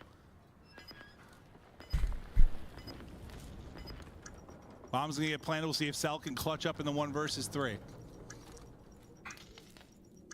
I mean, good luck with this. I mean, you saw the timing show his way last round. This would be something special. Yeah, not going to happen. I mean, just a 3-man setup. Last year, had a disaster. Last year he had some insane This is great. clutches in Surge. Oh yeah, for sure. There you go. unkillable. I did not Yeah, expect this game 5 Why did Cell just from a from a 10th place team going to against a first place team in terms of the playoff stand, in terms of champ standings. All right, they bring it back even. These I mean, guys it's have been early. battling. I mean, it's early in terms of like who's the best team yet. So, but obviously we know Atlanta FaZe is #1. But And here we go. things like this. Quick round up top, Plat and Clay. Almost. Just putting some shots in. Gwyn with 2. Just putting that damage in. Yeah, I mean, chalk up an assist or on 1, maybe 2. I mean, he got some tags into both, but Gwyn's the one that'll walk away with the kills. Yeah, you would just love to have man advantage as we're now into a 2-on-2. Draza with the pick. Yeah, you got frustrated with Gwyn a little bit map 2, I think, once or twice. Yeah, I mean, he went for the gunfight that time. He's just like, just trying to see maybe they jump out of top fire. You know, you're spotting for info and you're dead. It's Call of Duty. You die very fast. Yeah. Draza with the plays. He pulls out the rival for this round, and he's found 2 kills. So that 4-on-2 is quickly into a 2-on-2. TJ, the Iceman. I'm looking. Hey, Mana, QDB, how you doing? Welcome, welcome. He's able to find the opener. I'm looking. Thanks for the look, cutie. Draza in the 1 versus 2. Oh, ooh. And with how these players are split, a couple of times. I think I hear you. How's you? A bit tired. Been watching a lot of Call of Duty, but this is entertaining. This final match, this final map is gonna be very. Oh no! Just sort around. Here we go. If he finds his kill, it's it. And TJ, he just runs by him. He has no time. Those timings were awful for him. Yeah, Oh, once he got the check at 15, I was done. I mean, he could have had that. Yeah, let's see a bad time. Yeah, TJ would He could have had that, but he's checking the double doors, and Draza, just the MVP in that round. I mean, they're. I guess you just woke up, Amanda. He's able to bring it back with his kills, and then clutches with the bomb planted. Yeah, that's one you're hoping. Just TJ, you know how good he's been in Search at times, like. In the past, I mean, he's been one of the best players in the game in the mode. Just there, just an literally like 20 minutes ago. Find Draza. TJ, he's well, imagine. He's on 3 in a row. Just kind of reset, kind of got up a little early today, so reschedules a little, reset it a little bit. So that's unfortunate. They got there goes 3 of them, and last person standing fell low. He's gonna get stunned, and of course, he gets 1 kill and he loses. Done quick. So break that down. It was over so fast. I mean, it's just a pre-fire right through the middle of the door, and you're just hoping for a hit marker or 2. And what that tells the rest of Atlanta FaZe is this is gonna be a quick hit. So watch that top platform. Be ready for them to hop on up, and those players in that spot were. Yeah, I couldn't actually tell like how many people he hit. I mean, it's 1. That's it. Yeah. You can see. What are you doing at the moment, Mana? Somebody. But yeah, no. The info is there. You can see how quick they react. There was a smoke that goes down almost instantly after that because they're probably panicking a bit, but excuse me. 3-1 now FaZe. Oh. Ooh. I think he just caught a stun off his forehead. Oh yeah, he got hit in the face. Yeah. That's what it looked like. He did get hit in the face, but now he's just hanging out up top. Fellow's gonna He also works on Windows when asked to. I can't stop picturing him mounting a TV. I can't do it. Whew. Oh, as a maintenance man, maybe this is just part of it. Yeah, focus, Clint. Well, I'm being planted into a 4-on-4, so Carolina just give kind of everything up, but you're obviously, now if you're FaZe, you're kind of just stuck into this one position. Maybe some nades, some stuns. Gonna give Carolina an advantage as TJ goes on that full pinch. Abizi gonna spot him. And now Abizi knows here comes the hit, but Clay with the first blood. Yeah, it was payback. He took the stun to the face earlier. He had to dish it out. Won't get the kill. Celium and Simp will, though. Clay just keeps chucking nades at people. But the 4-on-4 quickly turned into 1-on-2. Not gonna happen from TJ. FaZe now up with the Ravens win this. With the way things are going on right now, Jago, I don't think so. Come on, Carolina. But maybe they'll pull some. I mean, It's not when you're possible. when you're a new It's roster, it's not new impossible players on the team because in sort of LFEs have done very this, unique situation and where I think you're allowing the bomb Ultra to has be done down this and as you're well. into your 4-on-4. So Normally you it's go not do that, like, it's not impossible 30, to 40 times, kind of same to kind of situation. go You know from exactly what you wanna 1-4 do, how to you wanna clear 6-4. it. That might have been their first time doing it. Like, As long as Carolina can be flawless in their in terms of their game plans, it could be possible. Well, you can't do that if you do that. You won't be able to do that if that happens. So. It goes for that pre-fire, and Oh, now they're just nope, starting to read. not Right? even This Carolina possible. team just so new. They're not going to have many strides. They go right back to that top 8 hit, and it's just not worked out. Yeah, I mean, you got more reps under you. You catch phase like this, get him to map 5. Maybe you're able to put this one away. Right now, it's looking ugly because you're at risk of going down 5-1. FaZe obviously always a tough team to put away. They've usually got a wide map pool. They can fight the full distance. They're strong in all modes, but man, I was pulling for Ravens here. Chilling How and waking strong up. Nice, how nice. strong you looked. The opportunities you gave yourselves and how well Clay has been playing, but you're in a tough spot now. Felony last up within this round. I like that play from Join 2. Just kind of bait the slide through and make him think you're planning. It's Simp. Open the door, close the door, pistol. I mean, I don't know what the heck he just did. Is he shows fellows some extra love. Yeah, demonic. Oh yeah, Mana, I saw your anybody more excited? your tweets last night. I hope you could get that shit resolved. Oh. Yeah. Simp is like, He was making sure he was dead. You think anyone's more pumped for this match than like Zenny? Exclamation look. I don't have that. I don't think I have the Nightbot command yet on this on YouTube. On the Nightbot YouTube side. Might have been. He's done that before. But I do have it on Twitch, so. I can't confirm that. See if FaZe can put him away here. Need one more round. They've been getting wild first bloods. Oh no. Snapping back. Okay, Able to hit the shot. 2v2. 7 and 4 and 4 in a row for him. This is probably not impossible to get a win off of this. It's going to end here. Clayster's still alive, and when Clay's alive, there's a miracle waiting to happen. Oh, unfortunately. Might have just shut the miracle down. As Abisi's going to take him out. Now a 1-on-2 for Gwyn. Put some shots in, but bomb being planted. So he's going to have to deal with Abisi and Simp. Yeah. 2 SMG. Yeah, not even possible. Carolina, they make it interesting. They went back-to-back maps, push it to a map 5. They push FaZe the distance, but in a week of upsets, there's not going to be one more. Abisi's giggling. I don't know what he's laughing about, but maybe Simps play earlier with the knock-knock who's there, shooting your body. Hi. I'll tell you what, I mean, you know, obviously a bit of a scary situation. Nice bounce back in that match. Carolina fought real hard, for sure. Unfortunately, they not even. They just had no. They just didn't have the heavyweight bout tomorrow.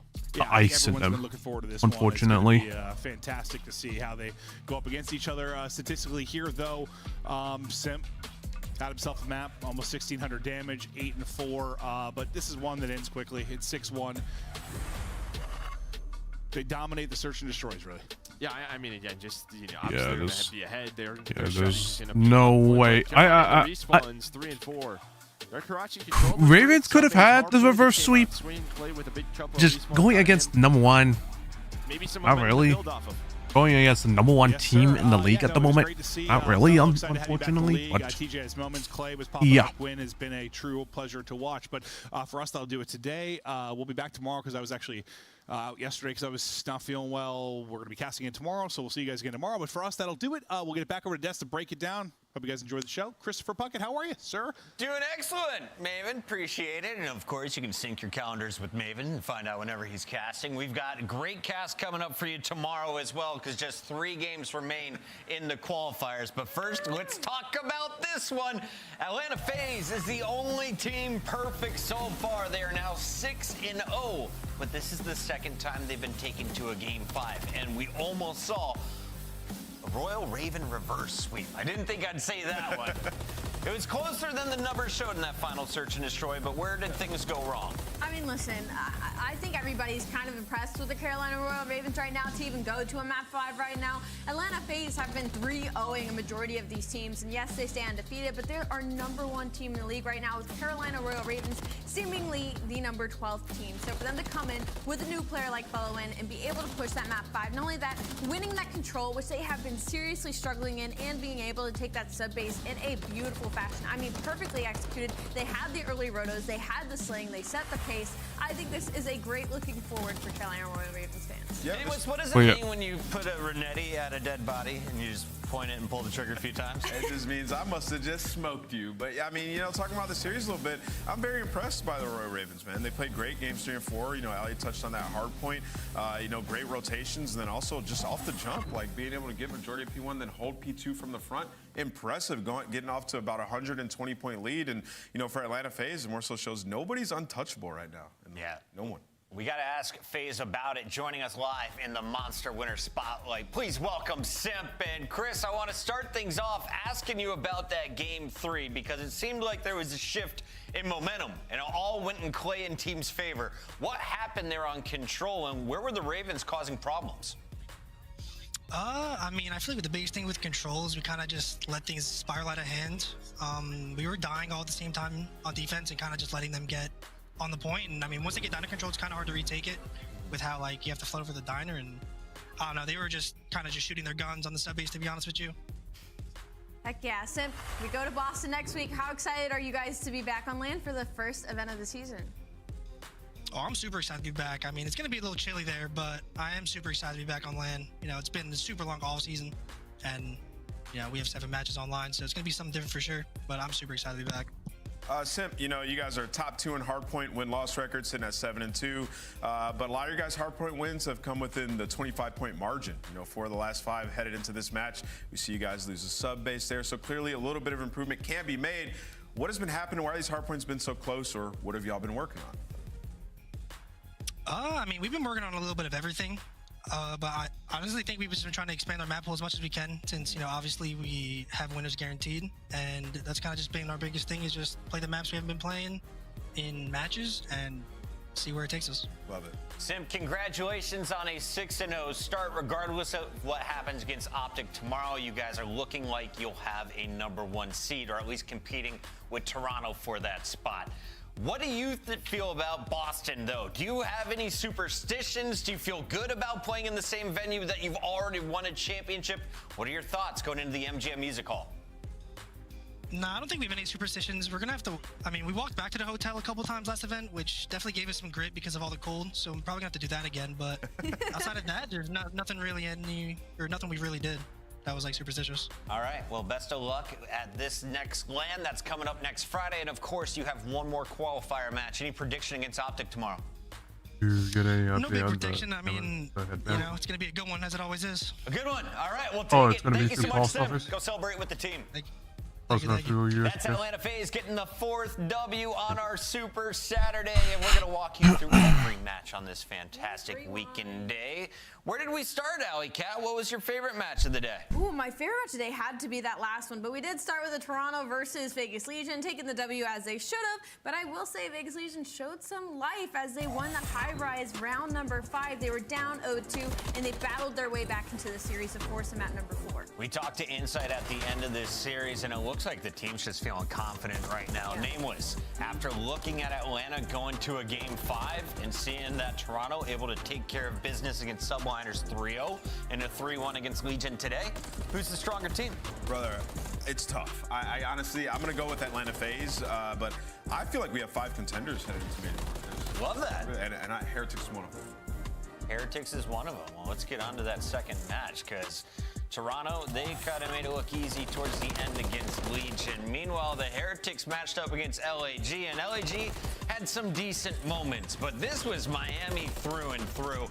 And I don't know if there's any team that trades better than these guys in Respawn. Yeah, an impeccable showing out of Miami Heretics, and then on the other side of things for LAG, it's just another one of those series where they kind of beat themselves throughout the majority of it. Yes, it was a 3-0, but those first 2 maps were kind of close, a 250 to 207 map #1, and obviously the round 11 on the Invasion. The unfortunateness of that cruise missile not hitting a millisecond earlier for them to possibly force a map number 4. For LAG, I hope they do a lot of VOD review before heading into Boston. The S&D woes continue for LA Guerrillas. They'll finish with just 2 wins to go along with 5 losses. They are now done for the qualifiers, sitting outside of our top 8 as of right now. Let's take a look, though, at a Minnesota squad that helped bump them down the leaderboard. Minnesota started 0-4. They have now rattled off 3 straight victories. And Ali, we talked with accuracy. I'm honestly kind of surprised that. What were your takeaway of his interview? That Minnesota was able to.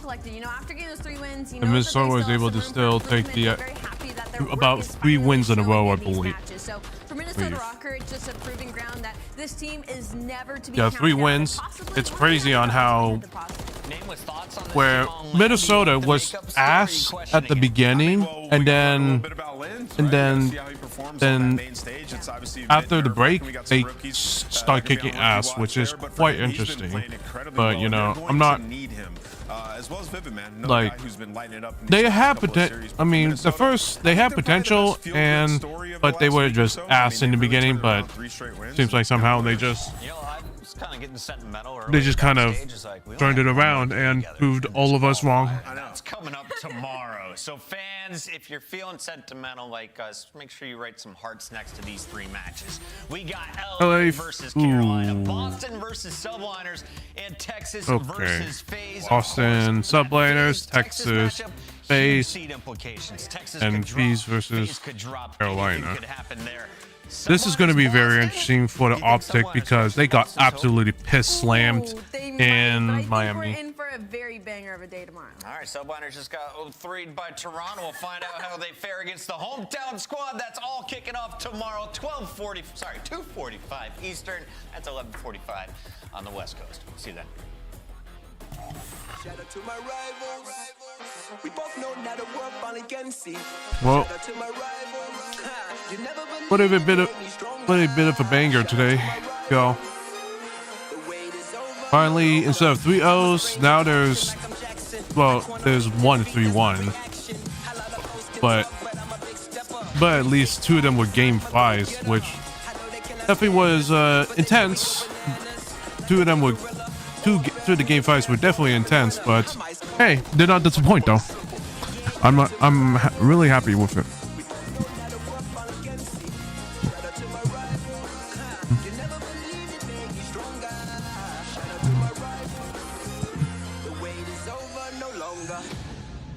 P3 corner, P3 corner, front TV, P3 corner, absolutely, P3 corner, give it 1v1.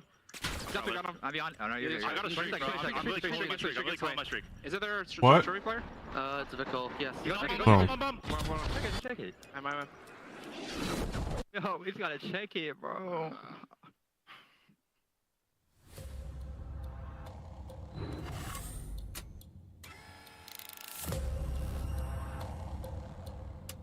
Yeah, I'm kind of surprised that LAG did not even you're supposed one should have been near the bomb. Like, what happened with LAG? They should have not let that happen. They should have never let that ninja defuse go through. But you know, it is whatever. You know, it is whatever at this point. They fucked up. It's their responsibility to fix it next time. But yeah, I'm trying to see if I want to do an aftermath stream tonight. I'm not gonna switch to Twitch immediately. But I will. But tomorrow, I'll guarantee you all that I will be doing an aftermath stream tomorrow on Twitch tomorrow. I don't know if I'm going to play ranked, but I don't know if I'm going to be playing ranked at that moment, but I will be. But I will be doing. Yeah, actually no. No, I have a lot of time tomorrow to play a lot of ranked, and be able to get up on on top of the rankings and such, and figure out the classes I'll be using for ranked and such. But hopefully I won't I'll run into people who are, you know, I mean, we'll see what happens. But yeah, thank you all so much for coming. Live chat doesn't show up there, but it will show up on YouTube, which I love so much because you can keep the VODs forever. But yeah, don't forget to follow my socials right here. Give it a sec. I love it when this dumb fucking shit doesn't work properly.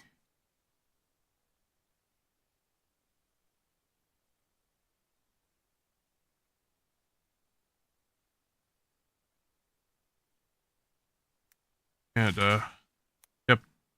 Make sure you all are subscribed to my YouTube channel for all the CDL watch parties that are gonna be happening. And don't forget to follow my Twitter as well if you all haven't done that yet. And those who are new as well, I do my Vtuber updates in terms of where I'm at on the on my debut and such. And if you want to, join my Discord. And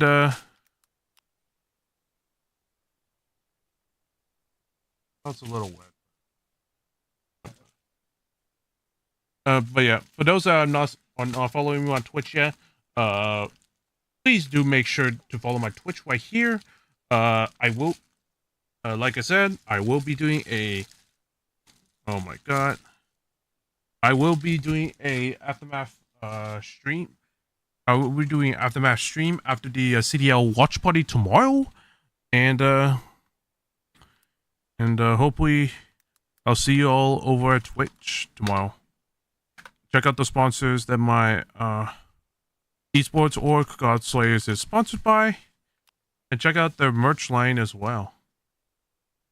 Check out the Godslayers merch as well if you all haven't yet, and if you want to support Godslayers, please do so by buying their merchandise and wearing them to represent the organization. And also, Godslayers is sponsored by Raise Energy.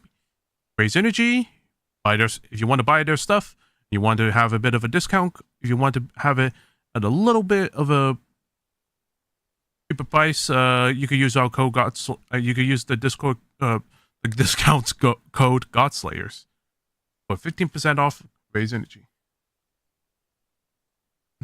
Without further ado, thank you all so much for coming to today's stream.